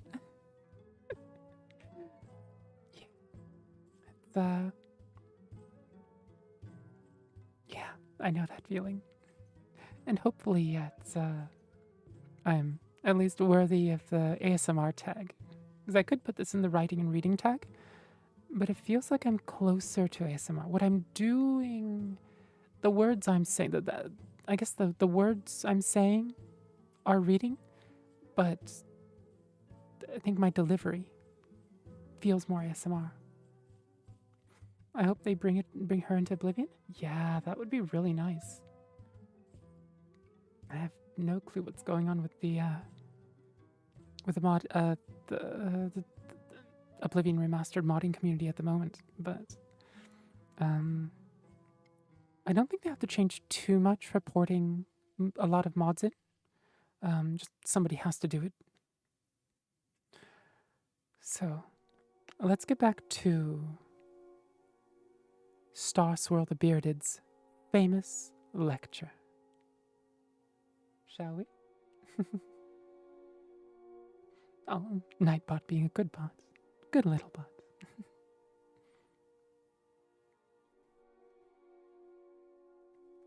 Clover Cordelia had found her seat with all the rest of her friends, eagerly awaiting the start of what the seniors called the famous lecture. Although exactly what it was famous for was unclear. They had forced their way through the crowd to get seats at the center of the auditorium. Like any pony else present, they could barely contain their excitement. The Star Swirl the Bearded, the greatest unicorn wizard of their lifetime, former royal advisor, savior of ponykind, several times over, right there to teach them face to face. At length, the young, scrawny professor got up and awkwardly did his introduction, but clearly so awed by Professor Starswirl's presence that he couldn't speak straight.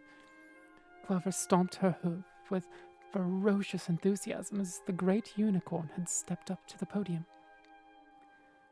In his characteristically starry robe to pell the torrent out of it, Clover had held her breath, unable to contain her huge grin, her quill at the ready, as Starswirl prepared his papers and cleared his breath.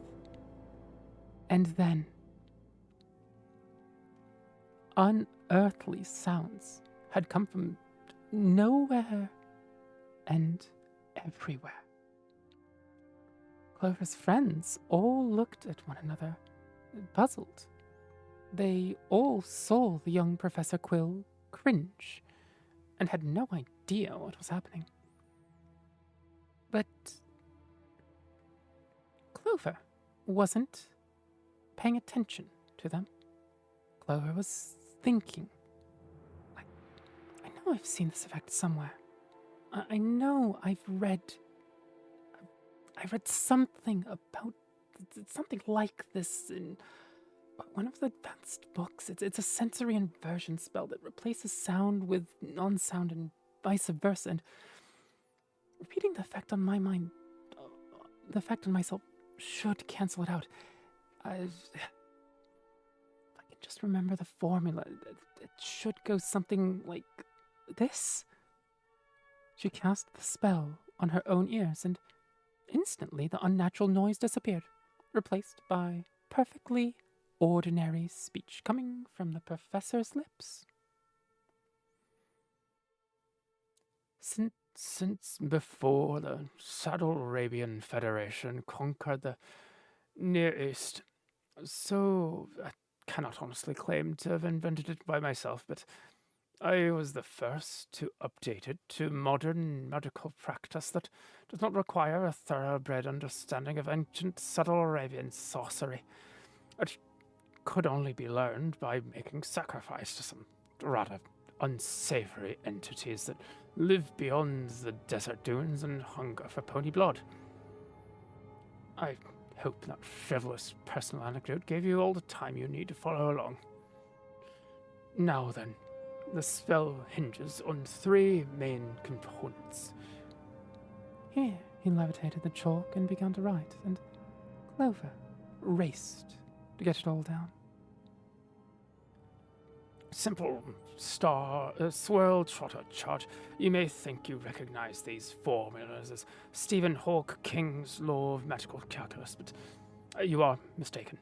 The alterations reflect an interwoven perception spell which functions like this. At this point, his words turned into colors and flew away. Clover froze up. This time, Star Swirl had at least given a hint. Inverting sound was one thing.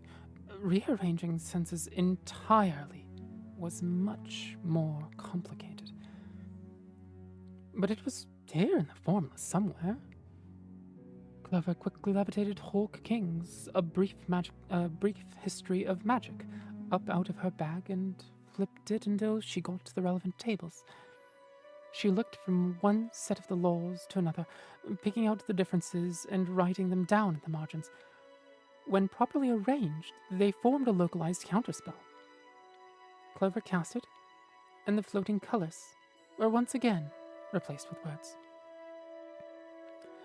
May possibly begin to understand the challenges of the amniomorphic spell.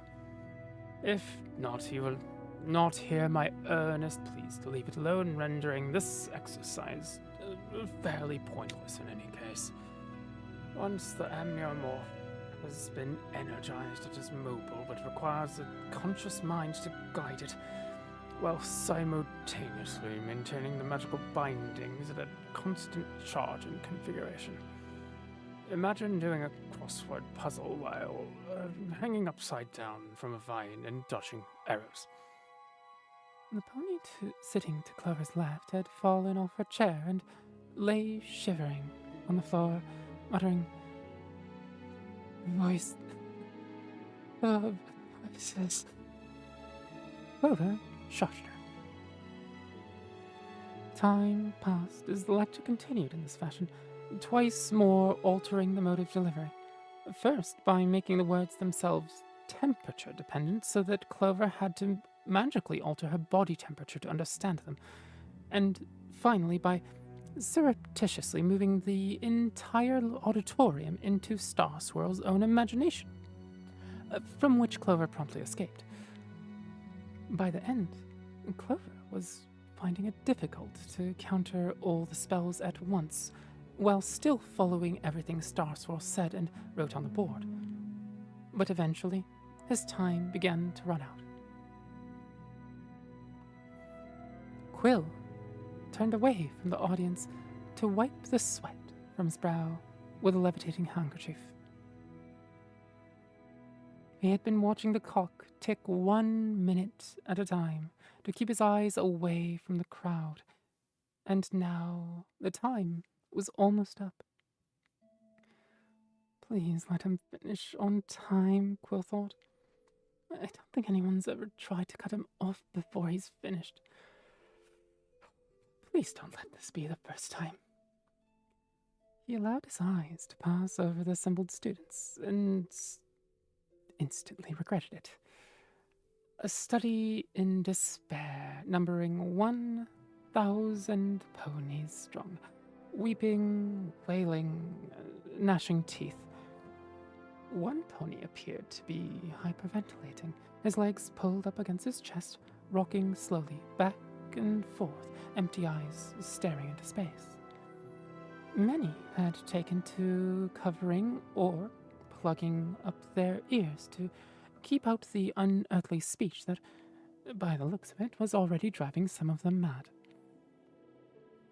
And then, as suddenly as it had begun, the sound stopped. Quill looked back at the clock. 1 minute remained, the second hand having passed over the 12, exactly as Starswirl closed his mouth.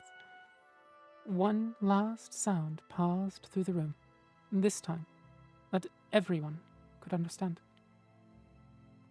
Any questions? Quill let out a sigh of relief. It was over. And unlike last time, no ponies seemed to be bleeding from the eyes. Now, there was only the polite applause, and then every pony could get up and... The one student who had never stopped writing slowly raised a hoof. Quill's eyes widened in horror, and his mouth fell open. In his mind's eye, he could see himself leaping forward, shouting, "No!" as if to catch an arrow, sacrificing himself to save another's life. But it was already too late. Starswirl had seen her. An eyebrow crawled up his brow. Yes, the filly with parsley in her mane. Quill's heart skipped a beat. The moment of doom was at hand. Time seemed to freeze as Clover thought for a second how best to phrase her question. When you say that the stirrup formation of directed morphic dilation is best used in conjunction with a reverse galloping magic charge, is that because a common alternating magic charge would grow unstable and subject to erratic power surges as a result of the buildup of thermic pressure from the dilation? The auditorium fell deathly silent. All eyes turned to Clover, then to Starswirl, then back to Clover. Quill didn't dare wipe away the drop of sweat that was slowly teasing its way across his snout, however badly it tickled. Starswirl was looking at Clover, not speaking. The silent seconds seemed to stretch into infinity. Starswirl opened his mouth, took a breath. His mouth hung open for a few seconds. Yes. The deep ringing of a tower bell announced the end of the hour.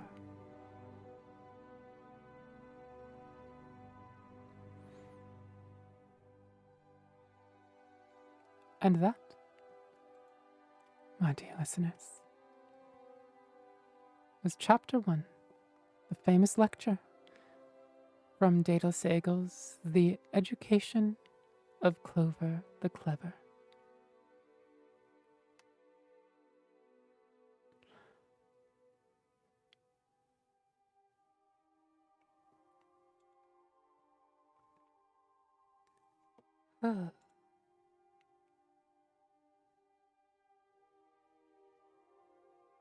That's genuinely one of my favorite openings.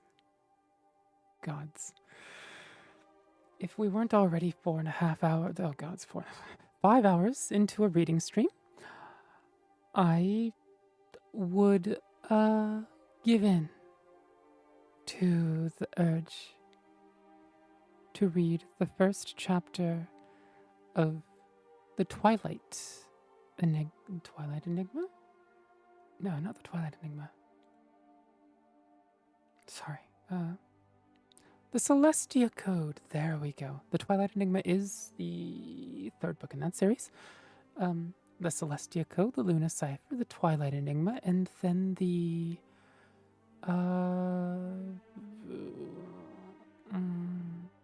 Skyla pseudonym.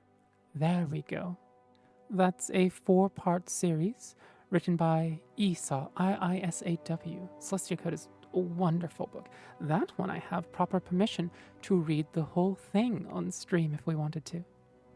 This one I'm only just doing the first chapter because that at least I think I can get away with morally before running to Daedalus Eagle and going, can I read this whole wonderful fic on stream, please? It's one of my favorites. Red Sparrow, that was very well written. I don't know much about ponies, but that sounded really deep. And fun. This one chapter sets up the whole story of the next... Well, it's the story of the first year of Clover the Clever, Clover Cordelia's first year of university. And what a year it is.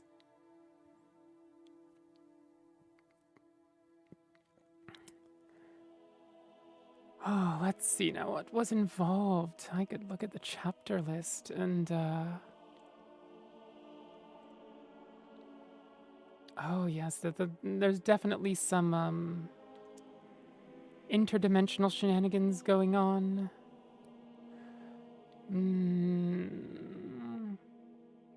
Oh, Mia de Luna. Thank you for the follow. Thank you. And to you too as well, Niante Anima. Thank you for the follow. Welcome to you both to the Succubard's library. I hope you enjoy your stay here. Unfortunately, tonight it's the end of the stream, but... Oh, I got it right the first time? It's just basic Latin reading, right? Niente anima? Yeah, niente. Oh, I was pronouncing it niente. Or niente anima. Anyway. It probably helps that I have Japanese as a first language, so, you know, any word or name that follows Latin pronunciation rules are, well, it's right there in the name, isn't it? I just have to read the letters. Whereas other languages are just gods. I have some gripes. Least of all with English, good gods. I have some major gripes with English, and I had to teach it for a number of years.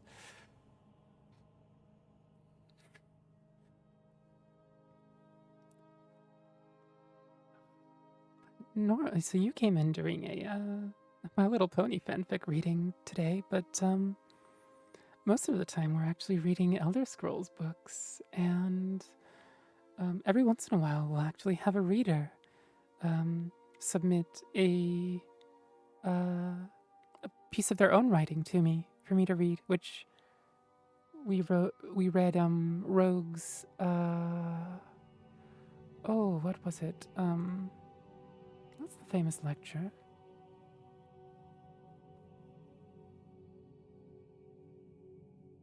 Something into infinity. Where are my documents? The Cradle of Infinity, there we go. Which was also a ton of fun to read. But I think we will have to wind down for the night. Let me get this off. And bring up the music in my ears again. Niente. I've just woken up, so I was looking for people to watch. I really like your aesthetic. Oh, thank you. Thank you, thank you. That probably means you're either a fairly early rising East Coaster, or you're across the pond over in Europe. So normally I tend to start streams about 8 to 9 hours ago. I normally don't go this late. This is well past my usual bedtime. But if you're in European time, I do sometimes start readings in about 7 to 8 hours. So, yeah. And if you're curious about my readings, I have a bunch of readings on YouTube that aren't cut from streams. They're fully recorded for the videos, and so I'm able to correct any issues that I have, either with sound or with my voice or with words, right? Every once in a while I actually have recording nights where I actually might have to do one pretty soon here. If my executive dysfunction is keeping me from doing recordings, I turn on the stream and I invite everybody to watch me record. So instead, when I stumble over a word, I just reiterate the word, or maybe one or two words before that. But during recording streams, I stop, take a second or two, go back to the last sentence or whatever, and start there again, so that I can easily cut it up, right? Of course, last time we did the stream like that, oh, it was embarrassing. I had my glasses, these glasses that you see right here, up by my eyebrows, and nobody noticed for the first hour and a half, 2 hours. And then I had to go back, and I had to put my glasses back on correctly, and then I had to redo the recordings. It was bad. Oh. So the recording nights are a hoot. You're just really good at reading with or without them. Evidently. I mean, let's see. So without my glasses currently, I took them off. See, at Camp Bridal, it was that time of year again, and Professor Quickquill had drawn the short straw. The entire faculty dreaded this day and took careful note months in advance for the race to book their vacations, so they could be as far away from the university as possible. It's actually not too bad to, not too hard to read without them. It's much nicer when the all of the words don't when all the words or the whole page perhaps doesn't have mirror image or a doppelganger spell on them. but okay,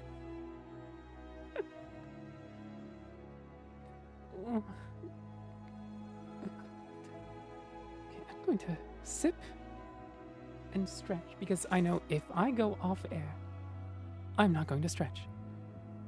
This is something that happens with streamers. We cannot do self-care. If any streamer tells you that they can do self-care without their chat's help, you know they're lying. And so, when I'm on stream, I am a good little succubard. And I do proper stretches, and I drink plenty of fluids, and I munch, and I give my eyes proper breaks. And if I'm off air, if I don't stream for a week, I will not stretch for a week. So, if you'd like to stretch with me, I'm going to put my, web my fingers and then flip them upside down over my head. And, wait, no, that's not the stretch. I'm going to take one hand and put them over the other's wrist, and then gently invert the palm upwards and stretch the arm over the head. Oh. Stretchy.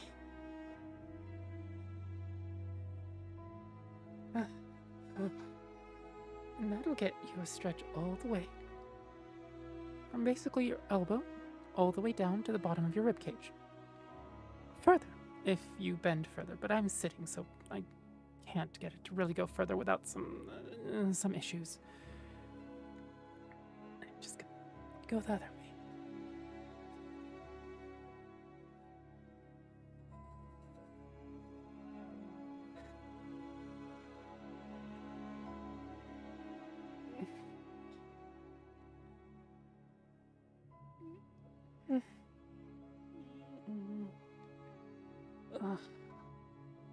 Okay. Oh, that was a stretch. Oh. Oh. And then. Oh. Wonderful, cute girl with glasses reading. Scarecrow. Oh, Scarecrow. Thank you. Welcome to the Succubard's library. Unfortunately, I'm done with the reading for now. I'm just doing some stretches before I send all of you somewhere. Not quite sure where. Oh, I'm sorry. Sorry, everyone bonked my chat. Oh well, the voice is still nice. And when you come back next time, I'll probably actually be reading. Also, for anyone wanting to join the Discord, that's usually the best place to get stream alerts. Oh, thank you for the follow, Scarecrow. Thank you. Welcome. And don't worry, I don't suck my listeners completely dry. Besides, if my listeners died, then I wouldn't have listeners next time.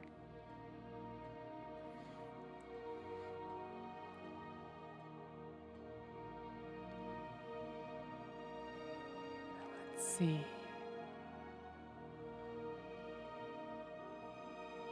Oh. So for anybody who wanted to read the rest of The Education of Clover the Clever, there's a link. That is by LemonStxDesign. And even if you don't like ponies, it is a wonderfully... it's... Bloodletting is healthy, yes. Oh, the blood? I suppose I could... Well, I mean, blood is useful in some ways. Usually I'm not so much about blood.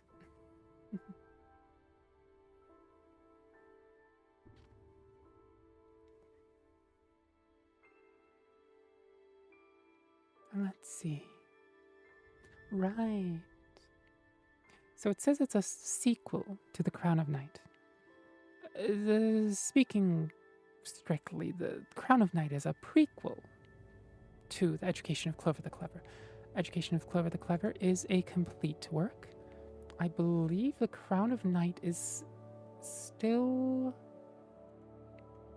Yeah, The Crown of Night is still an incomplete work. Wonderfully written, but I think the last chapter that Daedalus put into the work was in 2021.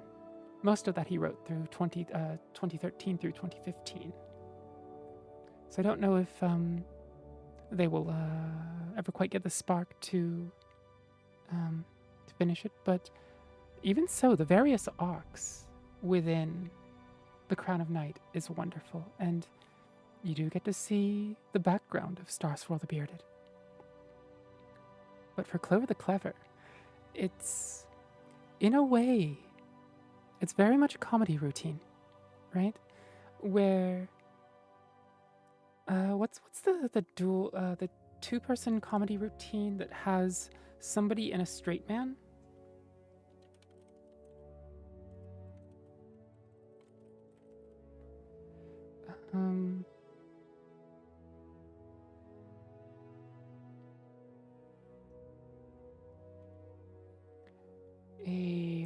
Let's see. What is the counterpart to a straight man called?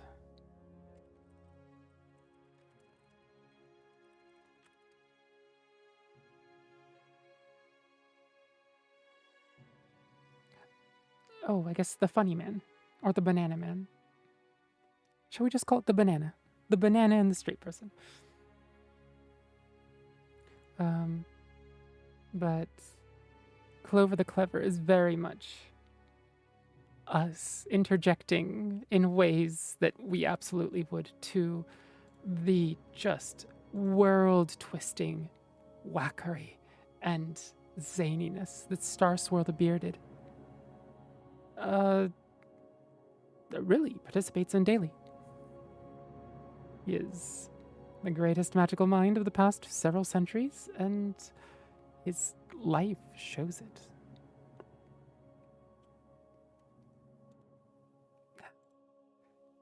Thank you all for listening.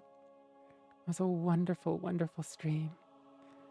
It's been a very long while since I've done a 5-hour reading stream. Normally, I don't have the energy for 5 hours of streaming, especially when it comes to reading, but today it's been absolutely wonderful. Let us figure out where we can land. That won't completely startle all of you.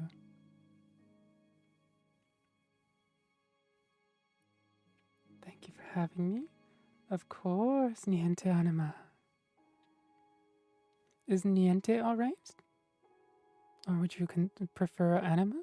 Or would you prefer the whole name?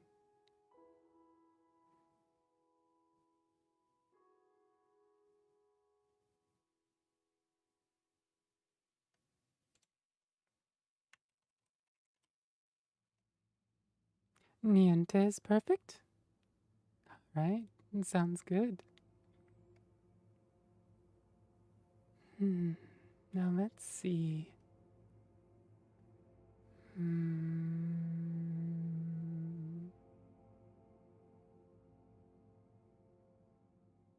I wonder how many people do we have? We just have 5 people. So let us raid somebody small in the ASMR category, perhaps. Although I forgot how to search for the ASMR category. Or really search by category.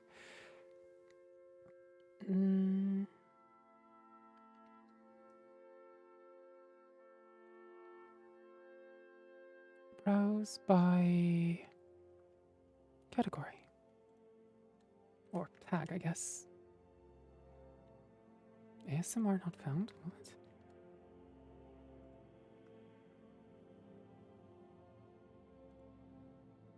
That's not right.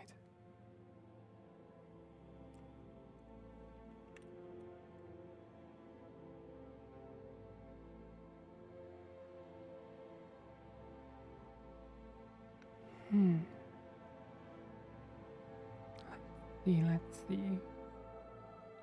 Who shall we raid out to?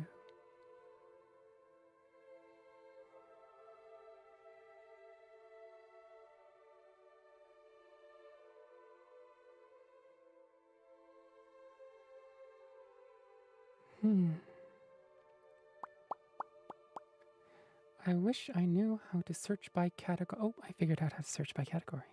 Normally, I don't have this much trouble because I specifically know people that are streaming around this time. But, what shall we do?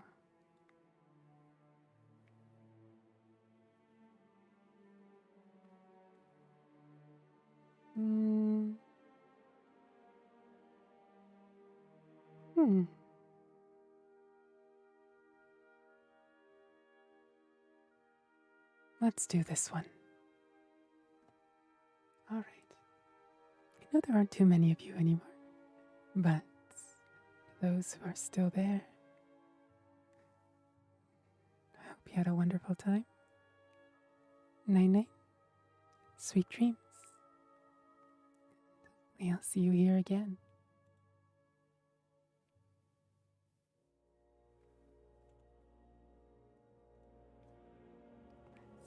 Let's see. Cheetah. VTuber. There we go.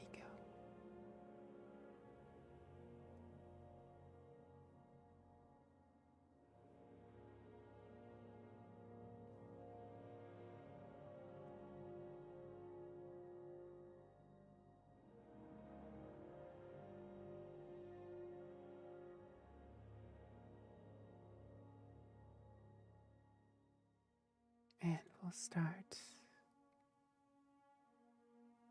raid. Jam, I loved your voice so much. Good night. I hope I can catch you in another stream. You too. Sparrow. Oh, you're here still. Thank you. Yes, great stream.